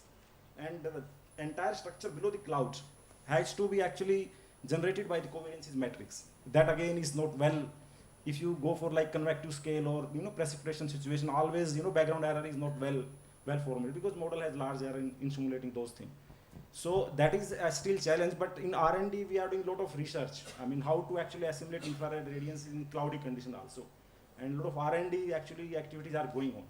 But in operational scenario, only microwave as far as operational chain is concerned, microwaves are now well established, and we are assimilating microwave radiances in cloudy and this clear sky condition. Then again problem comes over land and ocean, because land again has a lot of heterogeneity. And when you talk about land surface peaking channel, so you must have a lot of what you call emissivity as well as land surface temperature, because you have to segregate between signal. So emissivity is it's not well known, because surface is quite heterogeneous, and if you go at a much smaller scale like convective scales, it is again a challenge to get the emissivity at that scale. So there is a problem. If you assimilate surface channel, then again it may have certain imbalance problem in the model. So what we do is over land, we generally assimilate the upper tropospheric peaking channel, where surface contribution is smaller. So that again actually reduces the amount of satellite data utilization. But if you see the progress, we are actually progressing. So I think coming maybe one more decade, infrared radiance also may be assimilated because of the development of nonlinear data assimilations like particle filters or ensemble modeling. So those things actually, I think within 1 decade, I'm hoping that. And also another thing is your radiative transfer model is also improving for the cloudy condition simulation, because we have a lot of observations from the satellite, like cloud liquid water or microphysics. So we can actually validate our radiative transfer model also in cloudy condition simulation, whether it is working well or not. Earlier we actually didn't have those sort of observation. How to validate your radiative transfer model, because we don't know the basic state of the atmosphere in the rainy condition. So that is also another plus point, that radiative transfer models are actually also improving, and our representation of the cloud and precipitation processes in NWP system are also improving. So when you compare the simulated and actually observed radiances, so your representativeness error will be smaller, so that you can sort of constrain your data assimilation algorithms. So in that way, I think we are progressing, and soon, as Dr. S.P. Vyas told, we will be having observation of the sub-kilometer scales, like our own 4th generation. We will be having observation of something like half a kilometer. Visible channel radiances are also now being assimilated over the ocean. So in future, I think we have a prospect of good future, and observation-wise as well as development in data assimilation also. So we will further actually enhance the utilization of satellite data in coming future. Thank you. So the 10% utilization of satellite data means, it doesn't mean that the data is bad. It is due to the constraints in the data assimilation system. Yeah. And we are developing in both the ways, in observation technology and in the data assimilation. Yeah, and another thing just I want to point out, in southern hemisphere if you go, we are actually having more utilization because of the ocean. But our northern hemisphere, the competition between actual conventional satellite actually is very small. Satellite has to do, we have to do a lot of efforts to actually match the conventional observation quality with satellite. So that is also another challenge. That is again because of the land surface heterogeneity and other things. Thank you. So next question is to Dr. Vijay. So if you see that we have a lot of data. Nowadays the volume of meteorological and oceanographic observations has increased many-fold compared to the past decades. Not only the satellite data, but the conventional data also. And this is due to, as he already explained, this is due to the developments in the observation technology and satellite meteorology instrumentation, etc. So the effective use of existing observations and the new observation, that is a challenge, especially if we have the crowdsourcing observation, that is that it is not a standard observation like it is not according to the WMO standard. So what strategies do the operational NWP centers adapt to handle these observation, and what are the developments in DA means we have to do what are the developments to incorporate this non-standard data? Yeah, thank you, Dr. Rani, for an excellent question, and thanks for the opportunity to join this excellent panel. I'll answer the question in a slightly different way. The first question obviously is, do we use our existing data sets efficiently? And I think Dr. Randhir already explained we are having a lot of issues using the existing data. You also mentioned about anchoring using the conventional data to make better use of satellite data. And now we also mentioned about the crowdsourcing and the private industry getting into CubeSats and so many new observation types and new platforms coming online. So we are only going to see this kind of explosion of data availability in the future, not only for atmosphere but also for ocean, other cryosphere and land surface and all Earth system components. And that makes the data assimilation job much more harder. Obviously, it is constrained by several aspects, including the timeliness in terms of operational NWP. But I think I see this as a challenge as well as an opportunity. We have, I think Dr. Mike Farah in his talk today mentioned about joint effort for data assimilation integration, also known as JEDI. JEDI has some beautiful concepts in terms of how to improve the use of existing observations, like they have developed something called IODA. It's an interface for observation data access, which allows non-standard formats that you mentioned, including the crowdsourcing data, can be easily interfaced to our NWP systems. And the second point is using the emerging techniques like the artificial intelligence machine learning so that we can thin the satellite data more effectively. We are kind of randomly discarding data without even understanding what we are throwing away because only 10% or less of the existing satellite data can be used. But now think of using some of these machine learning techniques so that you can take most useful content of that satellite data. And then the third point is the co-located observations for the Earth system models is extremely important. You need to have observations that are meant for our atmosphere also can be utilized by the ocean and vice versa.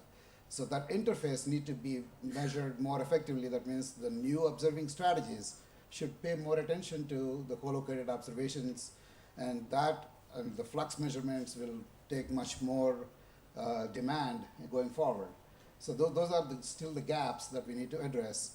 And we also heard about the non-local, non-linear data assimilation concepts, but also some measures like the scale-dependent localization that allows us to assimilate more data depending on the scales of assimilation.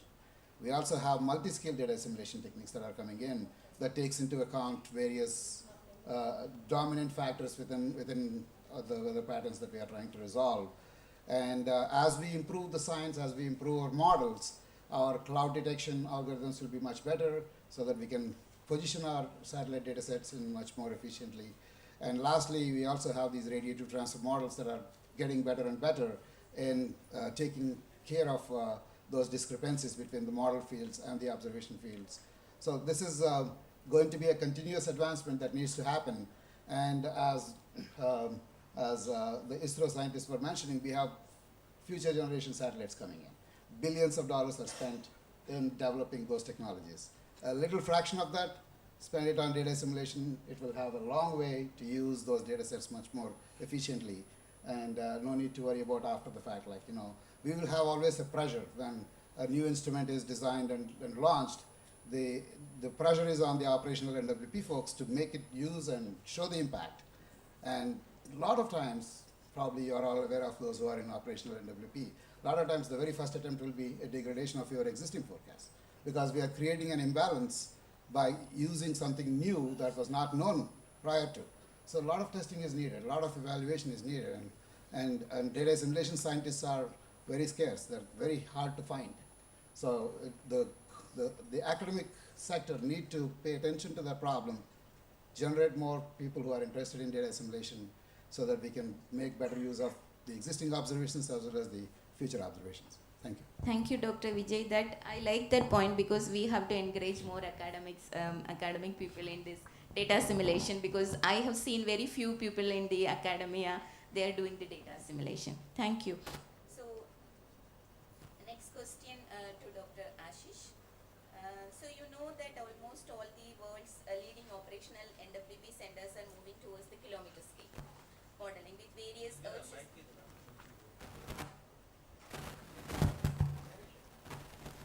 Okay, so almost all the NWP centers are moving towards the kilometer scale modeling with almost all the Earth system components like atmosphere, ocean, land, biogeochemistry, etc.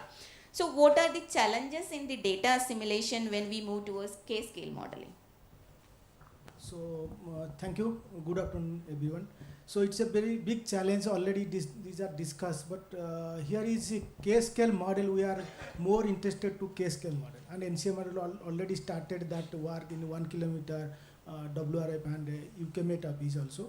So challenge is here when the system works for the most common thing, but when extreme and rapidly change the convective system, then the analysis is not captured. So what are the challenges here is I will just discuss about the 4 challenges for K-scale very briefly. So one is observation. How frequently, how spatially, temporally we are taking the observation. If you are going to K-scale model, so we need 1 kilometer at least the observations. And when we are 1 kilometer observations, then we have to vertical spacing should be 250 meter. And time within at least boundary layer. And then to the every 15 minutes.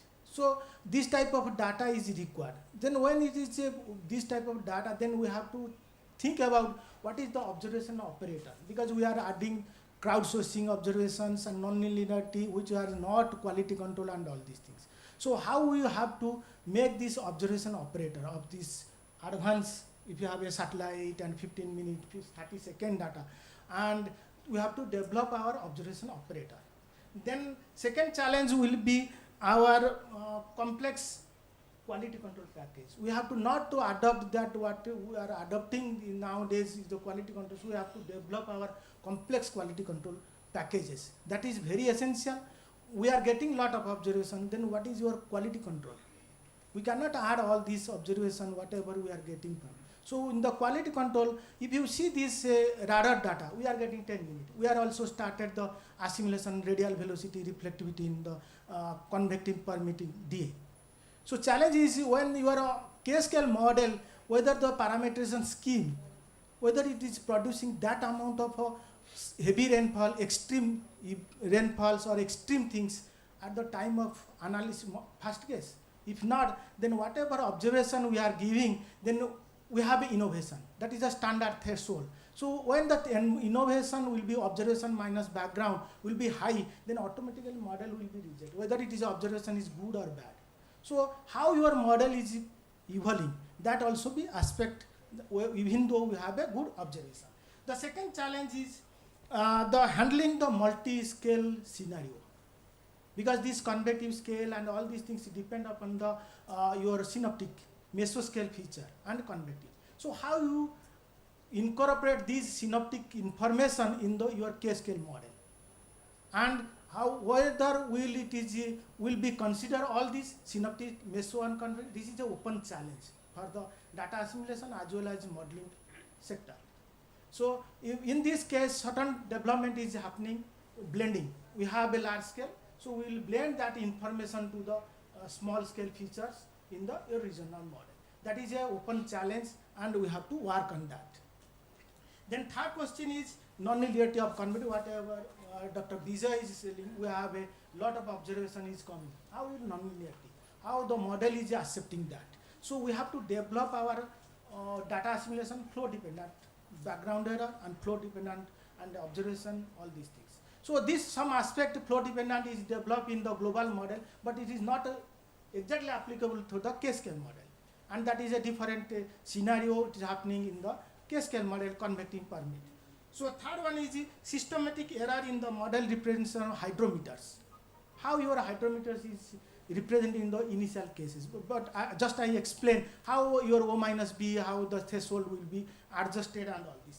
So these are the major challenge in the K-scale modeling. So even though we are going high resolution observation, all these things, so we have to think about how we will multi-scale processes, how to incorporate that multi-scale processes. Whether we will neglect and go to very nowcasting or small scale, or whether we include that synoptic scale features in the K-scale model. That is also opening challenge, how to incorporate in that. And furthermore, whatever developed in K-scale model over the extratropic that not be applicable to the tropics. We have to think about tropic India and all these things. We have to think about, we cannot adapt the same scenario to our tropics. So we have to have the more sensitivity, more whatever observation is coming, how it is being assimilated, and we have to make a sensitivity study, each observation. My request to the audience in this, so we have to develop our own dedicated quality control package, dedicated people for K-scale modeling, the quality control observation, because we are getting lot of observation from different sources. So quality control is a major issue for the assimilating the K-scale.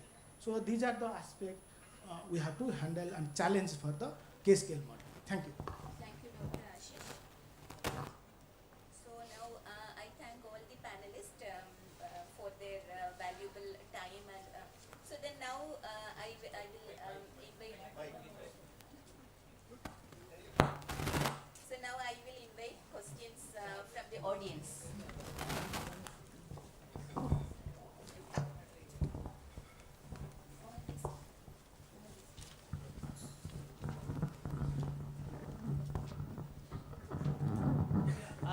As you are told that land surface plays a very important role, and when you are doing coupled models, obviously you cannot neglect the land, whether even in nowcasting or short range. So what is the status of observations, and what is we are doing on that scale? Because everybody told about atmosphere and ocean, but what about land? Land is soil moisture, soil temperature, which is very highly nonlinear, or the land surface vegetations and so on. So what is the strategy in that direction and for assimilation? So that is one question. Second question is that we are going to have so many radars. So whether we are going to get rainfall also derived more accurately, because most of them will be Doppler type of radar. So rainfall is one of the things which are the most heterogeneous, like soil moisture. So what is the things we are doing so that maximum use of that thing, even if not model, in general applications also? Thank you. So, sir, I'll answer first land surface one, then radar IMD can explain. So, yeah. So this land surface, NCMRW had developed this land surface extended Kalman filter in the UKMet model, taking the Joule's system. So in that we are assimilating ASCAT data assimilation. Already we have operationalized that in our land surface system, global and as well as regional. Now we are moving towards SMAP, soil moisture. Data, we are using the satellite data, but the observation, the 2 meter temperature and a 2 meter humidity, also we are considering as a pseudo observations. So, yeah. So, soil moisture, it is need so now we are planning to we have submitted one project to soil moisture, to modeling, to measurement to modeling soil moisture. So that brainstorming will be IITM Pune 26th November. So we are planning also all of, So in that Dr. Krishnan will be comment on that. And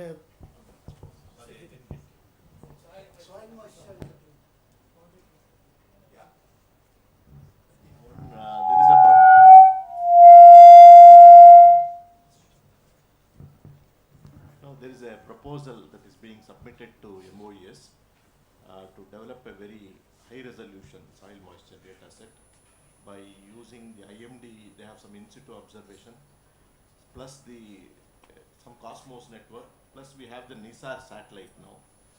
So we are aim is to get a field scale soil moisture, typically something like 500 meter. So that is a kind of product that we are aiming, and so we are going to have a meeting on 26th to discuss this. So this will be submitted by different universities, IITs, and also US partners, and with IITF, and also IMD and NCMR. Not only observations, how to use that in the model. So measurements to model, how to make this data. So that is the plan. And so no such product exists as of now. So this will be discussed. And we have Dr. Amarjyoti here. She can come on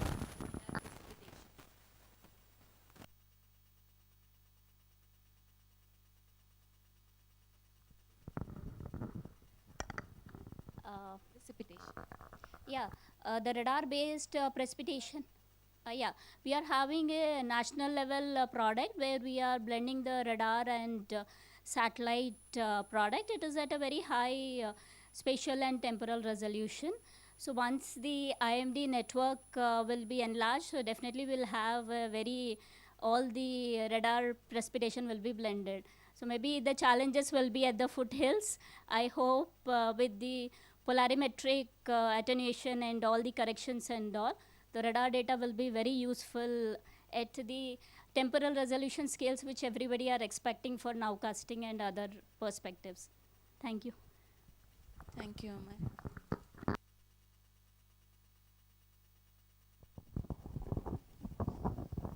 This is a short inquiry to Dr. Sudhir Joseph.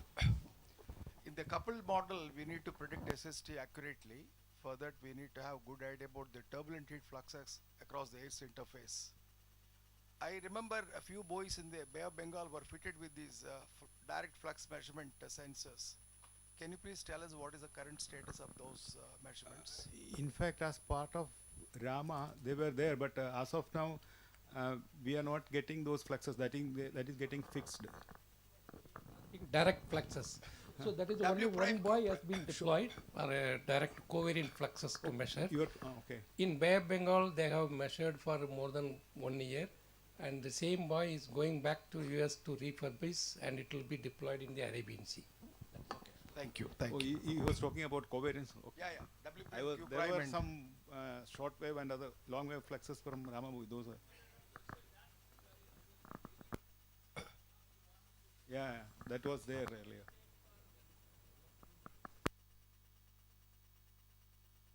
Operational. I was thinking about operational. So thank you. I just maybe since we are talking about observation and what are the observations we need to assimilate for the better forecast. I think when you are talking about observations, we need to have, especially in our region, where we need to observe, what we need to observe, both on land and ocean. So for that, I think we need to do some sensitivity studies or observing system simulation experiment. I think it is imperative that we need to do so that we can have a observation judiciously we can put in place in spatially. That is number one. And also we need to have a temporal thing also, whether we need to monitor temporarily also. Suppose a radio Sunday we are making twice in a day. Is it good? Whether you will be able to resolve diurnal scale. If it is not good, then we have any plan to go for to resolve the diurnal scale. We have any other requirements, or we need to have any profiling or anything apart from sounder or anything. So we need to think about that way. And also its impact has to be felt by the model so that we can have a better forecast. So this is one important thing. And second thing is, of course, observing system in the IMD. I think the main thing is, apart from conventional AWS, radio sonde, radars and other thing, I think the very important feature is, I think we are planning to go for profiling. Basically the wind profiling, wind profilers, as well as we want to have a radiometers, so that we can have a continuous observation. That is a very important component which we are planning in the mission motion. And For the ocean observations, apart from moved by drifters as well as Argo floats, and also it has been planned under a deep ocean mission, it is also planned to operate multiple gliders, so that wherever the Argo gaps are there, so the glider can move and acquire the data, so that can also be assimilated. So these are the efforts in this. Yes, sir. Actually, we started the OSSC for the wind profiler, then for the fourth generation INSAT satellite, and also for the IMD expansion of radio sonde, that every 200 kilometer, if they put the radio sonde, what is the impact in our assimilation system, that we already initiated. That is FSOA also for our forecast sensitivity to observation impact. That also shows what is the impact of each type of observation in reducing the error in the forecast. Yeah. Yes, sir. And actually, I saw recently Dr. Rendir, he published a paper on the OSSC on the GNSS RO over the Indian region. Yeah, just what actually Dr. Indrani said, just to add on. Actually, we have done some sensitivity for GNSRO. So what actually we have found is, if you have something like every 150 kilometer grid box, one occultation every 6 hours, so your accuracy will be improved by something 20 to 30% for extreme rain events. So it will require something like 700 LEO satellites, I mean at LEO platform.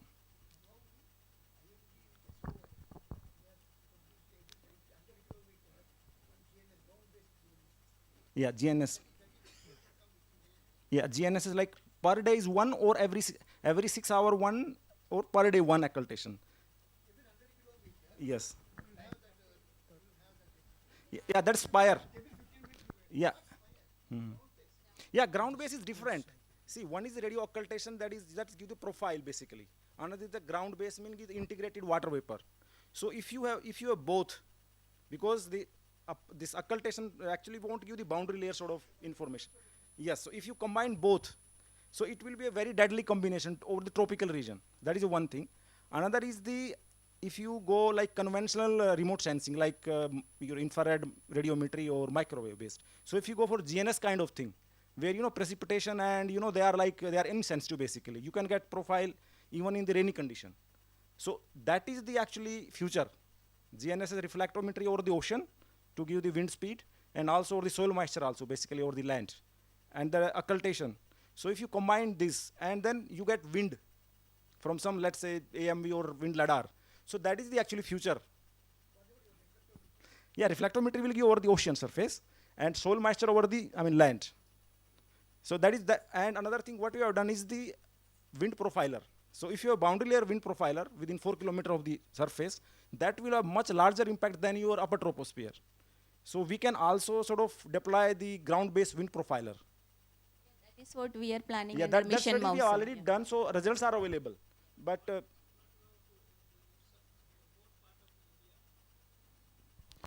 yeah. Wind is the most important thing in the equatorial and tropical region than the temperature.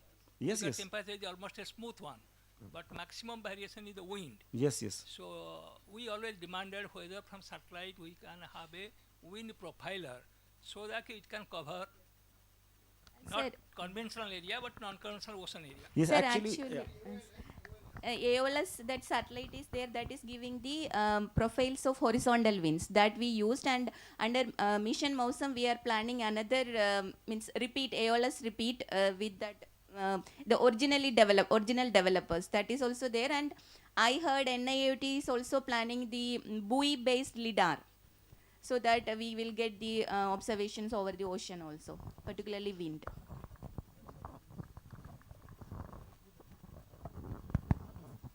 Yeah, thank you very much. I just want to add something what Secretary Saab has already told, that apart from the OSSC and experiments, etc., we should also plan. Now we are coming up with, at present we have got 40 radars. As per the supply issued, we will have 72 radars total by end of 2025. Then under Mission Mosam, we are ordering 53 radars. So total it will be around 125 radars. So we should plan accordingly how to assimilate 125 radars, how to archive, how to retrieve, how to quality control this data, how to go for mosaicing this data for utilizing all types of models, nowcasting, short range forecasting, cyclone forecasting or specific severe weather forecasting. So different types of applications also have to be developed based on the NWP assimilated with the radar data, etc. The second point I want to say that wind profiler. We are going for 25 wind profile, 25 micro radiometers. We are going 10 wind profilers. At the same time, 1,30,000 automated stations that are coming off at panchayat level. So all these huge data, we should find ways and means to quality control and to utilize it in NLP models so that we can have the better accuracy, better lead period, and also we should have the better resolution also at present. So perhaps we are planning towards that. So this is with respect to this, whatever additional data we are getting apart from this. So as Secretary Saab told, yes, you will have almost every second data from wind profiler and micro radiometer. 3D profile will be there, 3D profile will be there. So we should utilize that. Now I will come to the satellite. The satellite data, if you just look at as a member of the international community, we participate in different countries. Our satellite quality, data quality is not so good.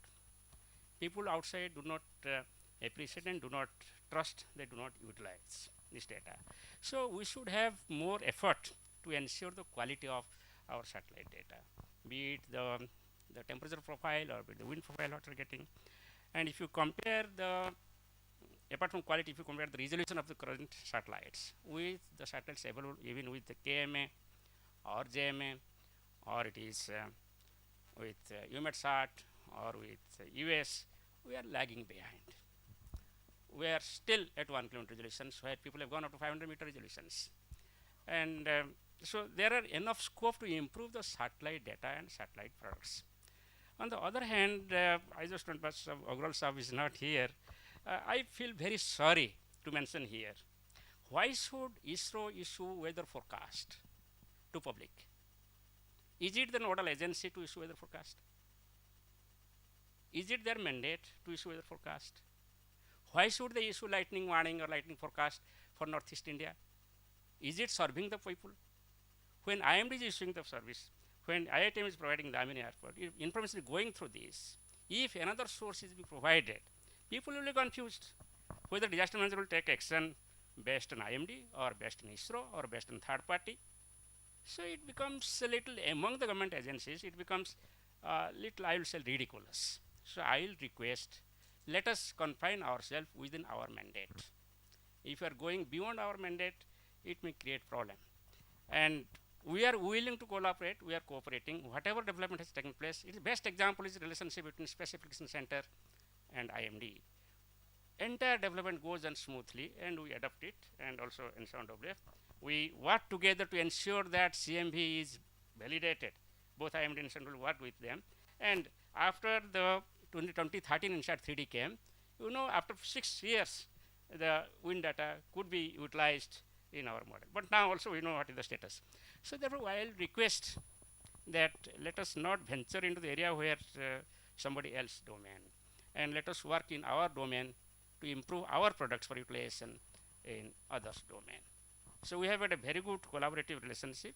Let us not spoil it by that way, just like the private parties venturing into the government domain. That's what I just put forth my views. Thank you. Thank you all. So I thank all the panelists. Actually, when the question of ocean observation is concerned came to me, I was wanted to ask about one thing. So whether the ocean observation at a particular location, or the distribution of ocean observation, how sensitive it is to the atmospheric models. That is there any kind of OSSC for the regarding ocean observation for the atmospheric model? Because in ocean there are methods to do that for identifying the optimal network for Argo. There was an effort earlier and it was done. Yeah. But similarly for the ocean observation which is going to the atmospheric model, is there any kind of actually we have Dr. Sumit here. So couple model, yeah, we just made it that experimental run we are doing. So then we will come to know that what is the impact. Like FSOI we are doing for the, where is Sumit? For the atmosphere, the similar way we will come out with the ocean observation also. I think we can integrate that also together when we design the optimal, which was Secretary was.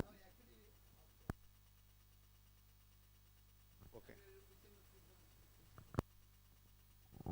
May I have a comment?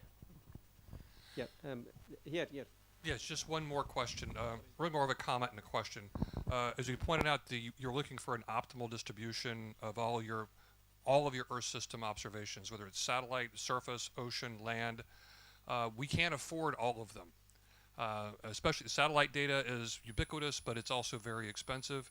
So one of the problems we're having in the U.S., I assume you have the same problem, is we typically don't have a integrated, validated, objective, observing system experiment to demonstrate what the most optimal observations we need. So we spend billions of dollars launching satellites, millions and millions of other observations.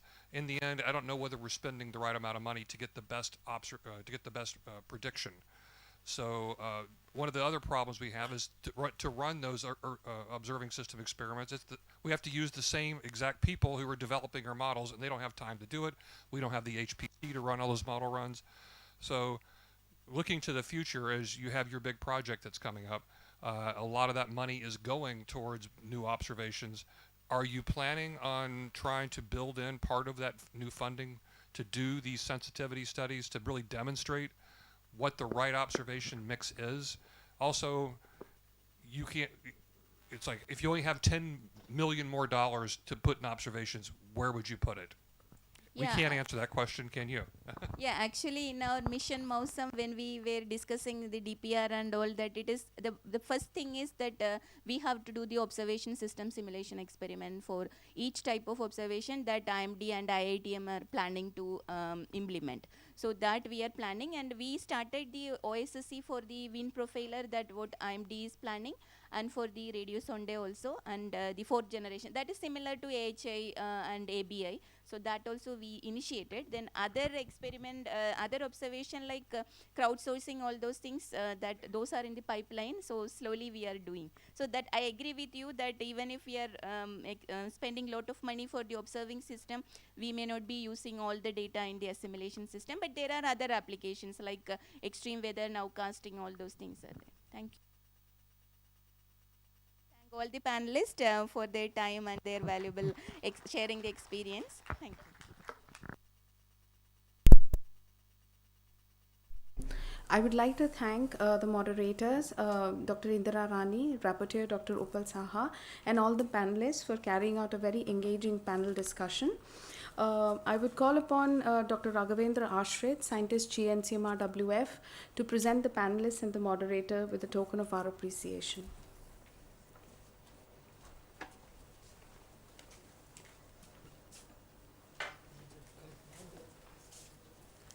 Mr. Vijay Talapragada.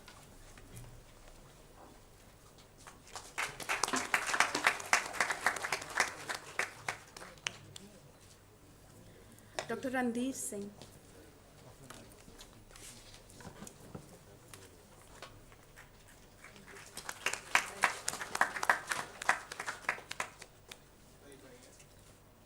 Dr. Sudhir Joseph.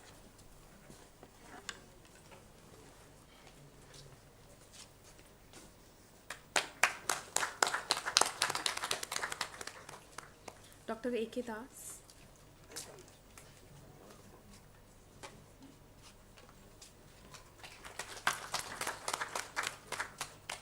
Dr. Ashish Rautre.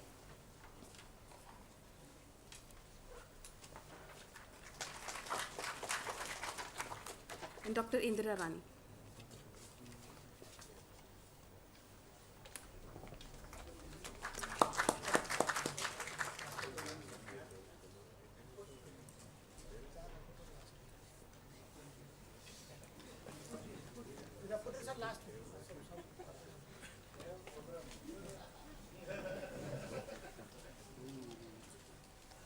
Thank you.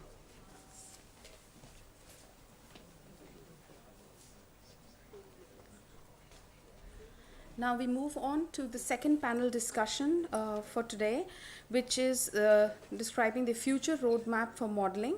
The moderator for this session is Dr. A. Jayakumar from NCMR WF, and the rapporteur is Dr. Anurose TJ, also from NCMR WF.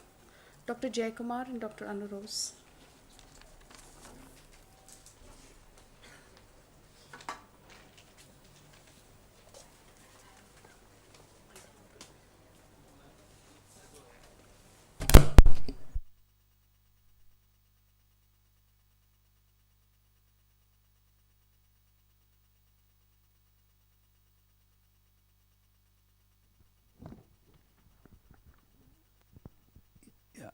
welcome back to the new session. I think morning session we already celebrated and we already witnessed the achievements in the last 30 years. Now we need to go ahead, and the next session is about the future roadmap for modeling. So first I need to invite Professor U.C. Mohanty, Dr. Krishnan, and Professor H. Chandrasekhar, and Dr. Hugh Lewis from UK Met Office, Professor D.B. Bhaskar Rao, and Dr. Saji Mohandas from NCMRWF, and Rapporteur Anu Rose from NCMRWF.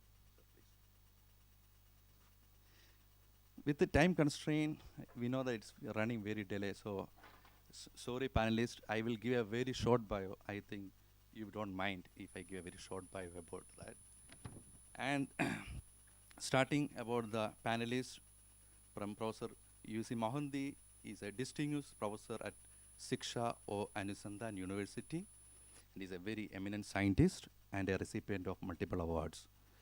And his domain of expertise is in developing high-resolution model in predicting tropical cyclones, rainfall event, thunderstorm, and the tropical storms.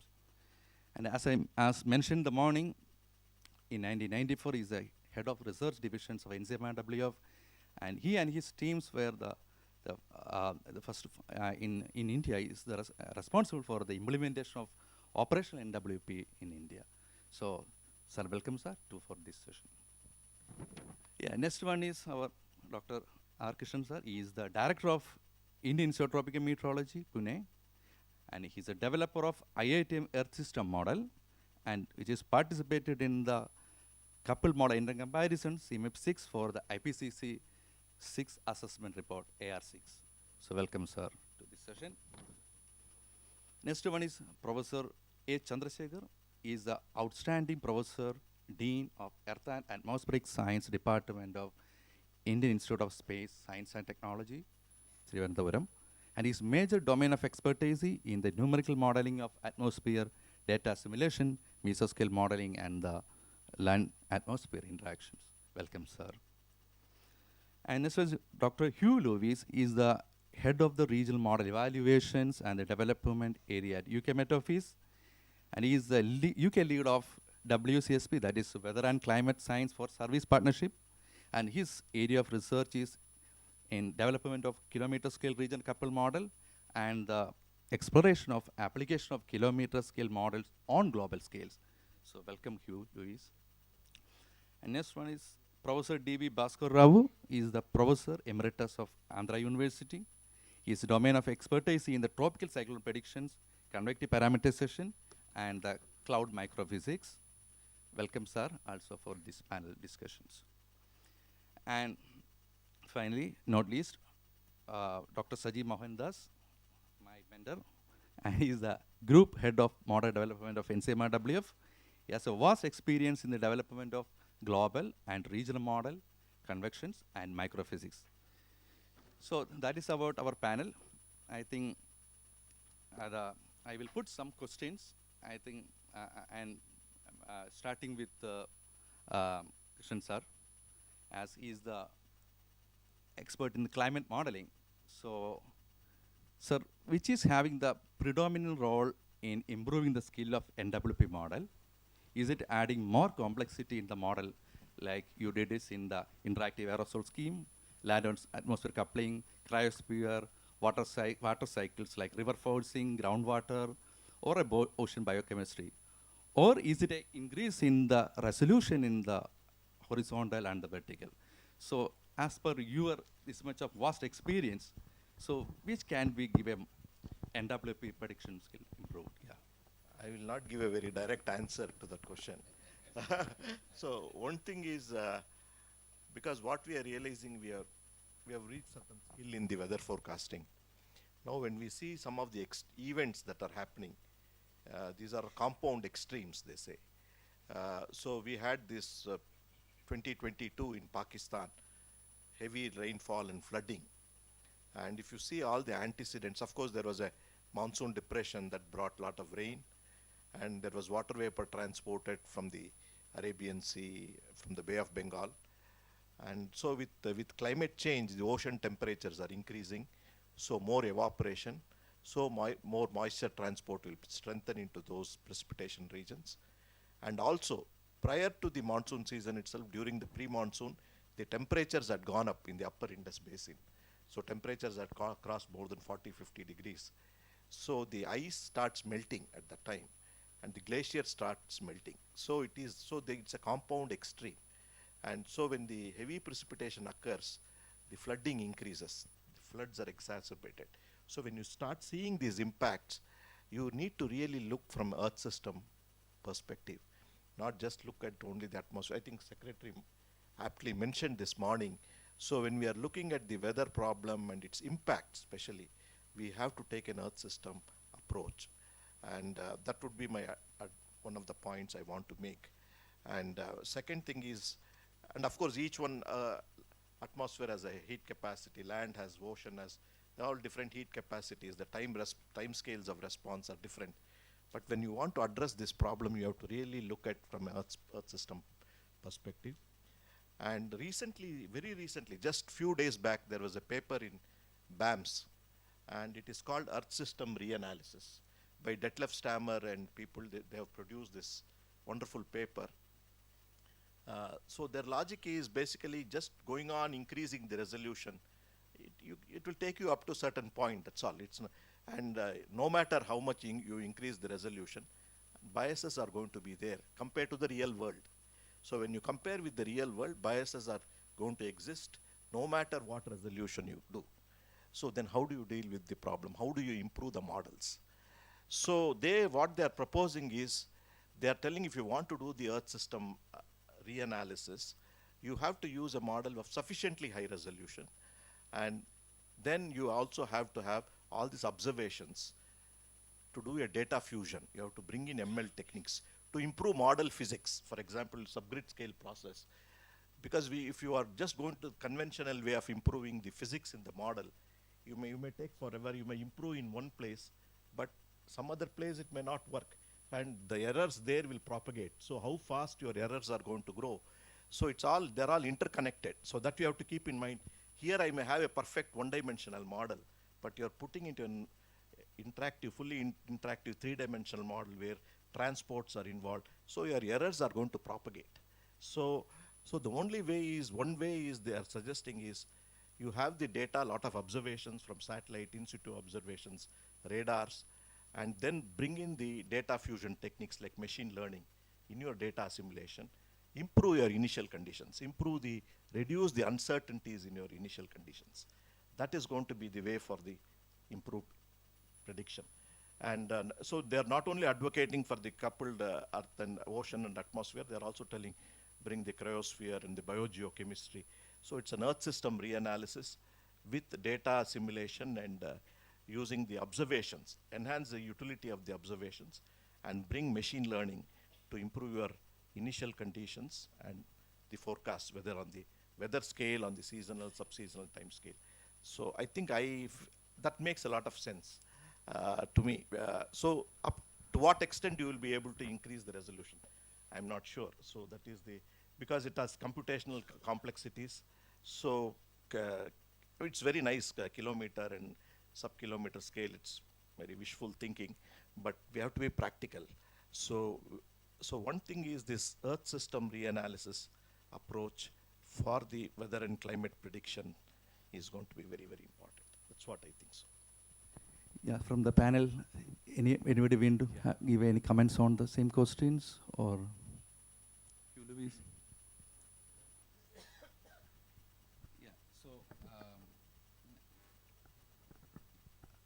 So in the same questions where, as our MO is also, as we discussed about the mission MOUSM, we are also going for Earth system model with a very high resolution of 3 to 5 kilometer. I think you already know that. So do you want to comment with the same response you given now? Yeah. So for mission MOUSM, it will perfectly match, because the aim is to get a lot of observations, and Secretary was just also look at the vertical profiles of the winds and from the micrometer profilers, radiometer profilers. I think that will be very important. Plus all the land surface parameters like soil moisture And if you want to really look at droughts, or that's going to be very important. And so having all these observations is going to be very important. And because improving the physics in the model subgrid, it's going to take you forever. We can do that. That can go on in background. I'm not telling you don't do it, but that's going to take time. And so this ML methods are going to become very important with the observations. That is one way of improving the model physical representation of the physical process in the model. You mentioned more about emulator and all. So we have one more session where the AML, where I think they are going to more discuss. Actually, this one is related to the previous. Oh, okay. Yeah, actually, I think I need to continue with the same discussion. So next question is to Professor Chandrasekhan sir. As Dr. Krishnan is mentioning about going for higher resolution, where the scalability of the model in a computer is very important. So my question is the dynamical core, which is like the heart of the model infrastructure, and it numerically solves the fundamental governing equations and impact mainly on the scalability. So, but in the NWP community, like even mostly in India, we are more lenient towards the research and development towards the model physics. So whether our attention is slightly reduced in the dynamical aspects of the model, like the treatment of vertical or horizontal distribution. Yeah, thank you. So my response would be like this. It is true that the dynamical core is an important component of the NWP system. Like for example, as you rightly mentioned, so the dynamical core is what is responsible for getting us the numerical solution from the basic equations, governing equations of the atmosphere, which we discretize. Of course, needless to say, as Dr. Krishnan mentioned, that the model physics, we all know that model physics is very important. The physical parameterization schemes are very important, and we have made progress, but as Dr. Krishnan pointed out, there is still a lot more progress to be done, and this would go on. Now let us look at it in a different way. I don't think that we can choose one over the other. Now both are important to me. So let's look at the dynamical core, for example. It is true that dynamical core research is considerably less in terms of the number of researchers who are taking it up compared with the people who take up, like sensitivity of the different model, physical parameterization, things like that. Now, if you look at it very simply, let's not take the full governing equations. Let's take simple advection equation. Now, if you want to take, now what I'm trying to say is when you discretize the continuous differential equation into a discrete set, like the continuous problem is made into discrete problem, even then some physical insights are required. For example, if you take an advection equation, now obviously if you are advecting moisture, you would want the advection scheme to be such that it should be positive definite, in the sense that I cannot have a result where the moisture can assume negative values. Okay, so this physical insight is there even when we actually convert a continuous problem to a discrete problem. Like for example, like we all know that Arakawa Jacobian, right? So essentially it was, what was done, he just discretized the continuous problem to a discrete problem, but then he kept in mind that there has to be some conservation properties which still have to be satisfied by the discrete problem, which was holding for the continuous problem. So that physical insight is automatically required. Even in discretization, physical insight is very much required. Now we all know that once you have the nonlinear equations come into play, then we have the nonlinear computational instability. One way of handling it is using the Arakawa Jacobian. Another way is look for Lagrangian system, Lagrangian equations which don't have the nonlinear terms at all. Now fully Lagrangian systems have their own issues, so we go for a semi-Lagrangian system.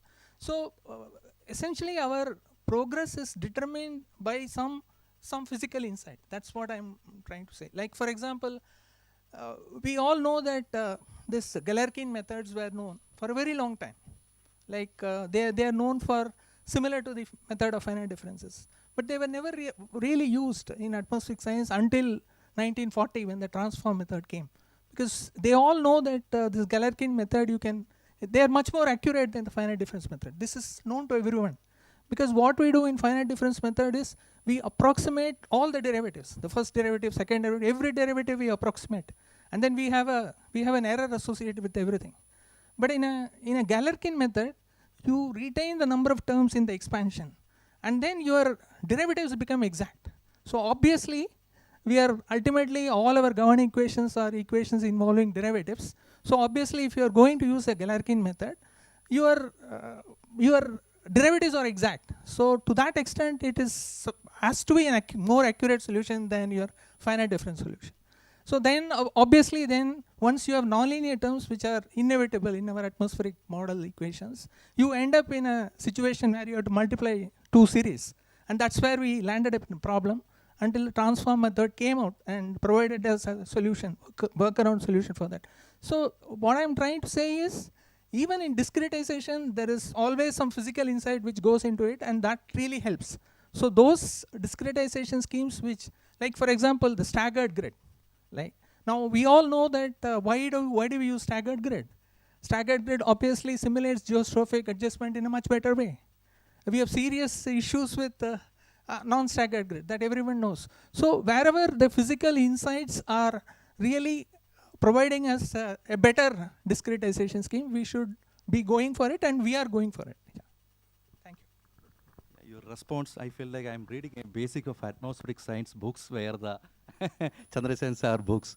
Yeah, and obviously there are advanced methods, but in the operationally we use a semi-implicit, semi-Lagrange method. We have to finish the model time within the world clock time. But advanced method is good, and it have to be. I think in the panel, anybody wanted to comment on the like we know that in the unified forecasting system, all the NWP centers are more focusing on the improving in the dynamical core. That's why this question is very critical in that. Sir, do you want to add any? Yeah, we know, like I think this GFDL has a finite volume core, which is now it's most sought after. So obviously there are big improvements in if you go for a Galerkin method. Like of course Galerkin method, finite element is one, finite volume is one. We have the spectral method. So all these things, as I told you, are much more accurate than your finite difference methods, because the derivatives become exact. Yeah. So more adaptability in the selecting either finite element or the finite volume. I think it's UCAMETOF is also going for the Elfric, where you have more adaptabilities there which can be used for the unified force. Okay, I think, sir, thank you. It's a wonderful answer from you. And now from the microphysics, I'm going to, because once you go for a very high resolution, from the convective parameterization where the microphysics comes very important, and our microphysics, there is a lot of critical gaps is there in the microphysics. And there are a lot of, I think the previous session already mentioned about the critical investments in the observational advances from the laboratories experiments, new probes, and the next generation instruments in the space is, we record that then. And the great emphasis on the laboratory work is apparently declined for the last several decades. And it's a question to Dr. Hugh Lewis, which is the essential ingredient for improving the process level understanding. Is it laboratories, experiments, or the cloud probes, or it's a space-borne instruments? Yeah.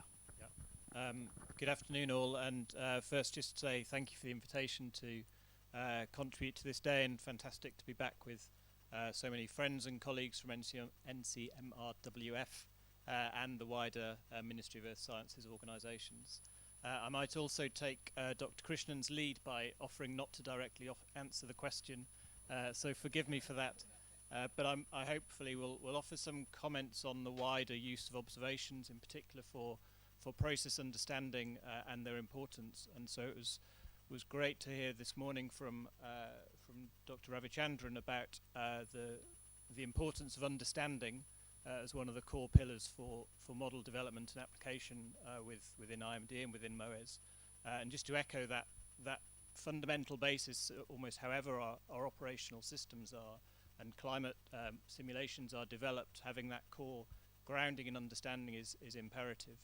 And we'd also heard a rich history earlier this morning of the observation networks and observatories across India that form the basis for all that we're able to do today. So not losing sight of that in all of the sort of technology and the technical discussions we have, I think, is really imperative.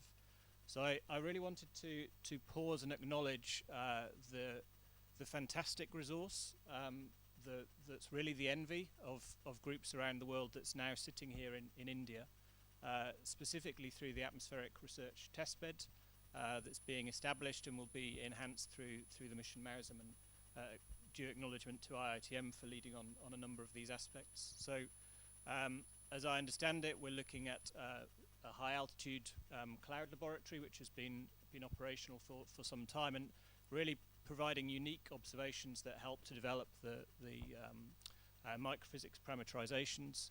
A fantastic and growing resource in central India of the sort of core of the test bed, with a whole variety of unique observations that and having those co-located in one place is really valuable to us.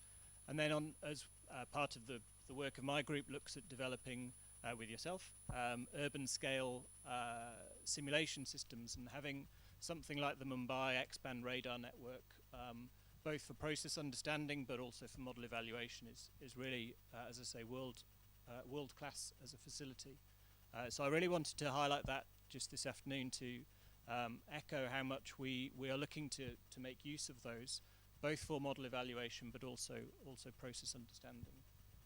I think with a number of academic partners in the audience today, and looking ahead to other meetings through the week as well, I would encourage both use of the data to motivate academic projects and comparisons. So we shouldn't, as operational centres, feel we need to do all of that research ourselves, but we share in those projects and so on. So I'm looking forward later this week, tomorrow and beyond, to look at some of those.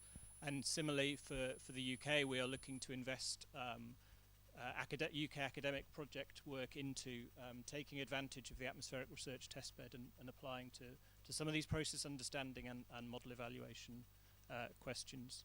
Maybe just one final thing to round off on, touched on a little bit this morning, but in order to really derive value from these unique observation sets, there's an imperative to make the data accessible. And I think, again, there are some opportunities here through things like the cloud servers and other methods to get these process level observations into the hands of research scientists, and the leverage that will come from the Indian academic community, but worldwide, people will come and address your problems. So I really commend you on development of the testbed, and I'm very excited by it. And I think that in terms of priorities, you're doing absolutely, you are much far beyond what we are able to do in the UK, and I would commend you for it and really encourage you to keep going on that path. Yeah, thank you. I think the question is related to microphysics, because I think already our secretary and Krishnan sir know about the Intermission MAUSM. We are planning a cloud chamber in the Pune. I think Krishnan sir already in Intermission MAUSM we are planning also. So my question, it may be a question to you or anybody, like the last session mentioned about the OSSE, about the space. Anything like some type of similar OSSE type, but it's based on a process base, so that India is a vast country which are the locations where we need a distrometer or a probe or whatever, like any instrument. But it's like based on in the model where a different size distribution or a different type of a process where we record. So like OSCs, do you have some idea so we can having some modeling experiments or something? Anybody, anybody in the panel, some general. I've grabbed the microphone and then I will give it up very shortly. But your question reminds me also about the value of satellite data beyond the assimilation work that was discussed in the previous panel. So specifically, as we're thinking about model developments to kilometre scale globally, and some of the questions that's addressing, having targeted satellite missions, I'm thinking specifically of the EarthCare mission, which is going to give us some unique insights on global convection and some of the deficiencies of vertical profile and vertical wind information in our models. Then we'll be able to utilize those. So I wouldn't want, just a reminder to all of us that these satellite missions have got real value for process understanding, for model evaluation, as well as then how they can get used in data assimilation. Do you want to talk to that? See, right now we have one in Silkeda near Bhopal. Dr. Panditore is there. It's very close to Bhopal, central India, where all these depressions and low pressure systems from the Bay of Bengal pass through. And also there is one in the Western Ghats. So these are already very important areas, and that have been thought over keeping in mind the monsoonal phenomena. And now I think some studies are telling, even some of our own studies, that the depressions and low pressure systems are going to intensify as the climate warms. So already it's a very, very strategic area, and already many instruments are already deployed there. So having the RC centered around this is a good strategy to think about, keeping the monsoon as a core. I mean, that's very important for us, and what is going to happen to these monsoon precipitation extremes. Likewise, what is the priority? We have to fix that. Depending on that, you decide how you are going to do that. So, yeah, thank you. I think even our secretary also mentioned about the importance of OSSE, especially for the thunderstorm test beds also. I'm just adding for the. Yeah, so my next question is to the Professor U.C. Mohanty sir, having a lot of experience in the high resolution model. So my question is just a general questions like, sir, are our NWP operational models are designed to adapt the current global warming scenario, like the emission inventories or other ancillaries like land surface and all? Since the predictions of extreme weather forecast is a very challenge to the NWP and especially IMD and all. So is there any way of forward in tackling this type of issues? That's a question. Thank you. So at the outset, I got the chance to congratulate NCMWF and IMD on 150 years of IMD and 30 years of NWP. So it is a good question, because as you told that actually in the tropics weather is more stable than mid latitude, but with that we get many extreme weather events like heavy rainfalls, severe thunderstorms, and tropical cyclone and lightning and so on, and nowadays heat waves. So all these things actually, except drought, most of the hydrometeorological extremes are localized and short-living. They are not for very long time. Heavy rainfall maybe 1 day or 2 days, not for 10 days type of things. So these type of things actually more depend upon initial value. And initial value means it should be consistent and reliable. If you have more observations, it is good, but then the gradient will be very large if a small error is there. So which will maybe blow up the model, or it will show that something wrong there as a noise. So therefore actually, to put better initial conditions, as we discussed that we are enhancing the observations, it is very good, but and also getting the output and getting a bias correction, because any model, it has a systematic bias, and besides systematic, random bias is there. So therefore I feel that how to tackle these two ends, beginning and end, that having a better data, and suppose you want to put aerosol means you need chemistry. Aerosol cannot go alone, because in atmosphere we have temperature and moisture. So therefore chemistry will work. So put the chemistry and put all these things, whether that will really improve the extreme weather events. But for that, then you would need again a simulation of aerosol and all things, which you need inventory for that, which should monitor. So this is really a big issue to get that type of observations and making a simulation.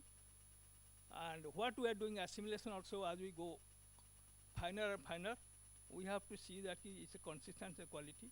Most probably I feel AI/ML may be a better tool is coming, which can help both pre-processing and post-processing of the high resolution model outputs, so that it may be more consistent to give dynamic base, so that AI/ML should not be used as a statistical tool, but it should be as a physics-based hybrid AI/ML. So that may help to solve this type of problem. That is what I feel. Since you are mentioning about a emulator or a hybrid type of modeling, it's generally questioning that whether the AML is going to nullify or because we know that in the model physics a lot of uncertainty will be there. So if you are adding a emulator in replacement of a particular perturbation or in the model, in the physics perturbation, I'm saying. So are you artificially nullifying or is it consistent with the model setup? So you mentioned about the AML, that's why I'm... Yeah, you have to see that it should be consistent. So it should not be, because otherwise again it will, as I told, as you go higher and higher model, a little perturbation can grow much faster. And with climate change, the thing is happening that the variability became increasing. Climate change itself is not very much large because 1 degree in 100 years or 150 years. But actually the variability has increased. And in that, the extremes have increased. Like many places where we don't have heat wave, now we have heat waves. We have a lot of thunderstorm activities in monsoon time with lightning, because more casualties there during monsoon time, because that time a lot of water is there. And if it's pre-monsoon or post-monsoon, then people know that there's a cloud is developing and a thunderstorm is there. But more casualties now in lightning during monsoon time, because that time you have a low-level clouds, and above that you have convective tall clouds and lightning, so which people are not knowing. So these things actually the variability which is increasing, and now similar drought is a long process. But now we have the flash drought, which is 10 to 15 days, which is break monsoon we are telling all the time. But now it is known as for agriculture purpose a flash drought, which have a lot of impact on the agriculture productivity. So all these things shows that there is more and more challenge as we solve the problem, and obviously climate change aggravating those things. So we have to see how to tackle it. Because under climate change, I think Christians are already mentioned about the AR6 also. In the climate change, especially if you're looking at the NWP scale, you have to having some type of plans or something, where which part of the module in the model which can be need a more priority or some type of a more focus, as we generally looks at the model bias or model projections. And so some type of plan it will be good from the IPCC also. So that is you have something to add in the where the Professor Mohanty has mentioned about. I think the moist convective processes, because it's all related. See, when you say moist convection, it's also related to turbulence. It is related to boundary layer changes. It is related to winds and how the convection builds up. The feedback so I think they are all interconnected. Yeah, you better to go with the phenomena. Go with the phenomena. See all the processes how they are coming out, rather than going with that is the best way. Like tropical cyclones, are we getting so similar thing we have to do for the monsoon low pressure systems.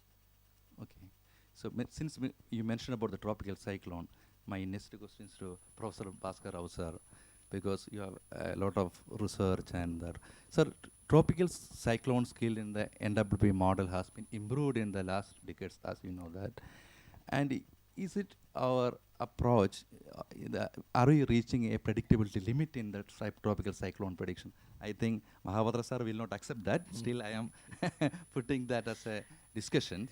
So are we in the tropics, are we approaching some type of predictability limit? If it's not, do you have some way forward in improving the tropical cyclone predictions? Thank you very much, Dr. Jay Kumar. Firstly, I thank the DG IMD, Dr. Mohapatra, Dr. Prasad, head NCMRWF, for him asking me to come here for this function. I am very much thankful to both of them for inviting me. At this time, I should say, not pertinent to this question, but the Department of Meteorology and Oceanography at Andhra University had completed 50 years this year, and there was some meeting at that particular time. And I should gratefully acknowledge the benefit, academic benefit that had been incurred by the students, researchers, and faculty due to the close interaction between the Department of Meteorology and Oceanography, Andhra University, and the IMD and NCMRWF. I'm very much thankful to that. And the NWP at the Department of Meteorology was initiated as far back as 1978. The academic instructions have been started. Since then, research also has been taken up. For some reason, we have taken up the tropical cyclone research to start with because of some reasons. Since then, the Department of Meteorology has contributed significantly in the simulation of tropical cyclones, prediction of the tropical cyclones. And over the years, we have been following that. I do agree that we have made tremendous strides in the prediction of the tropical cyclones for the Northern Indian Ocean, because here I also joined Dr. Mohapatra to not to say that there is a limit of the predictability of the tropical cyclones. Normally in the mathematics we say that we always tend to, but we never reach that. So always there is a scope for improvement in the prediction of the tropical cyclones, so also say. But since the discussion has been going on, and now we have reached a stage that the models are being run at a very, very high resolution, less than 3 kilometers most of the times, especially when tropical cyclones are being predicted. And previously it used to be much coarser resolution, and so, and for the tropical cyclones, convection is very, very important. That has to be resolved, understood what is the interaction between the convective scale circulations and the large scale circulation in order to make a good simulation of the evolution of the tropical cyclone. At that time, convection parameterization used to be very important for inclusion as a parameterization, but now that the resolutions have come much, much finer, up to 1 kilometer, 2 kilometers, many people are saying K-scale modeling is going to be done. But at the same time, the prediction of the tropical cyclones need specific attention because for many reasons. These form over the ocean. The genesis is over the ocean, and also the evolution is over the ocean, and only when they come very near the land, they become very easy for us. So what is happening over the ocean, it is very difficult for us to make explicit observations of that particular system. So much of that has to happen from a kind of modeling of the phenomena. And coming to the point of the tropical cyclone prediction, if you are going to use a very high resolution model with a resolution less than 3 kilometers horizontal, there are many problems. First and foremost is how to get the clouds simulated in the model. And every one of us know we have many parameterization schemes. Many of them are available. If you take WRF model, which is very, very popular with the community. And many of the academicians, scientists, researchers, everybody use them as they are. As they're available with the WRF modeling system, everybody can download, put it on a computer and then try to run and then make. Several sensitivity experiments have been made because as a researcher who wants to explore how a system works, they have to do many experiments. Similarly, many researchers have been doing. But I think, in my opinion, if you come to the cloud microphysics, because you have said that which is going to be very important for the tropical cyclone prediction, you see, which particular kind of, how do you resolve these cloud hydrometeors inside the cloud? You see, how many hydrometeors you would like to have? Some schemes use single moment schemes with the 3 WSM3, 6 hydrometeors, things like that. But as you increase the, and at least we know that the global models, regional models use only WSM3 at this particular moment, because the other schemes we are going to use at that particular high resolution, you have to run the model at a very short time step, and you need a lot of computational time to do that. So this particular thing has to be, some optimization has to be done. And if you are going to use these cloud microphysics, every researcher who runs this model thinks that he is right. His experiment is right. Whatever the result he has got out of this model is right to him. You see, that's how the mind goes. But how to evaluate, how to believe whatever the model gives you, is there a possibility for us to get the observations of hydrometeors in a cloud system? What is the vertical structure of the hydrometeors inside the cloud? And many of these parameterization schemes like cloud microphysics is based on many approximations. When does the water vapor becomes liquid water inside the cloud? Is it just when the temperature goes below 0 degrees, immediately the water vapor gets converted into liquid water? When does the liquid water gets converted into rainwater? What is the percentage of that? Is there is some particular approximation. Somebody has made some observations, somewhere has put into that, and you try to do that.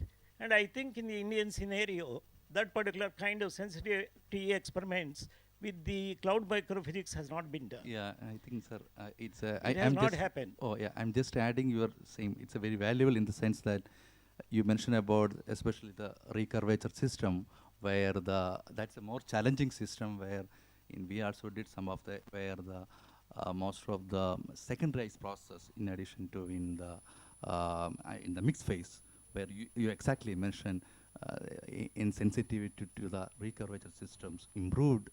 So I think we are completely agree with you.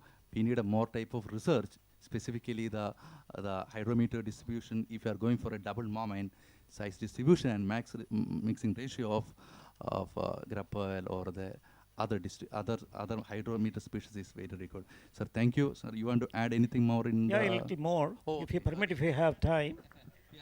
Yeah, one important thing is how we go with the use of the parameterization of the cloud microphysics in the tropical cyclone models, like the WRF model, whatever it is. I would like to put forth to the MOAs all this, because a lot is being said about the observations. A lot of mission MOUSM has come up now.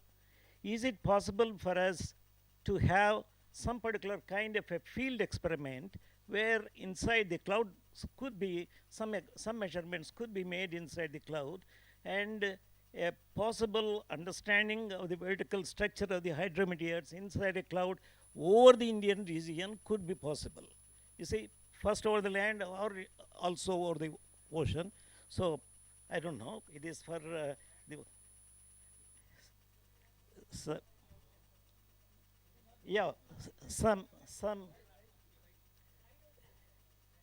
some loud thinking has to be done. I think some good discussion how to get this information about and how to validate any of these model things, because as I said, everybody believes their result is going to be good, and then they publish papers. Many people publish. I also did. Apart from this, because I have heard many times Dr. Mohapatraji mentioning, we are good with the track prediction of the tropical cyclones. Very good.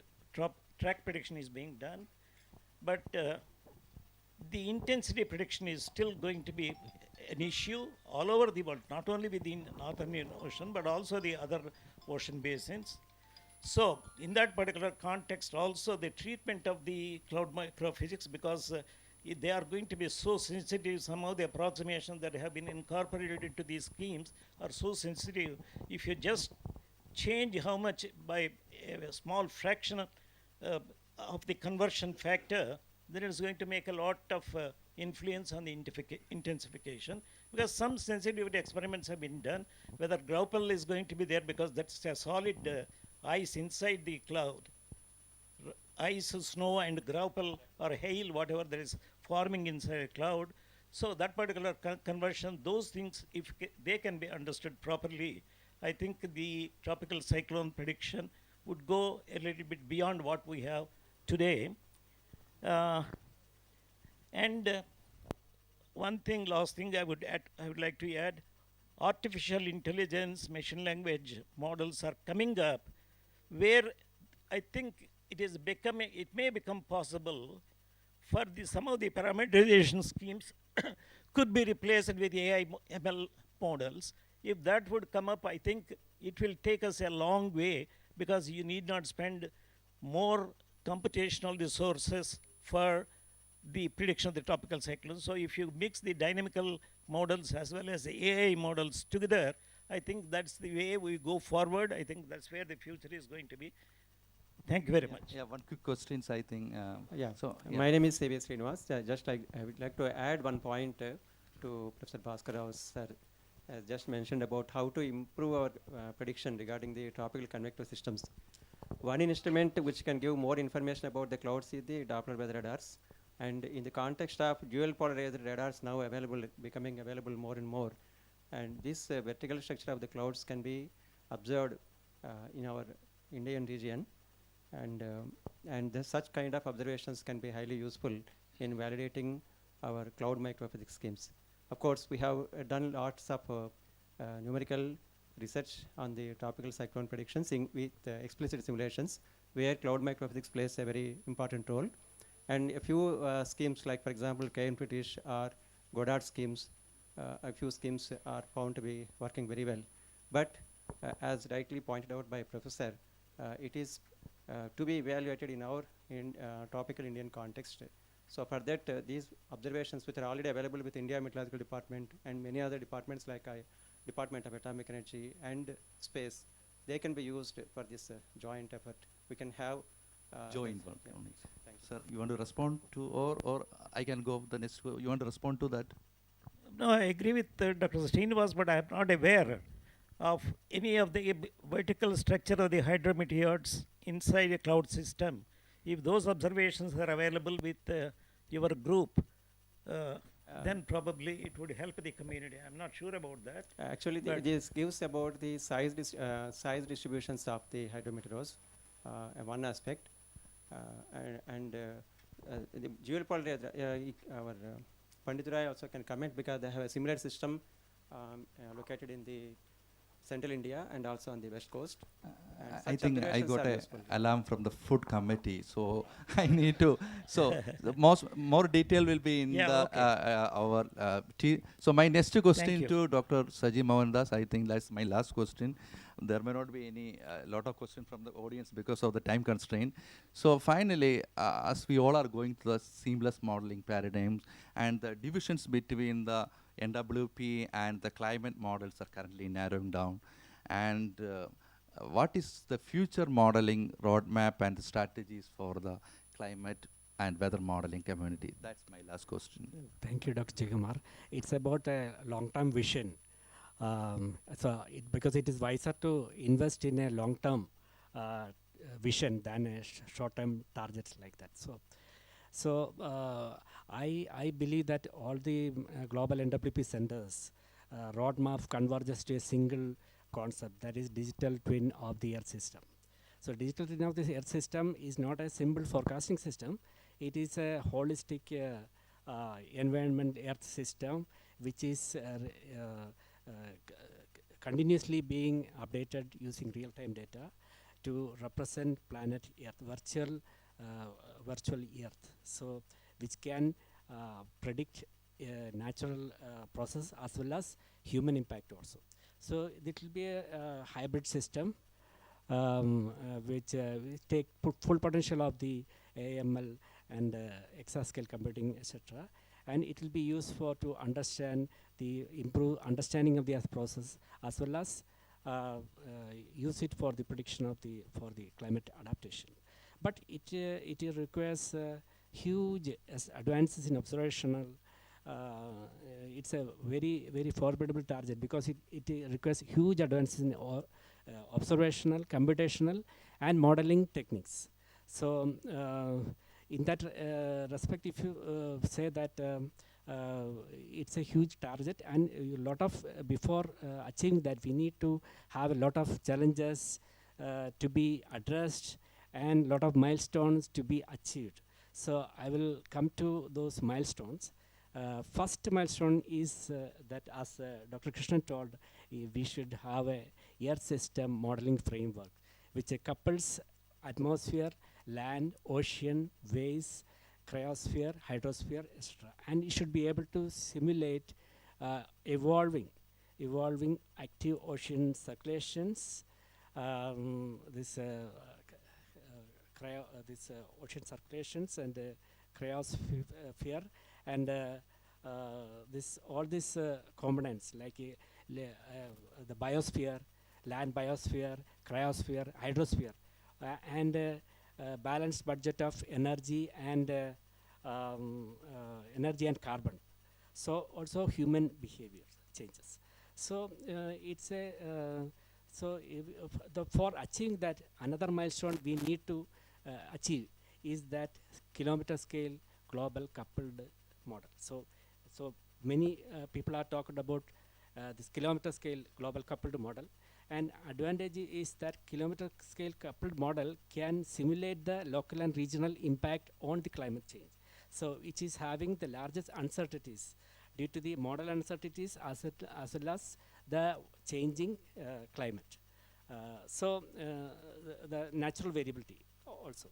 So this kilometer scale, because coarse resolution model can resolve extratropical storms, but for tropical, so it will be have improved performance in extratropics. But for tropical weather, it needs to be parameterized.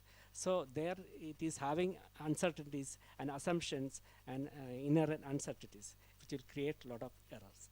But this regional coupled model can fill the gap, but to some extent only, not completely, because there will be a scale break when you downscale the large scale forcing to the regional scale. Also, we cannot do upscale effects like from regional to global upscale effect without a two-way interaction. So the high resolution convection permitting kilometer scale global coupled model will promise very fewer unresolved processes and more impact on the regional climate. But we have to address those biases in the current bias in the model, like atmospheric chemistry, aerosol, cloud radiation impact, as well as land atmosphere exchanges. Another thing is that this kilometer model can predict all those variability. So what I meant said, this to achieve this kilometer scale, to come to the point, to achieve this kilometer scale, we should have another milestone. That is, it's a very because it will current scale, current computers, current models are not suitable for or say scalable for achieving that kilometer scale target. So what we need is the third milestone, that is next generation modeling system. So which can exploit the next generation exascale computing system. So with this exascale computing system, so we can it will produce enormous amount of data. So this enormous amount of data has to be processed, archived, processed, analyzed, visualized. So that needs public clouds and private public-private partnership, which can revolutionize, which can create a new paradigm shift in the large-scale data analytics and informatics. So this public, public cloud, which for data archival and analysis and visualization, along with the AML technique emulators, for which can give the shortest answer, the direct answer which we are seeking to the community. So if you like it or not, AML is going to play a role in analyzing the large, enormous data produced by the kilometer scale model. And you have to use it whether you like it or not. So, so also the NCMRWF also is a part of the UM partnership, and the UM partnership is engaged in developing next generation computing modeling system based on LFIR model formulation with unstructured grid like a cube sphere. And so the final recipe is that you should have all the components like observational and modeling advances, plus kilometer scale global model, global models, global coupled models. Third is that cloud, public cloud for data sharing, and then then AML emulators, which can revolutionize the weather forecasting and climate adaptation. Yeah, thank you. I think that is from my side. Any quick question? No, I think so many hands are there. I think I have a mic. Chairman is saying only one question. I think Raju can.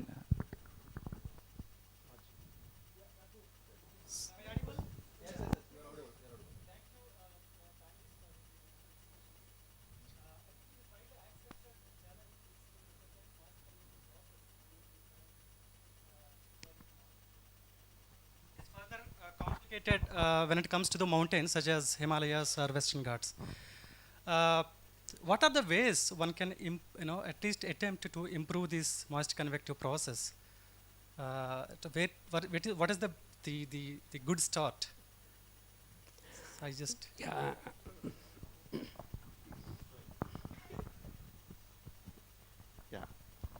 No, I think the models are doing good. I don't know why you are saying it is bad.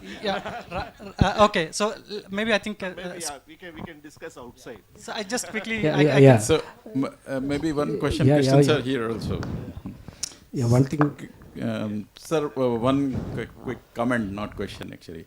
So, how much cryosphere is important in our system modeling, and how much any model we have where the subgrid variability of glaciers are represented in our system models? No, cryosphere is very, very important, especially for sea level rise. Much of the whatever sea level rise that has happened in the Indian Ocean, most of it is right now due to thermal expansion. But with the melting of these ice sheets, and it's going to be substantial. And how much globally it is, glaciers are contributing. Glacier mass input is substantial. So when these extreme event, the cyclones, and so the storms are just so elevated sea level, the impact is going to be very profound. So cryosphere has a big role there. And our models are ready for this? Yeah, they are doing. Of course, there are strengths, there are weakness. So I cannot say my models are bad. Models are doing a reasonably good job. See the IPCC AR6 carefully. What is the observed increase in the global sea level rise? What is the contribution by the thermal expansion? What is the contribution by this one? They're doing a pretty good job. Now we have the altimeter from 1992-93. Just take a look at the IPCC CMIP6 models and take the look at the observations. Of course, regionally there are issues, and the cryosphere Antarctic ice sheet there are issues in that, but models are doing pretty good job. Yeah, thank you. So that's the end of this session. Thank you very much. Thank you. I want to congratulate NCMRWF and IMD for this important event. And forgot to mention, and I joined NCMRWF. I began my career here. Thank you. I would like to thank the moderator, Dr. Jaykumar, and rapporteur, Dr. Anurose, as well as all the panelists for such an engaging panel discussion. I now call upon Dr. Ashish Rautre to present the panelists with a token of our appreciation. Dr. R. Krishnan, IITM.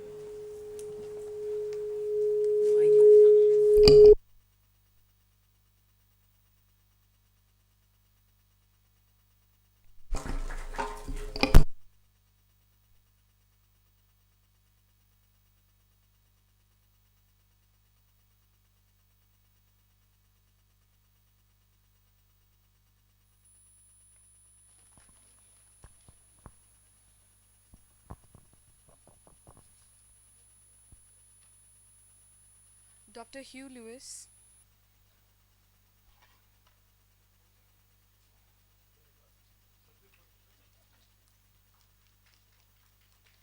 Professor UC Mohanty. Professor A. Chandrasekhar.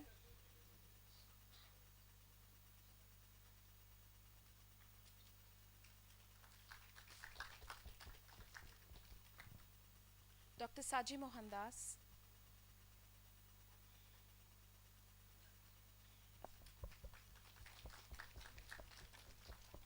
Dr. A. Jayakumar.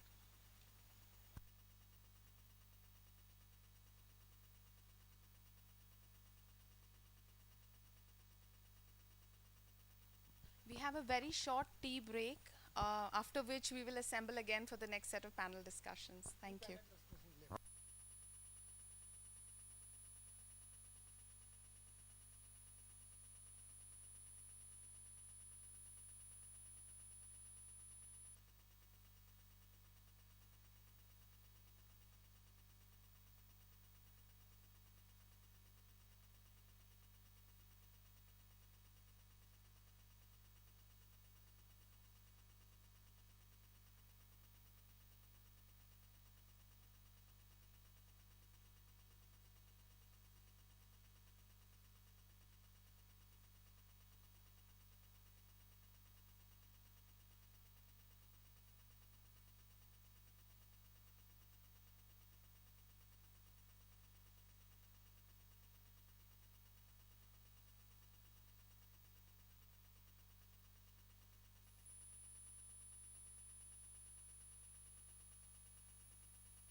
आए थे चले गए ना अभी तो ये on हुआ है तुरंत क्या? चले गए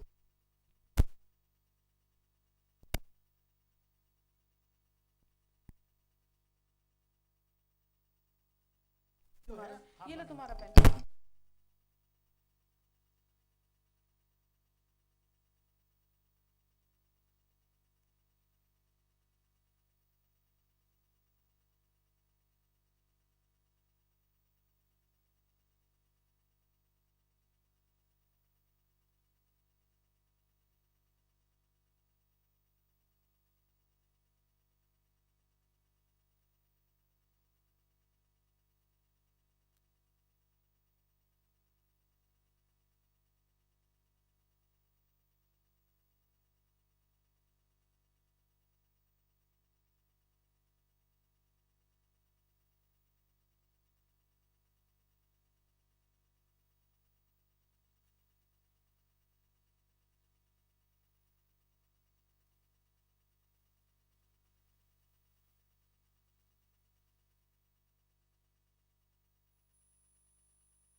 and rapporteur is Dr. Mohan Thota. I request Dr. Soni and Dr. Mohan to please come and dais and take charge of this session. Thank you very much, sir. Please.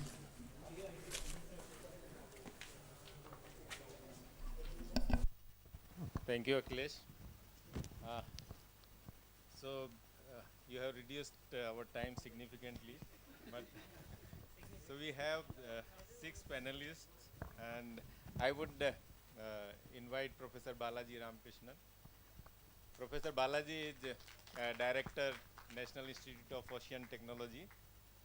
Recently, he joined as a Director NIOT, and he was Professor Civil Engineering in IIT Bombay. Next, I would invite Air Commodore S.K. Thakur, Indian Air Force.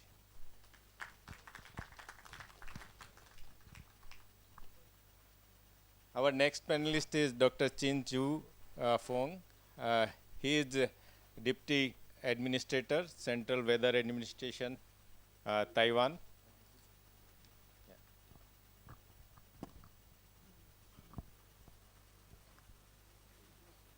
Dr. Fong. Okay, I think he'll join in short while. Next panelist is Dr. Kamaljeet Ray. She is the Scientist G and Advisor in Ministry of Earth Sciences. I'm sorry, because of paucity of time, I'm not able to introduce so all the panelists in. Yes. Dr. Raghavendra Ashit, he is Scientist G in NCMRWF, and his research interests are mesoscale modeling and forecasting of extreme weather events. And another panelist is Professor Rajiv Batla. He is a professor in Department of Geophysics in Banaras Hindu University.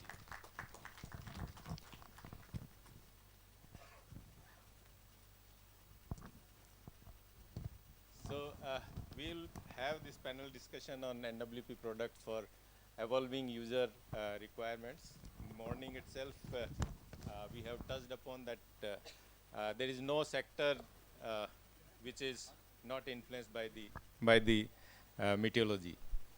So the first, I will go to our panelist, Professor Balaji, and we request you to enlighten us on as ocean-atmosphere interaction play a crucial role in weather systems, particularly for coastal and maritime regions. How is the field of oceanography contributing to the enhancement of NWP products to meet evolving user demands? And further, what ocean technologies are adopted or developed to improve NWP products for marine weather forecasting? Sir, over to you.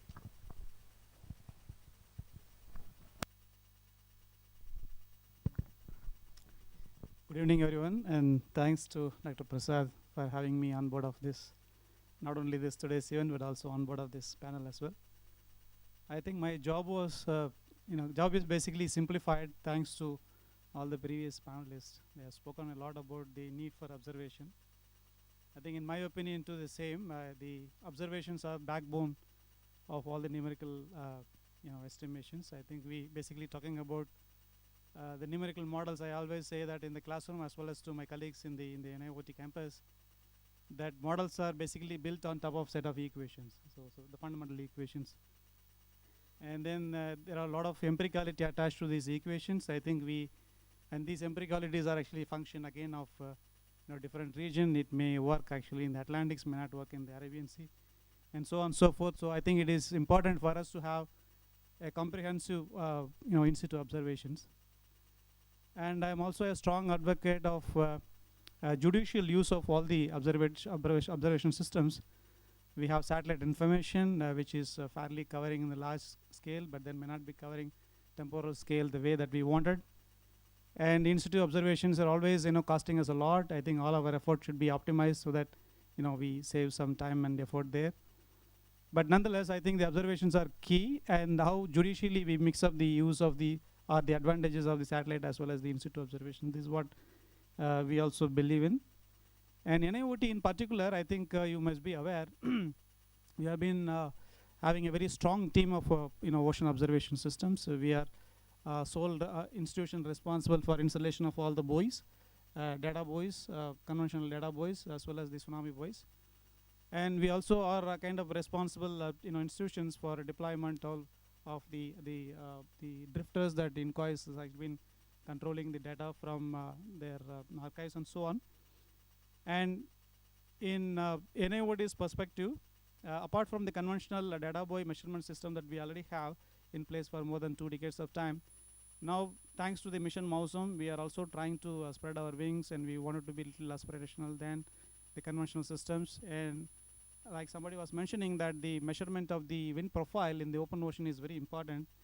To be answering to the question to Professor Mohanty, we are already working on a floating lidar buoy to be deployed in the open ocean, sir. And we will be measuring the wind profile. I think this is one of its kind and first of its kind, at least in our country. This has been, of course, done extensively in the other parts of the world. But there are some challenges, of course, when you are talking about wind profile being measured using a floating platform like moored buoys. You have all the 6 degrees of freedom motion, then the lidar is basically not measuring the exact wind profile. So the huge amount of corrections are also required. We already started working on it. I think we are successful to some extent. If everything goes fine, I think by middle of next year, 2025, we will be having successfully one moored lidar buoy deployed in most likely in Bay of Bengal. Okay, this is what we wanted to tell you. And yeah, apart from that, I think as part of the mission Mosam, we also have floating buoy based radar system, and we also try to collect the information, the coastal water quality, which is kind of a proxy for all your weather forecasting system, using non-conventional methods. We have developed a drone exclusively to collect the information in the nearshore environment, the water quality parameter that is probably going to give us some kind of a proxy to the atmospheric conditions. And we also have developed in-house indigenously automated underwater variable buoyancy. We call it as the buoyancy engine. It can go down to the water depth of more than 2,000 or plus meters, collect all the CTD parameters of its own, all pre-programmed, and it can even come up and then pass the data through the satellite to our main control center. So this is what we are actually thinking of doing as part of the mission Mosam at NIOT. So backbone of the numerical model is basically the in situ observation. I think I also agree with our secretary that the optimization of the number of locations where we are supposed to deploy all these sensors and equipment has to be studied extensively. I think in my opinion, it has to come from those who are working in the numerical models. I think you probably have to tell us where exactly are the weak points that we need some extensive observation to be deployed. Thank you. Thank you, sir. And the ocean observations is an important component in mission Mosam also. So now I'll go to Air Commodore S.K. Thakur. And aviation sector is relying heavily on accurate and timely weather information and prediction for safety, efficiency, and operational planning. So in this context, how the NWP community is addressing the need for better forecast of aviation-related weather hazards, like CAT, convective storms, fog, etc. And the climate change is also posing a significant challenge. So how is the NWP community is preparing the aviation industry for the long-term challenges, such as increasing frequency of extreme weather events? Yeah, thank you for the question. To start with, I would like to congratulate India Meteorological Department on completion of 150 years of service, and NCMRWF on completion of 30 years of operational NWP. Coming to the point, the requirement of Indian Air Force is entirely different from as we see it for the commercial airlines. So during the start of the century, we started experimenting with NWP. Then the problem was that we didn't have the adequate knowledge. And that time NCMRWF came to our help, and they trained our officers, and we had class for almost 16 to 18 weeks for almost 4 to 6 officers. And with this set of officers, we started working on NWP. Subsequently, we also purchased an HPCS and worked on NWP. The requirement, the initial requirements were stabilized. Thereafter, the requirement started coming from aviation aviators. The basic requirement was clear air turbulence, which plays an important role, especially in aviation in Air Force. Icing was the another thing which we're not able to get the product. And as we know that these are not the direct model output. So we started using the algorithm. We put algorithm and started giving the forecast for clear air turbulence, icing, low level wind shear. And subsequently we requested the aviators to give the input if whatever they can. It was a very slow process, but eventually we could finalize the algorithm, and for last 10 years we have been giving the forecast which the aviators are quite happy with. And this made us think to provide the forecast for visibility and other phenomena which can be provided to the aviators in advance, because the requirement what we have is entirely different, and we require basically nowcasting. Apart from nowcasting, we require the long-term forecast, which basically gives the idea for preparation or select a suitable time when you can plan anything or any exercise over the country. So we then started developing our own climatology, basically, which was required for our aviation. And subsequently, now we have a data for almost last 30 to 35 years. Coming to the climate change, what you have said, it's a known fact that climate change has started affecting. The weather distribution has become very erratic, and it is especially it has become very localized and intense. And the operation of our aircrafts is generally localized, so it plays a major role. And obviously, NWP alone cannot forecast these weather phenomena. We require to give the input from the observation network. That too should be ingested to improve the NWP forecast. In that, I will not talk about IMD. We have been hearing since morning what they are going to do. But what Air Force is trying to do, that we are in the process of deploying almost 100 AWS, manned AWS. Subsequently, 500 unmanned AWS, which is in pipeline, which will still take some time. It's in development stage. We are in the process of procuring almost 67 to 70 wind profiler, which will be placed at all the airfields, Indian Air Force airfields. We have a very good LDS network, but it's almost 12 to 14 years old. So we have gone in for a new LDS, and this time we have gone almost on the similar line what we had, but this time we have gone on the internet, unlike last time when we had it on our own network, so that we can share the real-time data what we have been sharing with India Meteorological Department. We are in the process of upgrading some of the DWRs and purchase some of the mobile DWRs, which may be used where there is hardly any pickup, and for some other operational use. Upper air sounding system, we have started new. 10 places we have got the upper air sounding system. The consumables are on the way, and we'll start getting the data in near future.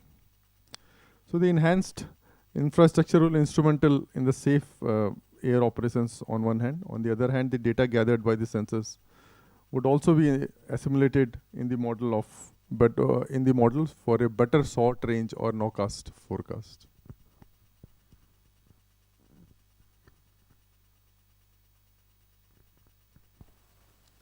Thank you, Air Commodore Thakur. And now we have very good collaboration with the Indian Air Force. Earlier only one-way information exchange was there, but now we get a lot of data and information from IAF also. So we are utilizing their network and data from that. So to some extent, the IAF has now opened up the data to IMD. Now I'll go to Dr. Kamaljeet Ray, and considering her experience in policy and planning, we would like to know how the ministry collaborating with international meteorological organizations to integrate global practices and technological advancements into the national NWP framework. And also what initiatives are in place to engage with the end users to ensure NWP products for specific operational requirements. Over to you, ma'am. Thank you, Sony. So I think as the day has progressed, you've seen we have a lot of collaborators here. Globally, we have UK Met Office, we have people from NSAP, we have from BIMSTEC. So we have a very powerful, powerful policy to engage with the global partners. So we have a sustained relationship with UKMO so that we learn, and also they also are able to help us in capacity building. So we have this exchange of scientists also. Our scientists go there and get trained in some of the techniques which are better understood there. Similarly, as you saw, we have from NOAA, they're giving a training next week. And all these techniques and sustainable, also we have a partnership with many countries, Singapore, Australia, all of them, and that partnership is going to help us keep firmly at same par with these countries. The growth of these NWP models should be at par with globally, and that's why we doing very well globally. We are third or fourth in number. If you talk about the resolution, our resolutions are very high, our model resolutions, and our techniques are also globally at par. So we believe in that sustained relationship with our global partners. And then another most important is the kind of collaboration we have with the BIMSTEC countries. We are able to impart to them the things which we know, and also the techniques, and also the modeling observation network. We are able to impart to our BIMSTEC countries whatever we learn globally, and what all we have, we try to impart that knowledge, also take some from them and also impart to them whatever we have in NWP modeling. So that kind of arrangement is there, ministry has done with most of the, like for example, IATM, NCMA, WF, and IMD. IMD has, as you know, with the, you have a air quality model with the Finland, I think Finnish model. So we have that kind of relations, and I think they are very important, and we need to keep well informed, and also our techniques should be at par. So that's why I think that's important. Number two is our services. Yeah, NWP products have become very useful. So we have, like they were always useful, but in view of this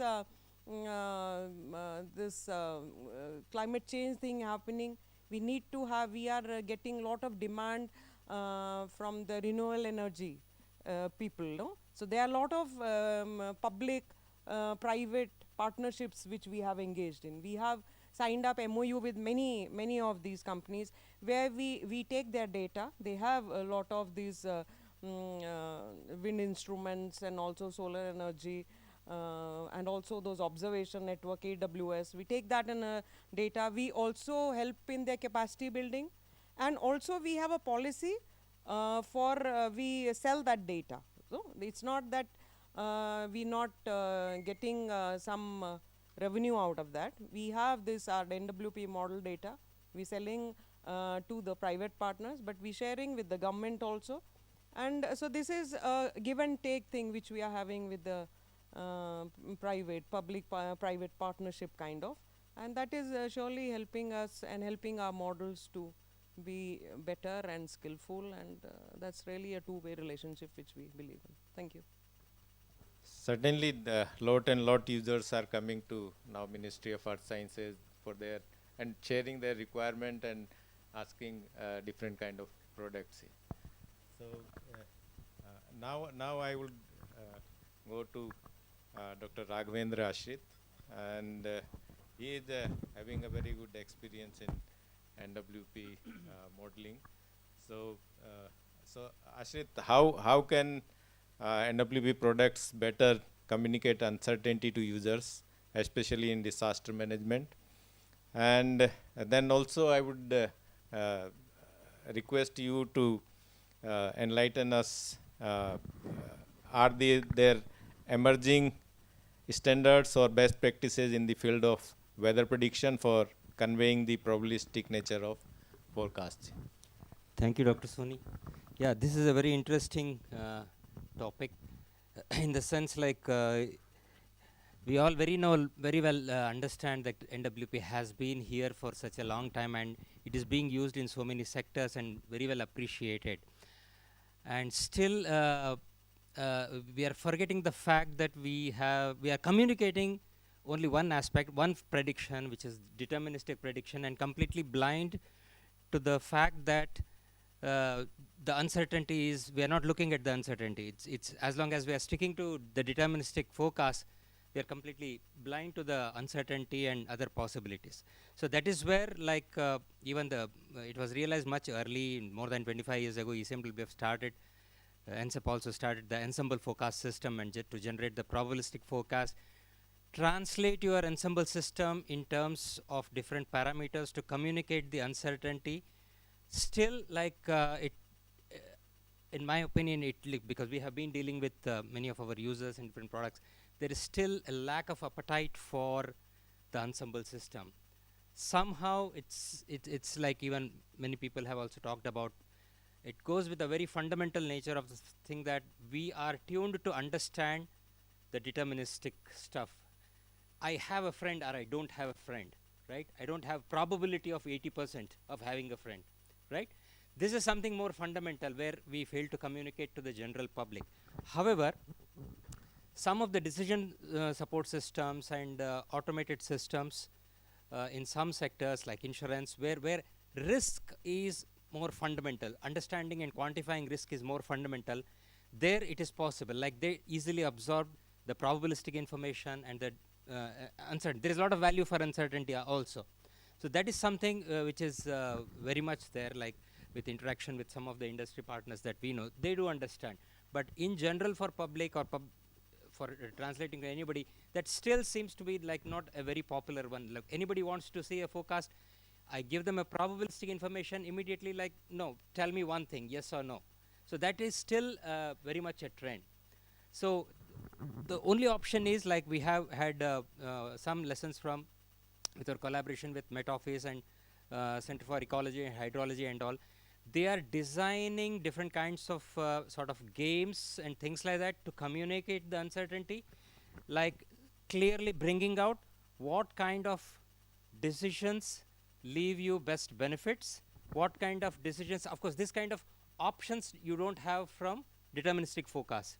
You give a type of scenarios with a different and associate them with the risks, especially when we talk about disaster and so if we have a background information from the historical context about assessment, thorough assessment about the risk, then probably we will better appreciate the use of uncertainty as an information and as a value addition to the forecast.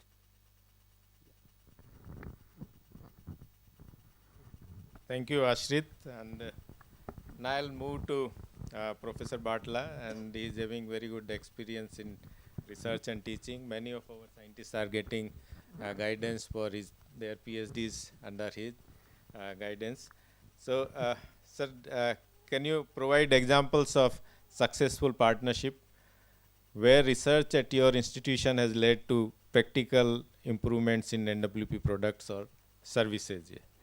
And what steps are your institution taking to prepare the next generation of meteorologists and data scientists to meet the challenges of evolving user requirement in weather predictions? Thank you, Dr. Soni. So my institution is 75th years of celebration this year. So it is Diamond Jubilee year. So Ravi Chandran sir is coming for his celebration of IGU, and along with that we are celebrating 75 years of its establishment. So when I joined in BHU in 2005, before that we don't have this MOU was there, but we lost that. Then we revived that MOU, and then lot of I think 6 to 7 scientists and JRF project scientists, they have enrolled in the BHU, and they have used surely your data and NWP products. And I have also long association with IMD also for producing the PhD. As far as in our faculty, because we have Department of Geophysics, so we have less number of metallurgists in our department. So one of the faculty is using EMDA data, but now he's just joined that department. I am working on Rexium, so I am generally using NSEP data or ERA data or CMIP6 data. So this is what second question is that how my institution is taking steps to produce the meteorologist and data scientist. So this is very difficult to answer because we have 146 department in our BHU. So Vice Chancellor cannot focus on one discipline. So he has to give the policy for each and every department. So, but he has having very good initiative because our BHU is now Institute of Eminence. So we have lot of funds got from the government of India. And he has float some schemes like if any students who is getting 8,000 fellowship from the UGC only, then if he produce one Q1 or Q2 paper, he will get 84,000 at a time in his account. So this is very good initiative, and he is also giving in-house projects to us, to interdisciplinary, so that in that umbrella, I have also associated with some computer science people to work on AI/ML techniques. So in that way, we have some limitations in university systems. So in that limitations, we are encouraging our students to come into the research field, and surely NCMRWF and IMD is helping us to train our MSc students also when they come under field training program. So they get benefited from here. Thank you, sir. Even since we have announced the yes, sir, I'll come to you. I have a question for Pierre Caputo. In 1975, we had the same problem, whereas we were producing NWP products. DG was very prominent. Yes, it's a wonderful, we have come to the computer age. After 75 DG changed, he said nothing doing, no computer. That type of thing. Then similarly, 92, when we were producing forecast, the DG at that time didn't like it, whereas we were producing. So that's why 94 is there, otherwise it should have been 92. 32 years of operational thing, because we were operational by 92. But now some other circle has become 94. NWP is a final thing. You should not feel NWP reluctantly that you can't use it. You should develop appropriate methods for producing icing, clear air turbulence out of this. And that's what we did. Some of my students who did PhD, they produced cloud burst. They produced cloud burst, they produced cyclone and all that. You see, but they are done on research basis. That's not operational. So somebody has to do operational thing. Please don't feel reluctant of NWP. NWP is the final product. Thank you. Sir, for your information, sir, we have been doing the forecast for clear air turbulence icing for last 10 years, sir. And it's been well taken up by the aviators who are flying the machines. But why did you say you are saying NWP cannot produce all the forecast? No, I said no, it's that's not wrong. No, I said it's not the direct product, sir. We have to put the algorithm to get the indirect product from the NWP. That's why I said AI, ML, deep learning, neural network, all these things should be added into the forecast. We are doing it, sir. Thing added into the forecast will make the NWP as an excellent forecast. That's it. It is, sir. In fact, we are going up for a HPCS. We are in touch with NCMRWF so that we get our own HPCS and run the models as per requirements, sir. Don't say it is NWP, cannot do it. Yeah, thank you. Still, we have few minutes, and we can open the floor to audience. If you have any question, then you can interact with the panel. Yeah, actually, it is a really concerned with respect to the aviation weather forecasting. We do not have much products from NWP for the aviation weather forecasting. The major challenges are the clear air turbulence, the turbulence within the CB clouds, and the icing in the CB, and of course all of us know the fog. Especially the fog occurring in this dynamic scenario when you have got some other sources apart from the natural sources for formation of the fog as it is occurring in northwest India. So they are the very difficult challenges, and we have to address towards that. There could be the physical modeling, also there could be, as suggested, there could be a combination of the best data. We have got a lot of data. Data are there with IMD, and also data will be available within Air Force. Data can be provided. So NWP community should come off, just like we are addressing the severe weather with respect to non-aviation services. For aviation services also there are severe weather. Similarly, there are low-level winds here. There is thunder squall, there is gustiness, and which also create a lot of problems in aviation sectors. So with the improvement in economy, the aviation sector is increasing day by day. Number of airports are increasing. So therefore, we have to develop certain algorithm also wherever the airport is coming up. We have to develop, even if we don't have the past data, but considering the past data available to other stations, we can also develop certain things which will cater to the requirement of the aviation weather forecasting. So just wish to update, sir. Along with in collaboration with Indian Air Force, we have developed several aviation specific products at using our high resolution models. Apart from the 330 meter fog and visibility, in fact, joint research also activity happened for building the icing prediction system, and it's also being used by the Air Force partners. So yeah, there is. That is another project with in collaboration with Indian Institute of Science. Like, especially they wanted forecast for the runway forecast, runway level forecast, which they want to make it operational.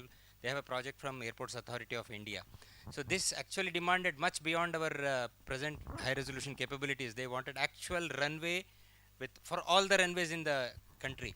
So their interest was only that much, like the takeoff and landing kind of forecast and the landing minima, and that forecast they are using our product for this purpose. Yes, indeed. No. From Airports Authority of India for all the airports in India. They are using that one. It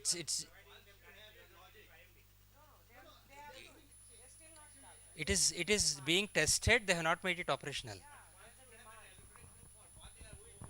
It is not for one airport. It's for all. Yeah.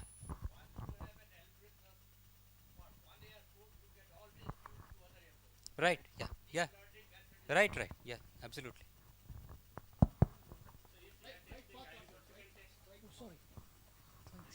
Right? Yeah. Certainly. Yes. Right. Yeah.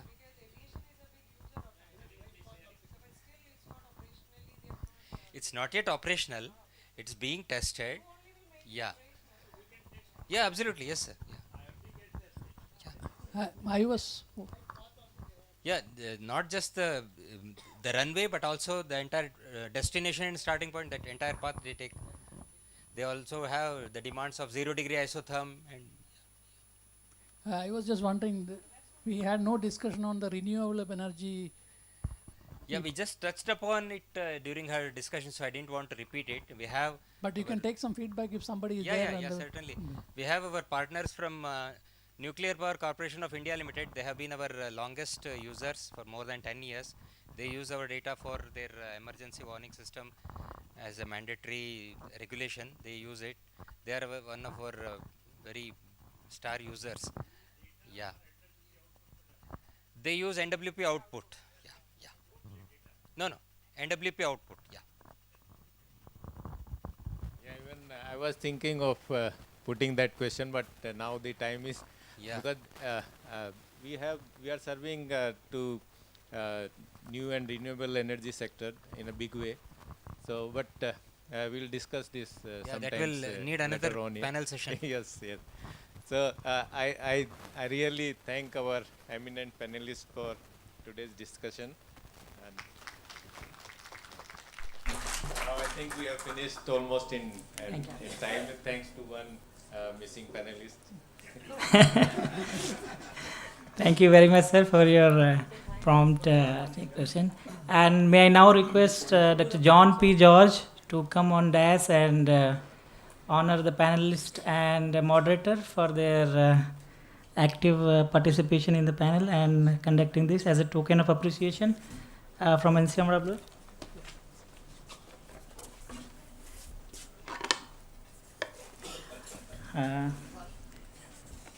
Mr. Balaji.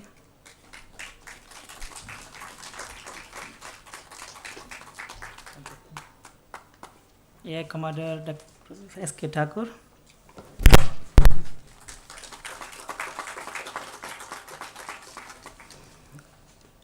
Dr. Kamaljeet Ray.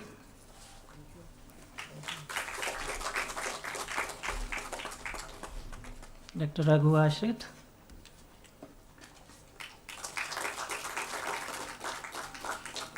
Professor Bartlett.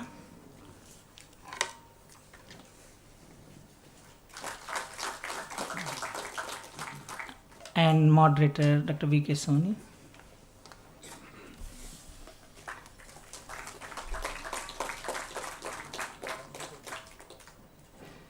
Once again, thank you very much, John sir, and thanks a lot to all the panelists for their for active participation. May I now invite the last group photo. Okay. John sir.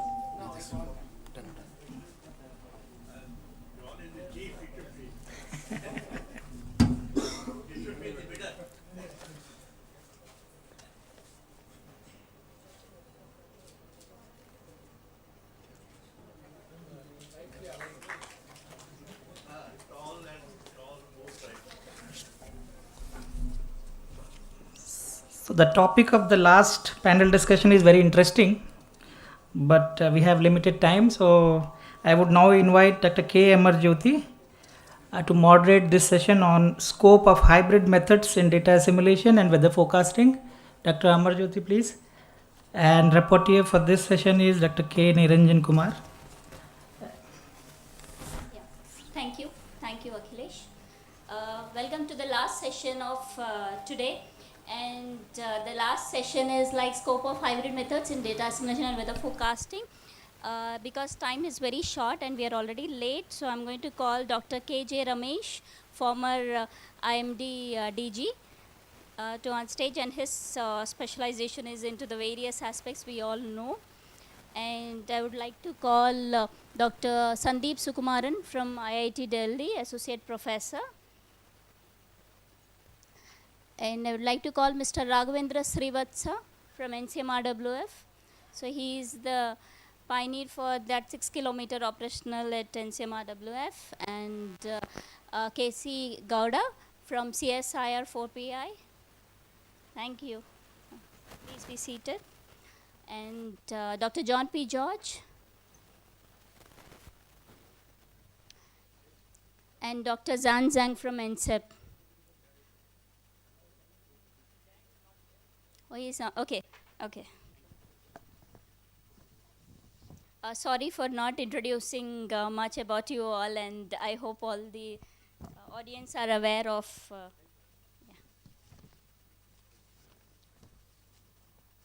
So I'll come back to the questions. So the first question I would like to ask to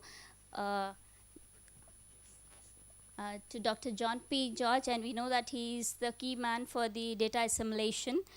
So we know that the analysis and reanalysis is used for it's a very important data set for the development of AI ML models.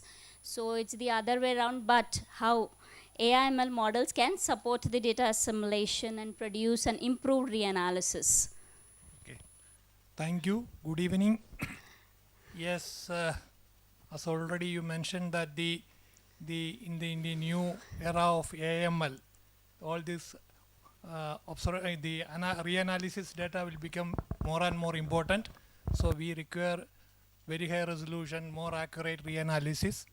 But at the same time, as you asked, the AML can help you improve the analysis.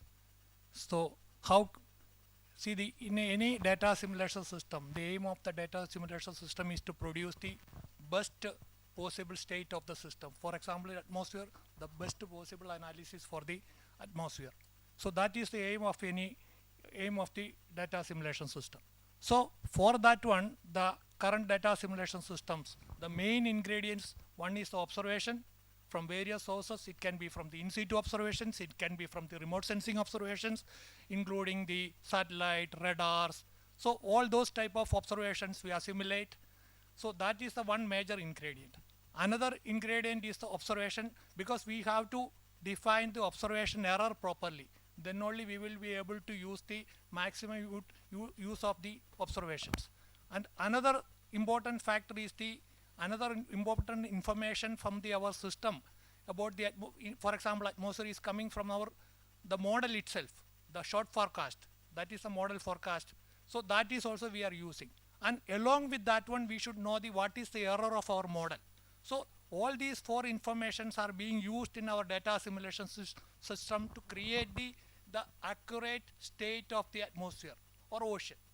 Okay. So that is our, in the AML, what we are seeing is that the development is happening in all these aspects. How to, yes, sir. Yeah, sorry. So, yeah, both are accurate and satisfy. Both accurate and satisfy. The best possible. The best possible. The best possible. Okay. So the thing is that actually how can you improve the observations? How can you reduce the observation error, the biases? Like how can we remove the biases in the observation and provide it to the data simulation system? That is one aspect. So if you can provide the correct observation to the data simulation system, then the analysis will be improved, and that analysis will be useful for the NWP, the physical based NWP system, or even for the AML models. So that is one aspect. So second aspect is that how can you, the model error, how model error is, how the model background we are giving. So along with that one, we should define what is the error of the model, we should correctly prescribe the error of the model. So those error can be defined with the help of AML more accurately than the current system, the status. So that is second thing. And the third thing is that the data simulation system itself can be improved, because the hybrid data simulation system will be used. There, I will come one by one if I within 1 minute. The observation error reduction, because in the satellite and all those observations, there were so many biases are there. So the bias correction is a big one of the biggest thing. Second thing is that improving our aim is to improve the quality and quantity of the observation input to the data simulation system. The second thing is that in the first data simulation session, we were talking about the assimilation of all sky, all surface assimilations. Dr. Randir Singh was talking about that one. In that one, the thing is that if you use the AML technique, we can extract maximum information, so which is not being used now. So that we can extract and provide it to the system. So that means now in that one it was told that only the very minute % of the data, which is satellite data, is being used actually in the assimilation system. That amount can be increased much higher levels if you use the AML techniques to extract the correct information for example, in the case of all sky or on a all surface, because in the heterogeneities in the surface, we have to use the AML technique to extract the maximum information, observation information. That is one thing. Another thing is that another thing is we are thinning lot of observations. We are discarding lot of observation. The thinning may be 200 kilometer. So the observation resolution may be 10 kilometers. Satellite may be providing 10 kilometer resolution data, but you are discarding all this because all this, because we don't know how to define the correlated observation error in the system. So those correlated observation error can be easily find out if you are using the modern, means the advanced AML techniques. So all these aspects will improve your data simulation input to the system.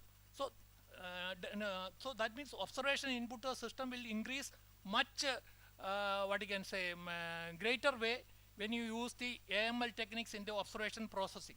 That is one aspect. Another aspect is the quality control of observation. That can be further improved. See, these types of things are already started even in the era of 6, whatever is coming in 2026. So they are using the AML techniques to remove some of the satellite biases. So that is already they are using it. So that is the way these aspects are taken care now itself, and there a lot of research is going on that aspect. And another thing is that how to define the model error correctly. So that is one of the major challenges in the data assimilation now. So that also, because there are a lot of non-linearities are there. So that we can be tackled through the advanced AML methods. So that is the second thing. So through that one, all these input to the data assimilation system can be further enhanced. And another thing is the data assimilation system itself. For example, we are using a 4D-var system for data assimilation. So in a global 4D-var, global or regional. So that system can be further improved. See, the thing is that one of the major challenge in the data assimilation system is the tangent linear and the adjoint model development and its maintenance. So that can be simplified and improved if you use instead of a physical based model in the data assimilation system, if you use a AML based model in the data assimilation system and it's adjoined and the tangent linear and adjoint models, then it will be much more simplified, and system will be provide more accurate data analysis. So all this way we can improve our analysis further. So improved analysis means that we are helping the data in the chain again in the improved what you can say improved products, AML products from that data assimilation system. So that we will be able to more accurately define the state of the system if you use the AML extensively in all these steps. Thank you, sir, for giving a detailed insight of the utilization of AIML in the DA by showing that 4 different pillars in DA. AIML itself is the 4th pillar, and inside the DA there are again 4 pillars. So thank you for highlighting in detail. My next question to Dr. K.C. Gowda, sir. So we are seeing so many extreme events like heat wave, cold waves, droughts. What's the current state of AIML based methods for the prediction of these extreme events? Okay, nice question. First of all, thanks to the organizer and ministry for giving the chance to us. I am from CSR 4th Paradigm Institute. As you know, our institute mandate is about data-driven science, all this AIML.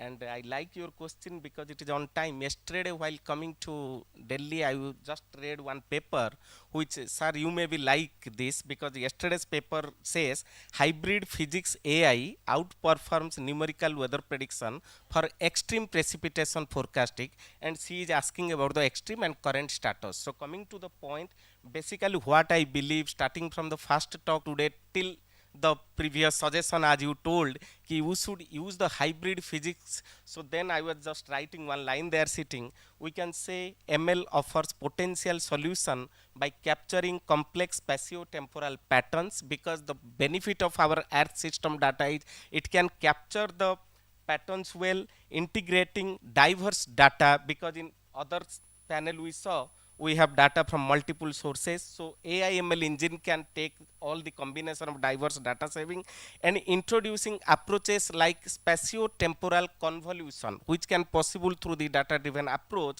and adversarial training. Again, it is function of time. If you have more data, the training will be robust, and finally it can result into the latent variable, and which in turn can help in the weather prediction by combining the what we can say physics conditioned deep generative model, because more than RNN, CNN. Now we have jumped into the generative AI, and that also can come into the picture.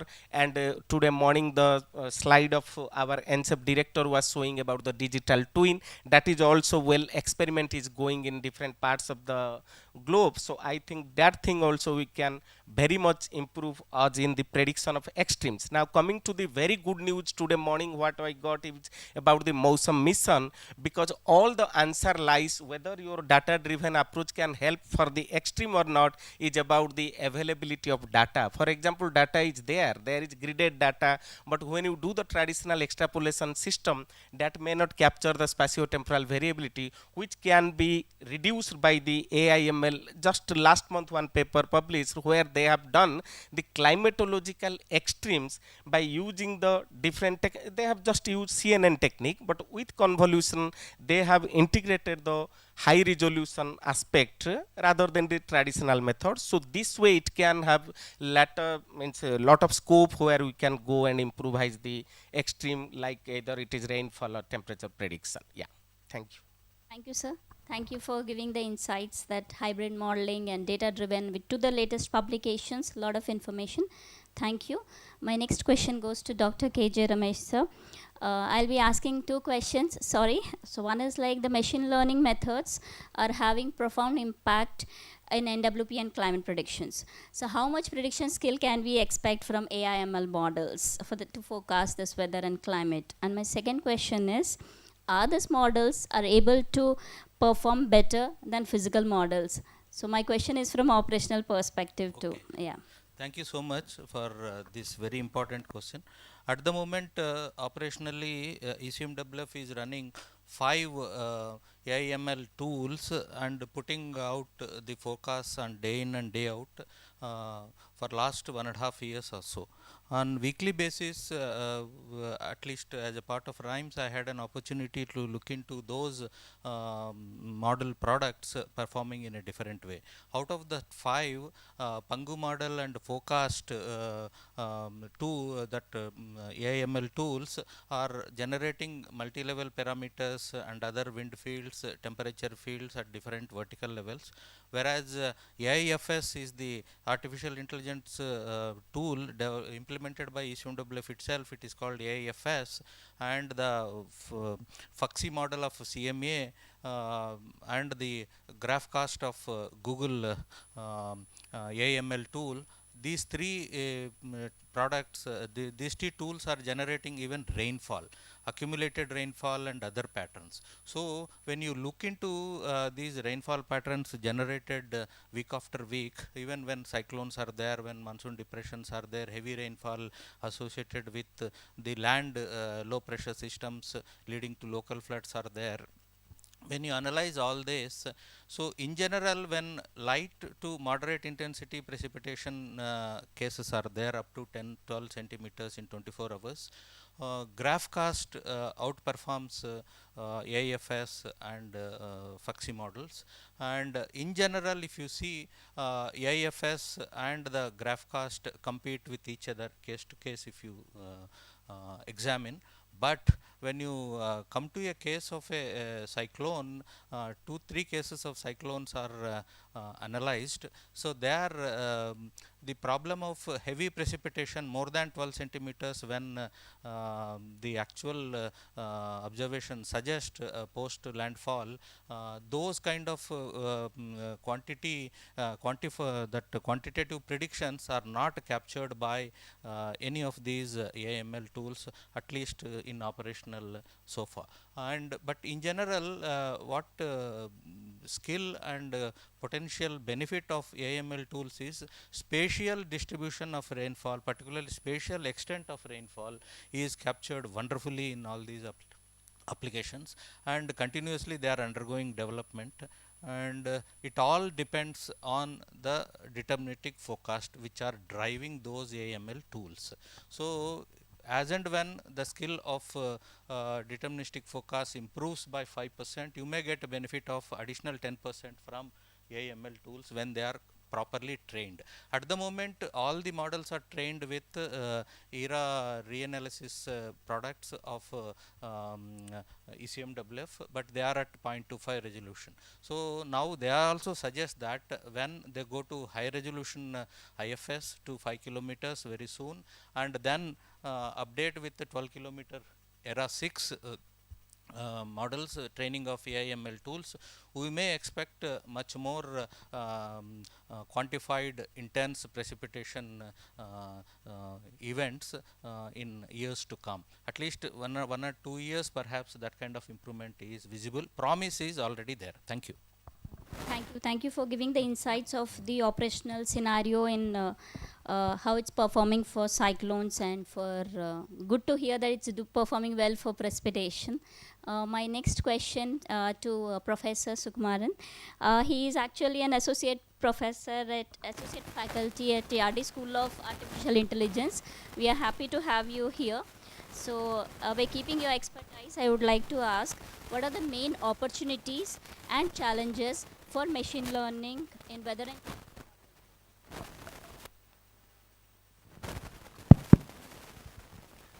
thank you. Yes, as all my previous all others said, I mean, AML has a lot of potential. Especially we have in IIT, my students have done they in fact downloaded all these global ML models like GraphCast, Pangu Weather and all, and we tested it against IMD's operational NWP forecast of tropical cyclones over the Bay of Bengal and Arabian Sea. And as rightly Ramesh sir said, the extremes, especially the track is fine. I mean, all these models are able to capture the TC tracks reasonably well. But when it comes to the maximum sustained wind speed, none of them are actually anywhere near the IMD's operational prediction. So we compared actual observations and operational NWP prediction and the GraphCast and other global ML model forecasts. So even I mean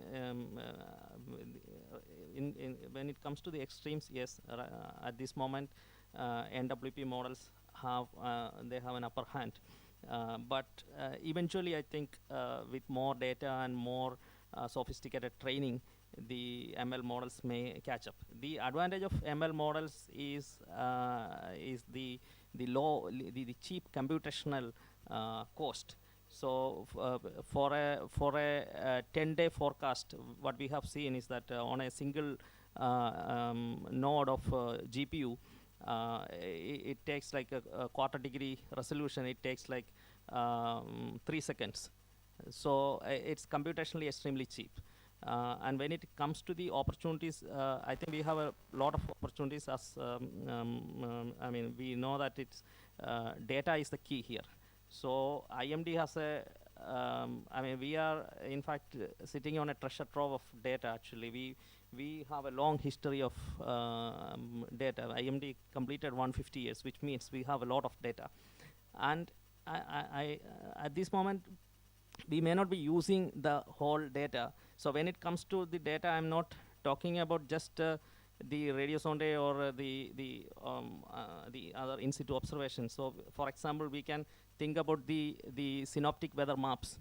So it goes back to I mean previous century.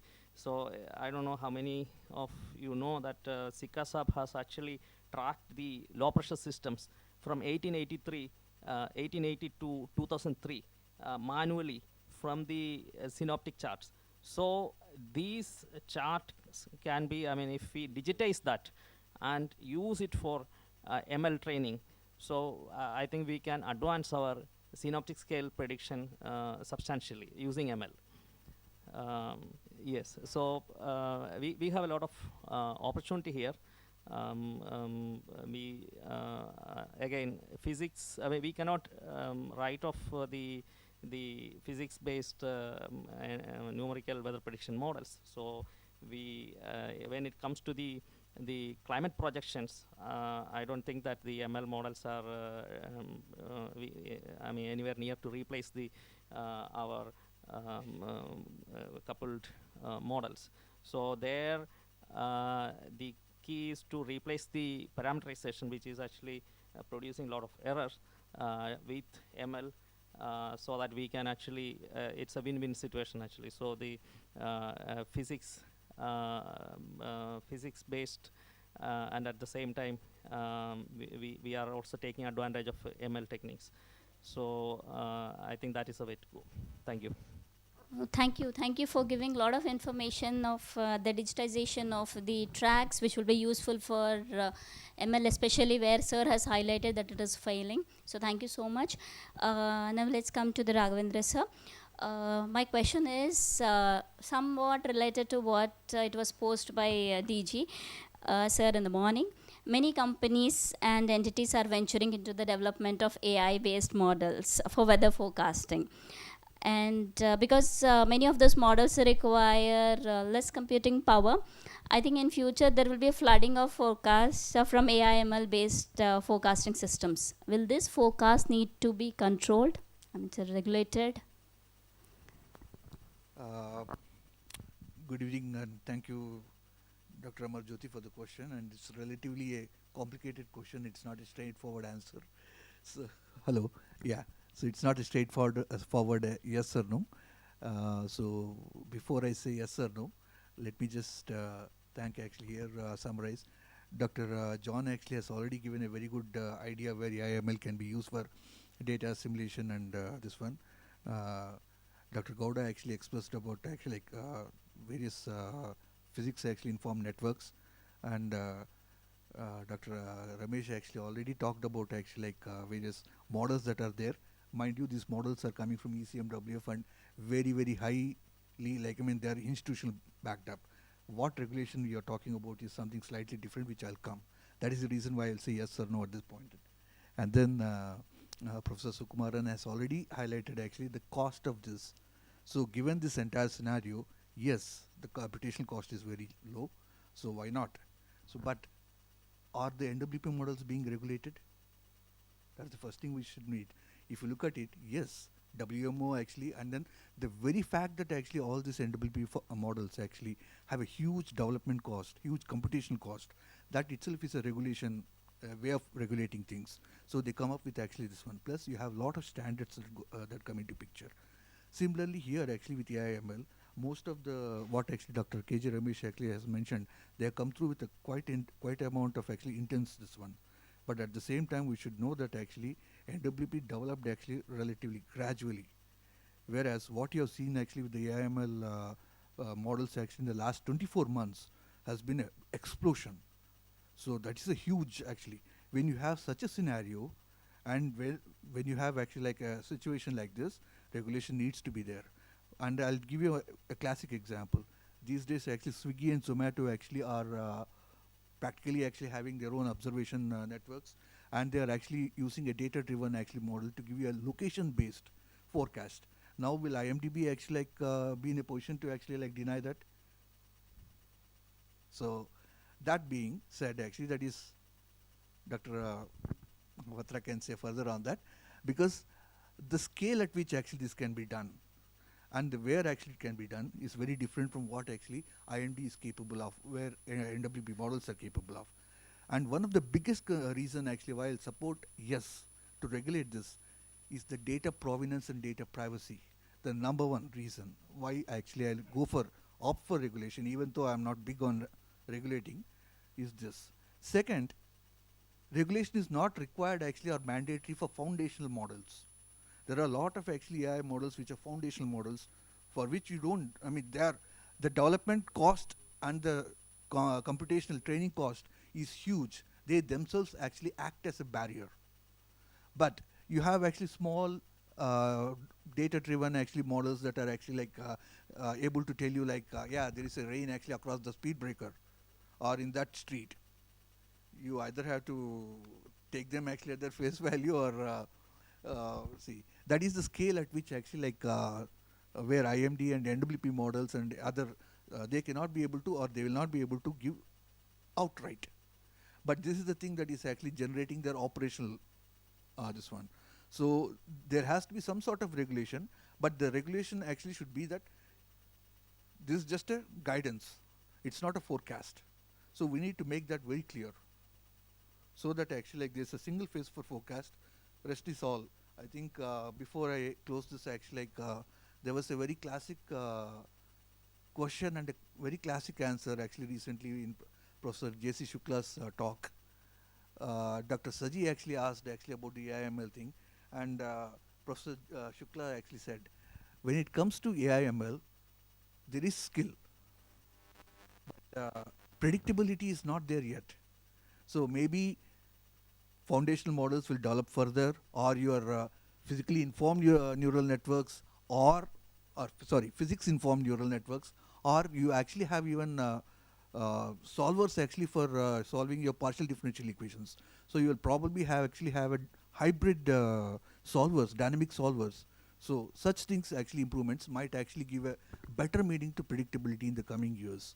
So the answer is yes and no. Thank you for giving. So somebody was saying that they don't want to hear yes or no. They want, if you want to say that uncertainty from 0 to nobody wants to accept. They want either yes or no. Thank you for answering in the same lines. And I didn't pose a question to the hybrid forecasting, weather forecasting. The reason is morning onwards, all the panel sessions, all the panel members have the importance of hybrid weather forecasting. That's the gap areas being filled by the AIML. Let's hope that the future coming months and future years, the hybrid ML or the AI fills the gaps, gap areas. To what extent we are able to succeed, we will be seeing. Thank you. Thank you for all. Thank you for all the valuable inputs. Thank you, Dr. Jamarjyoti, and the panelists. May I now invite Dr. Saji Mohan Das on dais to honor the panelist and moderator.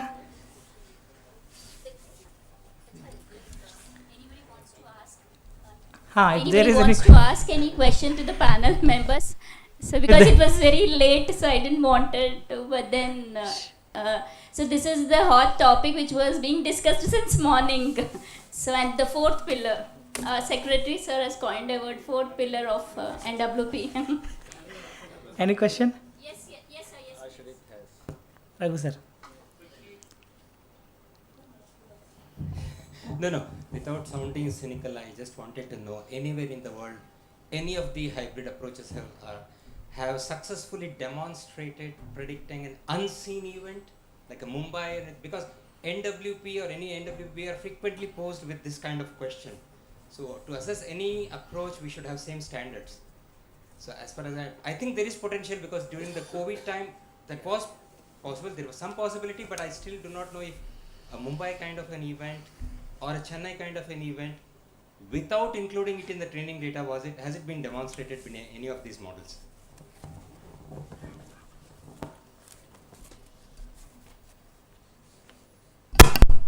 As long as deterministic models are capturing it, AI models are improving. On their own, they cannot add.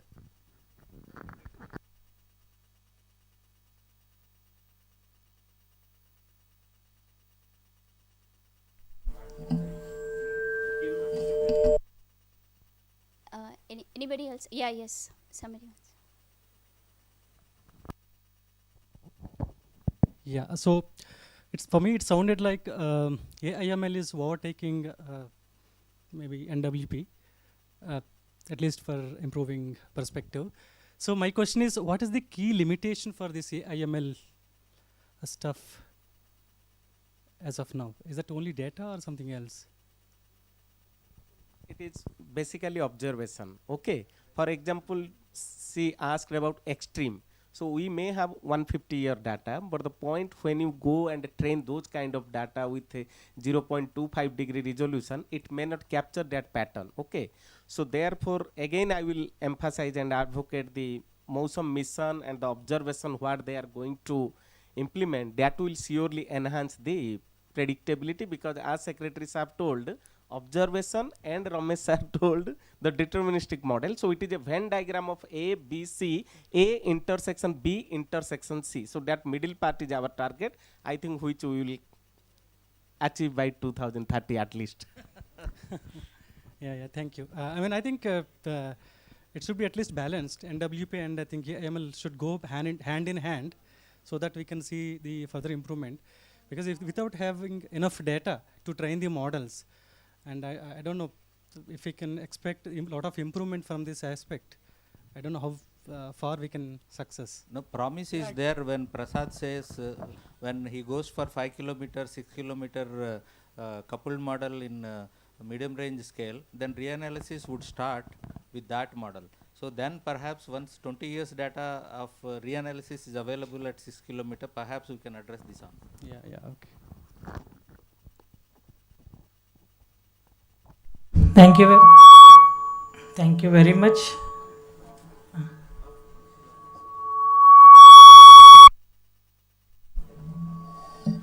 So may I now request Dr. Saji Mohandas to honor the Dr. K.J. Ramesh.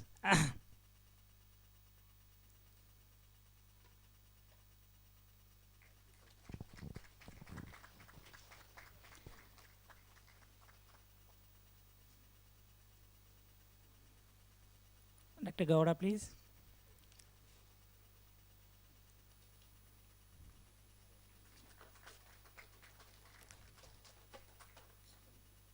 Dr. Sandeep.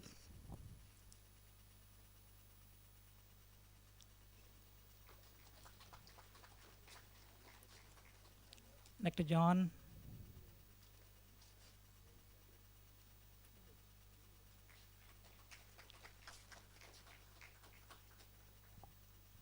Raghav Srivats.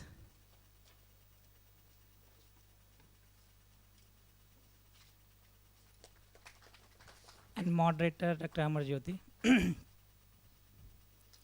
Once again, thanks a lot to panelists and moderator Dr. Amar Jyoti for the successfully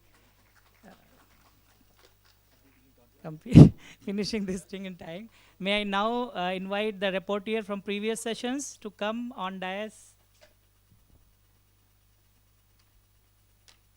Dr. Upal Saha, Dr. Anurose, Mohan, and Dr. Niranjan.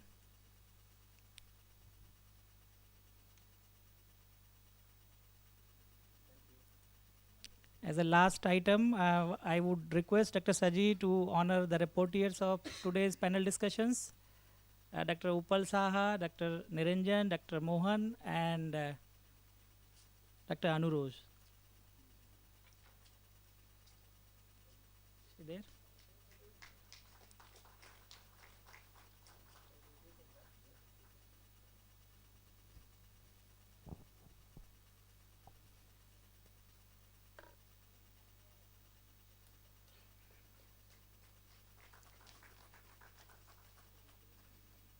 So with this, I think this event is about to close, and on behalf of Head NCMRWF and Organizing Committee, I would like to thank all the chief guests, dignitaries, and all the guests, invited guests.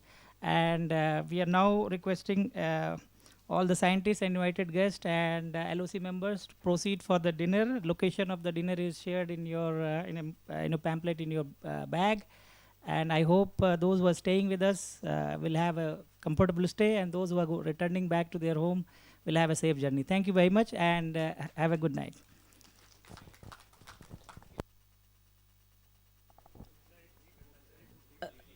When there is a team, transportation team, those who need help. It's a walking distance from the office. It's just in front of our office.